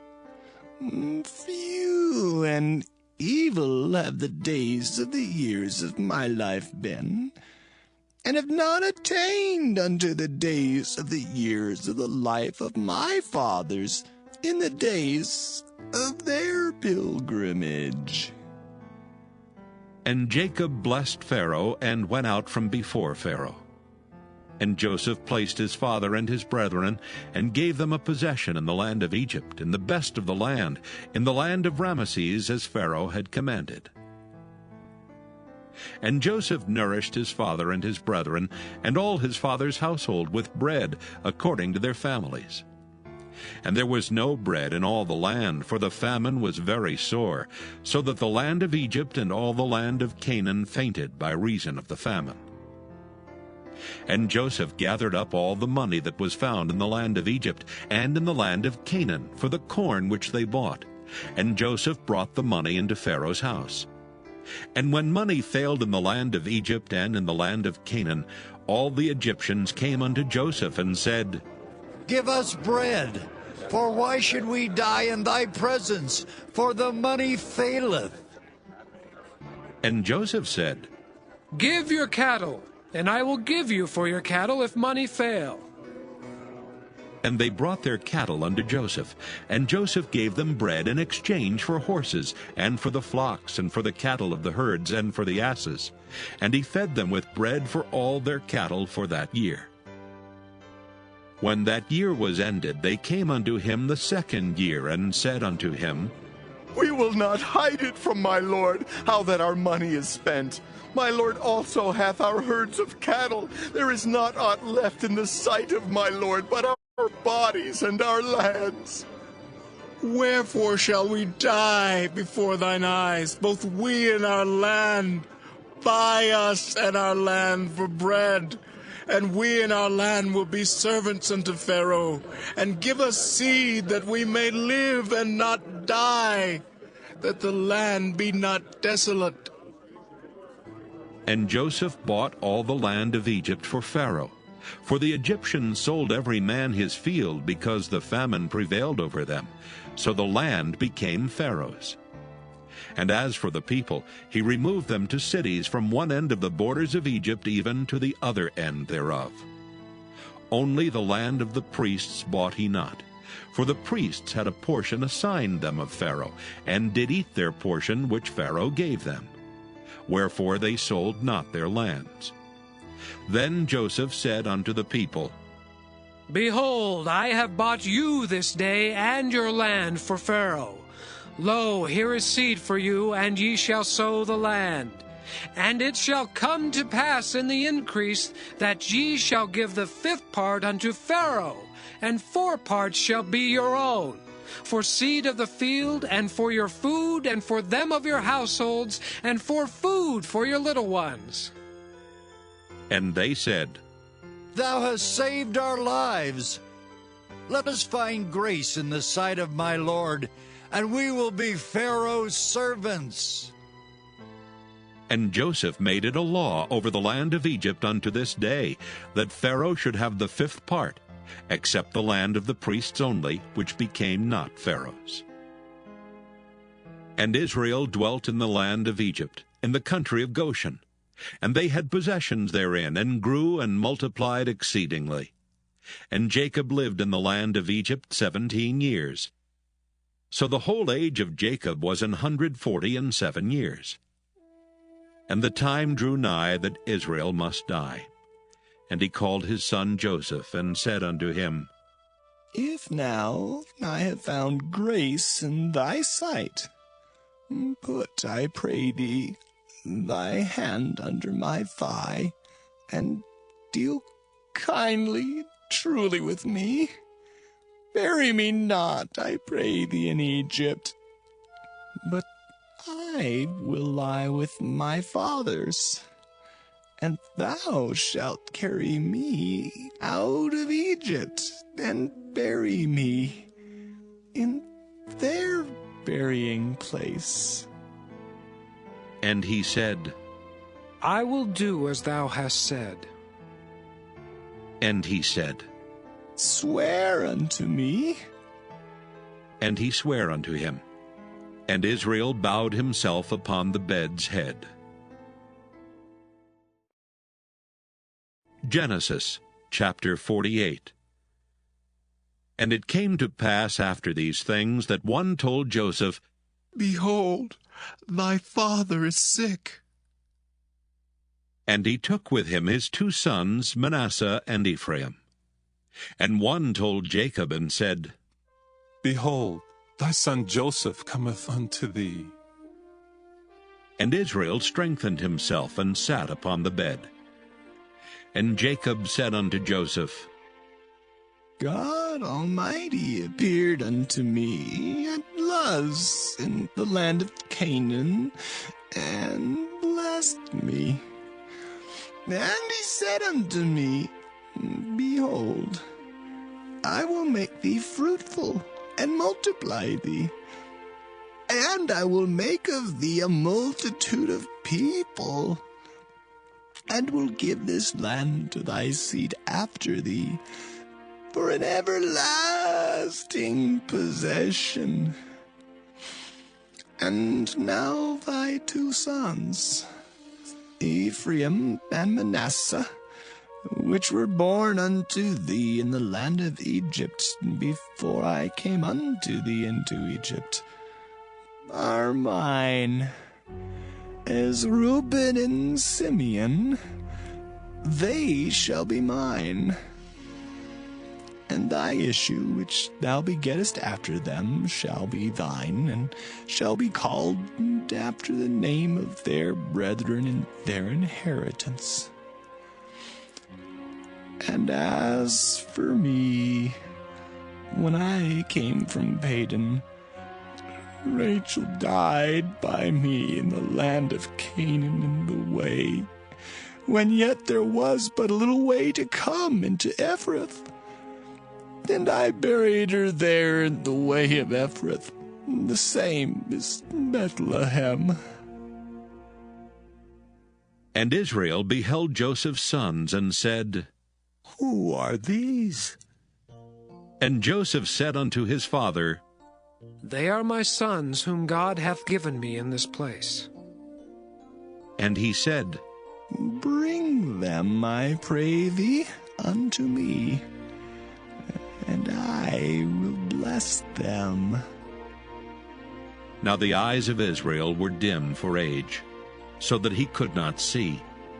And he brought them near unto him, and he kissed them, and embraced them. And Israel said unto Joseph, I had not thought to see thy face, and lo, God hath showed me also thy seed. And Joseph brought them out from between his knees, and he bowed himself with his face to the earth. And Joseph took them both, Ephraim in his right hand toward Israel's left hand, and Manasseh in his left hand toward Israel's right hand, and brought them near unto him. And Israel stretched out his right hand, and laid it upon Ephraim's head, who was the younger, and his left hand upon Manasseh's head, guiding his hands wittingly, for Manasseh was the firstborn.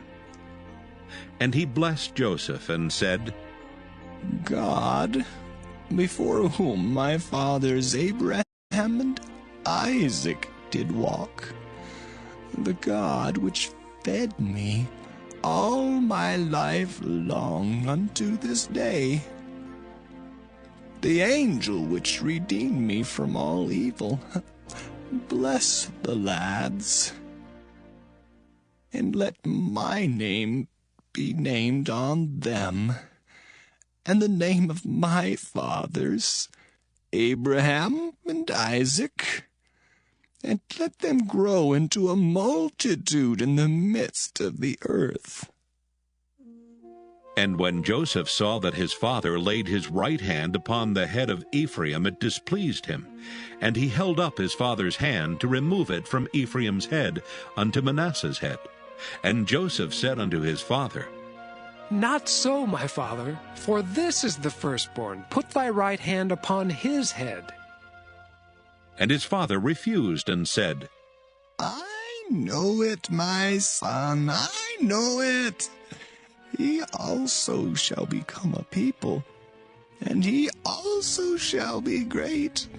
But truly, his younger brother shall be greater than he, and his seed shall become a multitude of nations.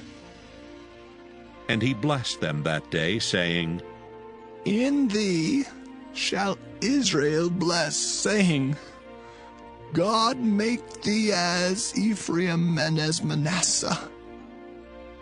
And he set Ephraim before Manasseh. And Israel said unto Joseph, Behold, I die, but God shall be with you, and bring you again unto the land of your fathers.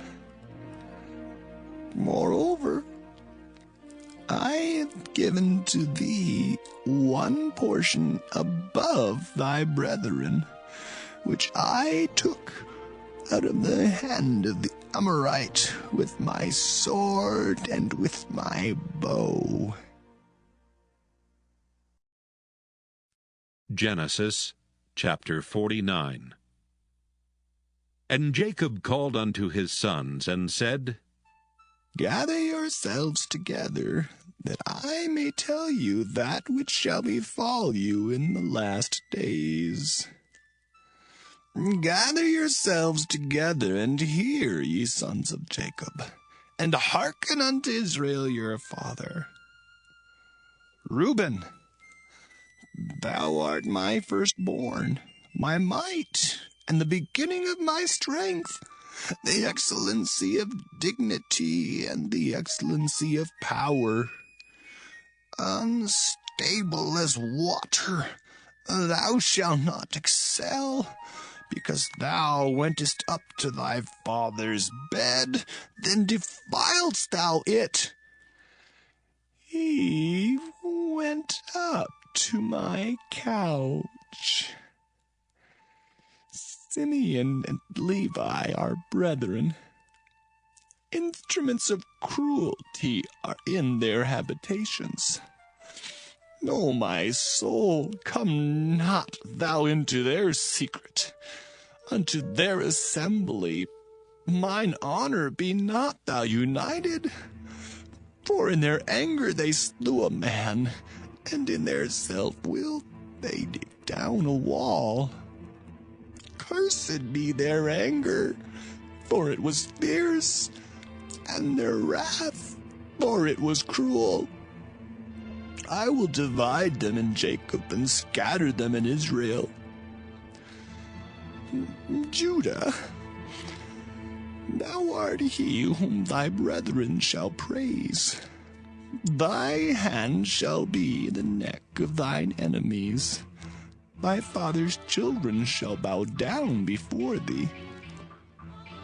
Judah is a lion's whelp. From the prey, my son, thou art gone up. He stooped down, he couched as a lion, and as an old lion. Who shall rouse him up?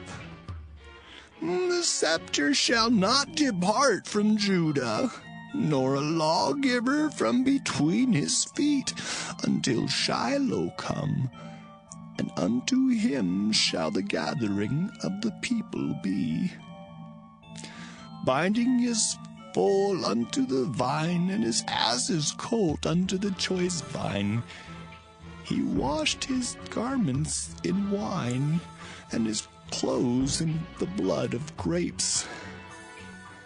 His eyes shall be red with wine, and his teeth white with milk. Zebulun shall dwell at the haven of the sea, and he shall be for an haven of ships, and his border shall be unto Zidon. Issachar is a strong ass, couching down between two burdens. And he saw that rest was good, and the land that it was pleasant, and bowed his shoulder to bear, and became a servant unto tribute. Dan shall judge his people as one of the tribes of Israel. Dan shall be a serpent by the way, an adder in the path, that biteth the horse's heels, so that his rider shall fall backward.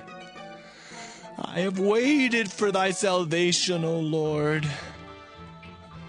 Gad, a troop shall overcome him, but he shall overcome at the last.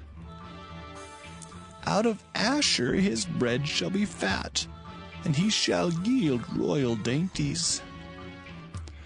Naphtali is a hind let loose, he giveth goodly words.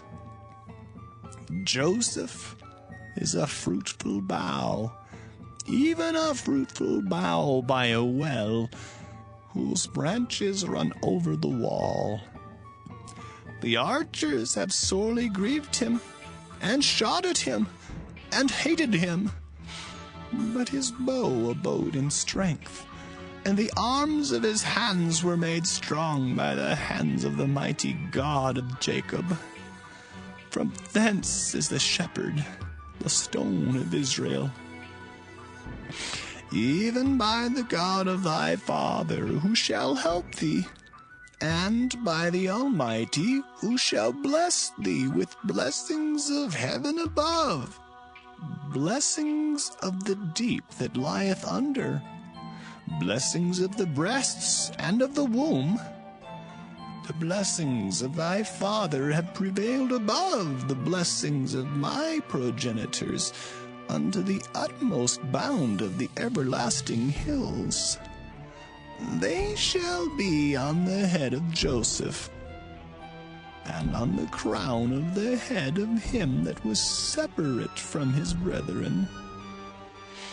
Benjamin shall raven as a wolf. In the morning he shall devour the prey, and at night he shall divide the spoil.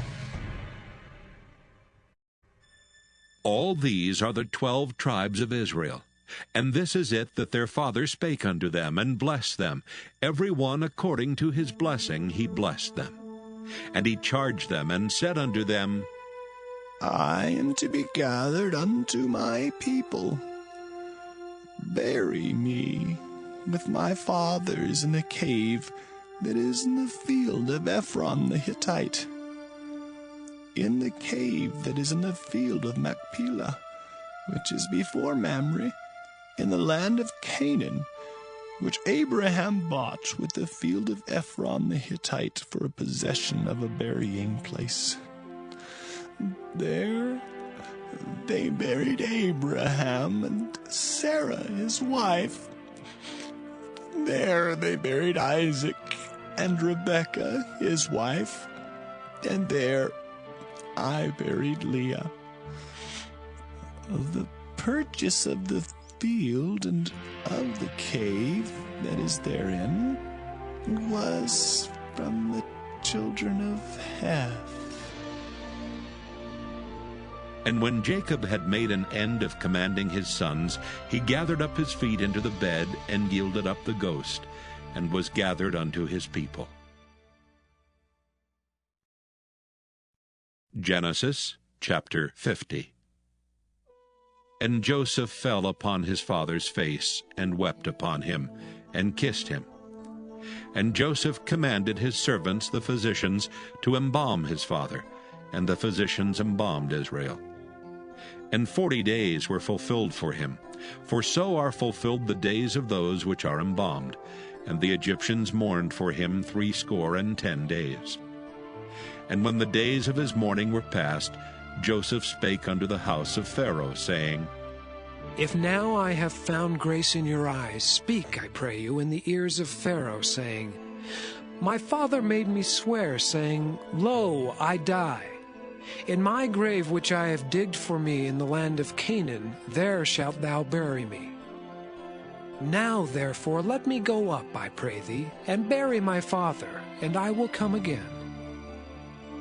And Pharaoh said, Go up, and bury thy father, according as he made thee swear.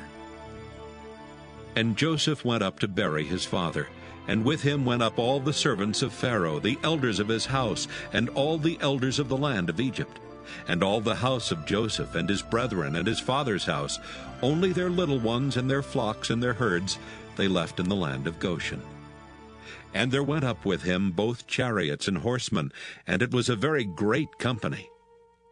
And they came to the threshing floor of Atad, which is beyond Jordan, and there they mourned with a great and very sore lamentation.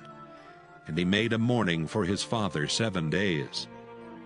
And when the inhabitants of the land, the Canaanites, saw the mourning in the floor of Atad, they said, This is a grievous mourning to the Egyptians. Wherefore the name of it was called Abel Mizraim, which is beyond Jordan. And his sons did unto him according as he commanded them. For his sons carried him into the land of Canaan, and buried him in the cave of the field of Machpelah, which Abraham bought with the field for a possession of a burying place of Ephron the Hittite before Mamre. And Joseph returned into Egypt, he and his brethren, and all that went up with him to bury his father after he had buried his father. And when Joseph's brethren saw that their father was dead, they said, Joseph will peradventure hate us, and will certainly requite us all the evil which we did unto him. And they sent a messenger unto Joseph, saying, Thy father did command before he died, saying, So shall ye say unto Joseph, Forgive, I pray thee now, the trespass of thy brethren, and their sin, for they did unto thee evil. And now we pray thee, forgive the trespass of the servants of the God of thy father. And Joseph wept when they spake unto him. And his brethren also went and fell down before his face, and they said, Behold, We be thy servants. And Joseph said unto them, Fear not, for am I in the place of God?